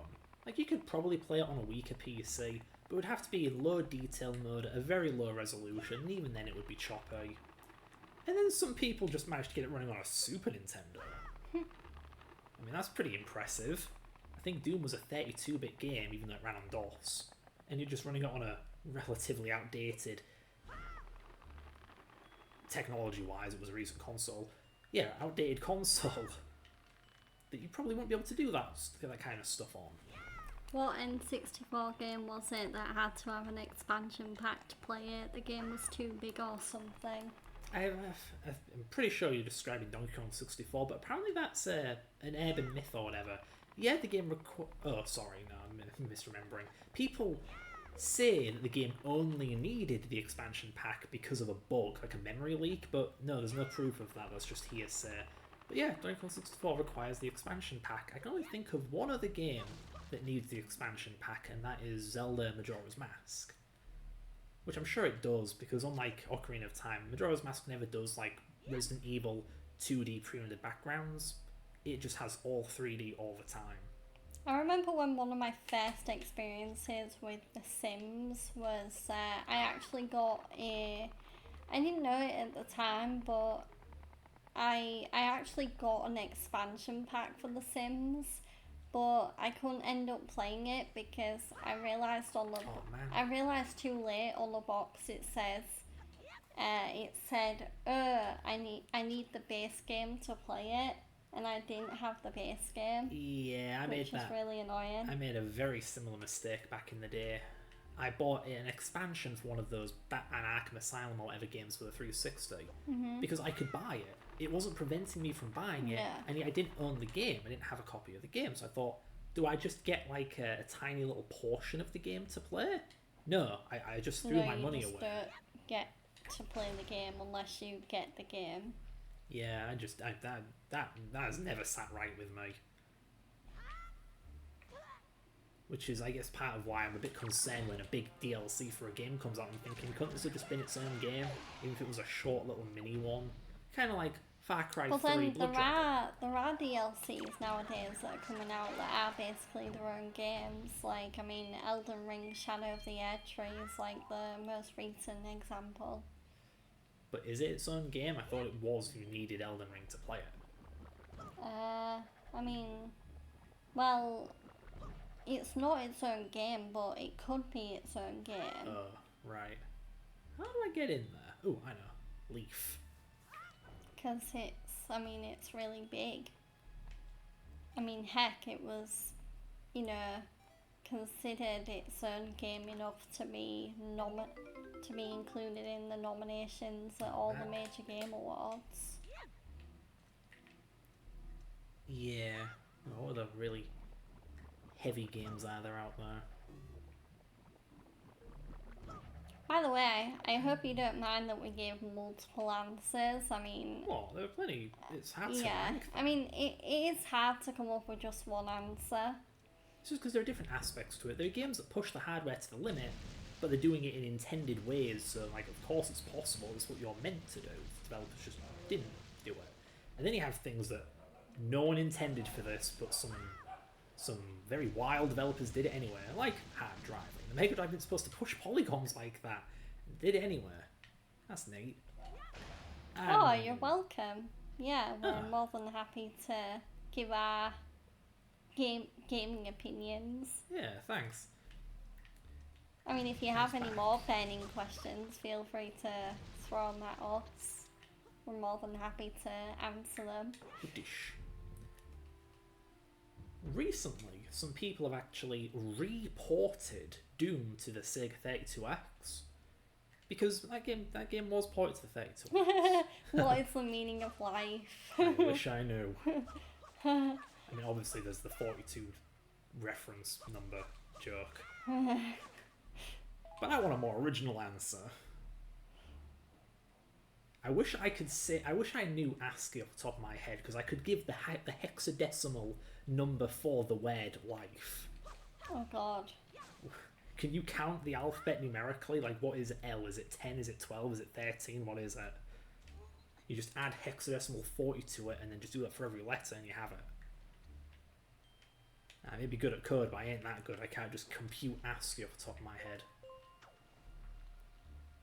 Yeah, like I was saying, Doom got reported to the 32X by fans, and it's way more performant than the official release. Yeah. The official release was rushed. It's like a third of the game is missing or something, and the levels are very nerfed to simplify level geometry, the enemy placements to be less strenuous on the hardware, and so on. But fans reported it, and if I remember right, it's either the vanilla levels or they're much closer, they're much less stripped down, if not completely unstripped down. I mean, but yeah, does life really have any meaning? Nihilism. Life is what you make of it. Or as the famous Irish singer Ronan Keating sings, life is a roller coaster, you just gotta ride it. Or as that one Pixar film said, life is a highway. That's a Rascal Flatts song, I'll have you know. I'm not a music buff, I couldn't tell you that. I can't tell. I can't prove you wrong if I thought you were lying. Is what I'm saying. But yeah. So with this new Doom port to the 32X, there's actually a prominent Sonic fan game, which is a mod of Doom that turns into a 3D Sonic platformer, but like a super primitive one, owing to Doom's limited 3D, primitive 3D. To some, fake 3D. Depends on what you consider 3D to be. But yeah, so because this Doom game, the Doom's engine got reported to 32X, it's very good, people are able to port this Sonic fan game to the 32X. So now there's technically a 3D Sonic game for the 32X, which there wasn't before. And Knuckles Chaotix isn't really a 3D game, it's got 3D special stages, but does it count? They're automated infinite runners and stuff, they're one-dimensional practically. Just so you know, we've gone past 4 hours. I'm aware. But thanks, honey. And that's a lot of grass. Yeah, I'm wondering, man, there's gotta be more examples out there. But I'm not very familiar with, like, the NES or anything, so I couldn't tell you what games push that hardware particularly hard. I like the Game Boy. What's, like, the most advanced Game Boy game I've ever seen? I feel like all the examples I gave, I mean, I'm not sure whether they push the hardware, I'm just thinking of, like, I just kind of figured I'd think more about groundbreaking games for their generations, I guess. And also in Starfield's case, like games that should have been groundbreaking in my opinion, but they weren't. They were kind of just disappointments. I mean, Cyberpunk could have very well been that way at first, but CD Projekt Red, who developed that game, they did a really good job of bringing it back. Right. Just thinking back to the subject, I remember how Sega, I feel like the Sega Saturn era, Sonic games weren't even being made by Sega, they weren't being made by Sonic Team, they were being made by some British dev team, Traveller's Tales, and they are essentially a team of tech demo people. They made advanced proofs of concepts. They weren't really game developers, they just knew how to push hardware to the limit. They did a fair few tricks. Like, they're the ones who made Sonic 3D Blast, where you got kind of 3D on the Mega Drive. It was an isometric game, but still. They also did some wacky stuff with the Sega Saturn, where compared to the PS1, compared to the N64, the Sega Saturn's 3D was very basic. So it was essentially like 3D that was made of sprites, it was made of quads. You couldn't really control the mapping of it or anything. Anyway, Sonic R for the Sega Saturn managed to do environment mapping, it managed to do reflections. Even though the hardware wasn't meant to let you do that, it was way more basic than that. What Traveller's Tales ended up doing was essentially, as with hard driving, just brute forcing it on the CPU. Just generating all the reflection data at runtime, and normally you shouldn't have to do that. But Sonic R just used it for menus, so it could afford to have the CPU just be busy doing that for the entire frame also. I know another fun question Ooh. that my friends like to joke about is, what is sleep? Why do we need it? All I know is that when I don't have it, I go delirious. Because, I mean, I know a lot of people are like, who needs sleep when you can sleep when you're dead? Oh dear. I missed. I mean, I know a lot of people that are night owls and will just stay up until like the crack of dawn, like this one here. I've just never been good at going to sleep. Even if it's my usual time for sleep, I'll just lay there for an hour, get bored and get back up. Go do something else. Yeah, whereas with me, I'm like the exact opposite. I can fall asleep like that. What's that expression? Out like a light or Out something? like light, yeah. Yeah. You're very good at that. Even when I'm under anesthesia, like if I have to get surgery for whatever reason, my parents will always laugh about how I'd be like talking 1 minute and then out like a light the next. I mean, I'm pretty sure anesthesia does. Ooh, hello. And yet I don't even remember falling asleep, and then the next thing I know, like I've had whatever operation it was I had to have and I'm recovering.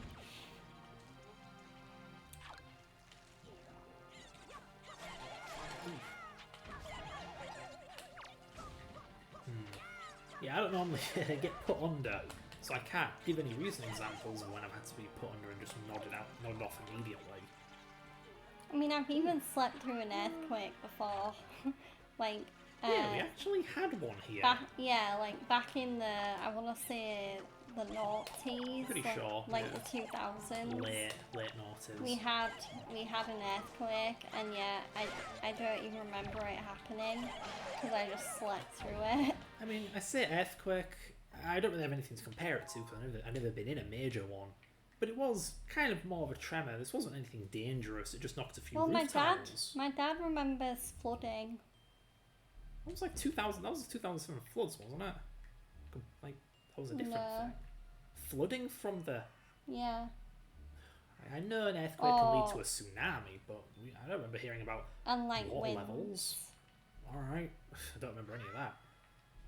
But yeah, I was there. I was awake at the time. Yeah, the place just shook a little. My dad got woken up too. I didn't. Yeah. Yeah, see, I had a bunk bed at the time, and no one was in it. No one was in the top bunk. I was in the bottom bunk, and then I didn't think it was the whole room. I didn't know it was the whole damn country. It was just my bed was shaking. I thought, there's some guy in the top bunk who I didn't know was there. That's scary. So I ran off.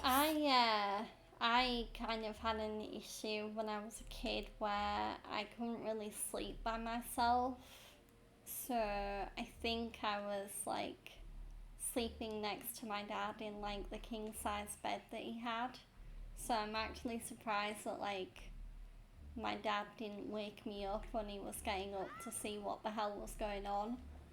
But yeah, I don't even know what caused it. Like I guess it was just like separation anxiety or something. But yeah, as a baby and as a kid, I just hated the thought of sleeping in a different room to my parents. Man, I normally have very bad recollection when I was a kid, but I remember that phase as well, going from being in one room to being on my own, and then it was all dealing with the lack of a light. Like, we used to have a lamp. Yeah, on, like but... even when I did have my own bed, like I was living with my mum in a flat, so that only had one bedroom, so I couldn't, even though I was in my own bed, I was still like next to my mum's bed. Like there was my mum's bed, and then there was my very Winnie the Pooh themed bed, because I was a big Winnie the Pooh fan when I was a kid. I mean, I still am a Winnie the Pooh fan. Like I bet if we'd watch a Winnie the Pooh fan now, I'd kind of be like how I am with. Oh, you're welcome. Yeah, and thank you for the follow earlier as well. I saw that, but I didn't. I noticed that. I didn't comment on it until now. But yeah, definitely. I look forward to more of your very good and very interesting questions, and it was nice to chat with you. Yeah, fun. Yeah, Bye. See ya. I mean, we'll be wrapping up soon anyway, so perfect timing, really. Yeah, I do wonder how much this dungeon has left in it. Because, yeah, I mean, I did promise my mum I'd catch up with her after the stream, so I don't really want to push it too late, especially because she's working tomorrow. Yeah, see you next time. We have to find our own questions to keep us entertained with now. There we go. I'm honestly surprised I never thought about that before, though. The most graphically intense or the most impressive game ever made. Because I'm a programmer, of course I should be thinking about that kind of thing. But I just haven't. Yeah. Well, at least maybe, of course, like, I immediately thought of hard driving on the Mega Drive, because of course I think about impressive Mega Drive software a lot. But in general, maybe it has to do with me not knowing the hardware that well. Of course, I can talk about The Last of Us being impressive because I'm somewhat familiar with the PS3's architecture, but like PS2, I actually don't know. Yeah, I'm not really aware of any PS2 games that really pushed the boundary. Like, what's impressive? What is the PS2 good at? What's the PS2 bad at? In my opinion, like, graphically, I feel like the Xbox 360 was the better of the two consoles. Like, I swear the Xbox 360 did have better graphics than the PS2. From the games that I saw. Anyway. You mean Xbox 360? You said PS2 was better than PS3 or something. Yeah, Xbox 360 has better graphics than PS2. Apparently that is the truth, yes. The 360 has an objectively better GPU, but the PS3 has something else to help with the graphics. You see, while the GPU is weak, you could have the CPU help out. Which, yeah, you can do it with any console, but I mean, the PS3 specifically was good at that, because it had the cell engine, the cell CPUs, whatever you call them. Yeah. They're a lot like modern GPU. Ah, screw this, I'm leaving this room. They're essentially like modern GPU. Oh. Yeah, okay. Where the heck am I? You got to, like, talk by yourself for a bit. Oh, I'm gonna go ring my mum now, and then because I don't want to leave it too late. I don't think I'll be doing this dungeon. I'll be finishing this dungeon anytime soon. But we're in an emulator. We can save state. Yeah. Should I wait until I take out this boss, or should we just save and quit now? Well, no, deal with the boss first. Yeah, or mini boss, whatever. Yeah, so what I was trying to bloody say about the PS3 is you can help out the GPU by having the CPU do some work. Because there's the main CPU, which runs the game logic, of course, but there are a bunch of these little mini CPUs as well that are great for graphical operations. Stuff like The Last of Us takes advantage of it to take some of the strain off the GPU, to let it really get to work, which is why the game looks so impressive. So it's kind of hard to say for sure which console was truly better in the graphical department. Yay! Yeah. But by default, the 360's GPU was easier to use while also being way more powerful. So typically games looked better on the 360. Feel free to get the chest before you save state as well. Yeah, okay.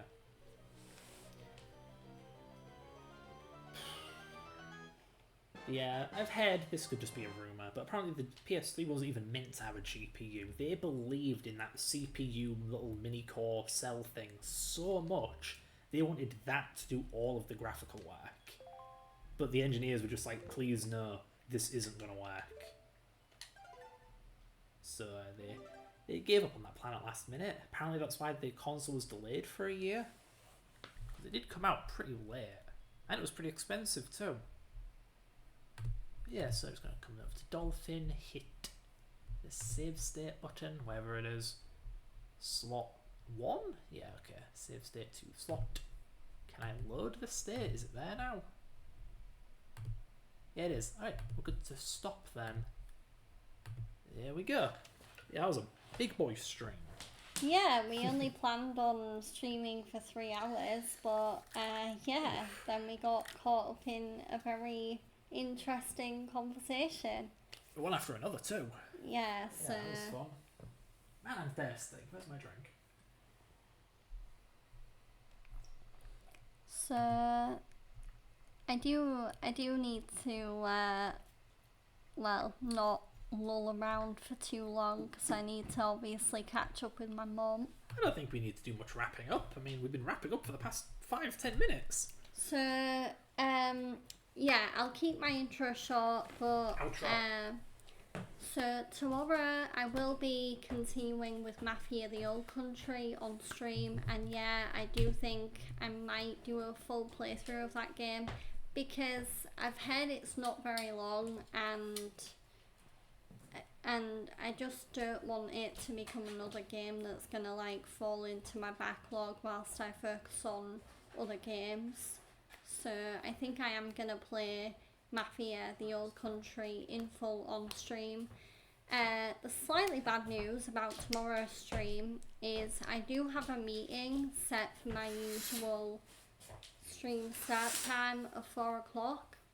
So unfortunately I will be streaming tomorrow, but I don't think it'll be until like, I mean, I'll be lucky if I can stream for like 4:30, but I might be pushing it towards 5 o'clock because yeah, I do have a meeting and I can't really not show up or cancel it.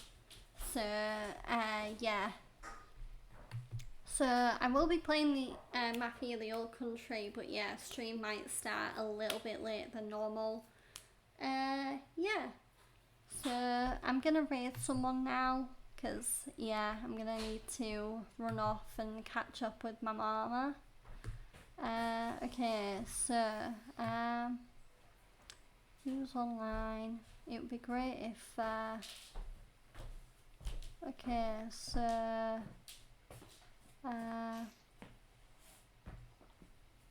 let's see.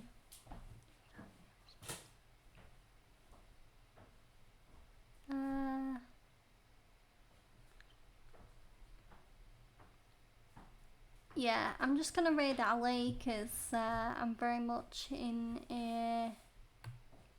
Or actually...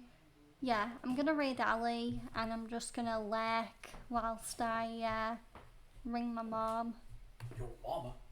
So, yeah. But yeah, let's raid Ali because she's having a community Minecraft day today. So, yeah. Let's join her and show her some love because once again she's 24/7 streaming and she works really hard. So, and I really do love her, how her community is so chill and relaxed, and it's a great place to just... It's a really perfect stream to raid into because it's a wind down stream, like it's not too full on after I've just had a full on stream. But yeah, let's raid Ali, and yeah, I will see you all tomorrow. I will update you on the time as well on my Discord and socials before I go live, so you guys will definitely know when I go live. But do make sure to follow me if you enjoyed the content, and also turn your notifications on so you know when I go live. But until tomorrow, have a great rest of your day, everyone. Bye bye. Bye bye.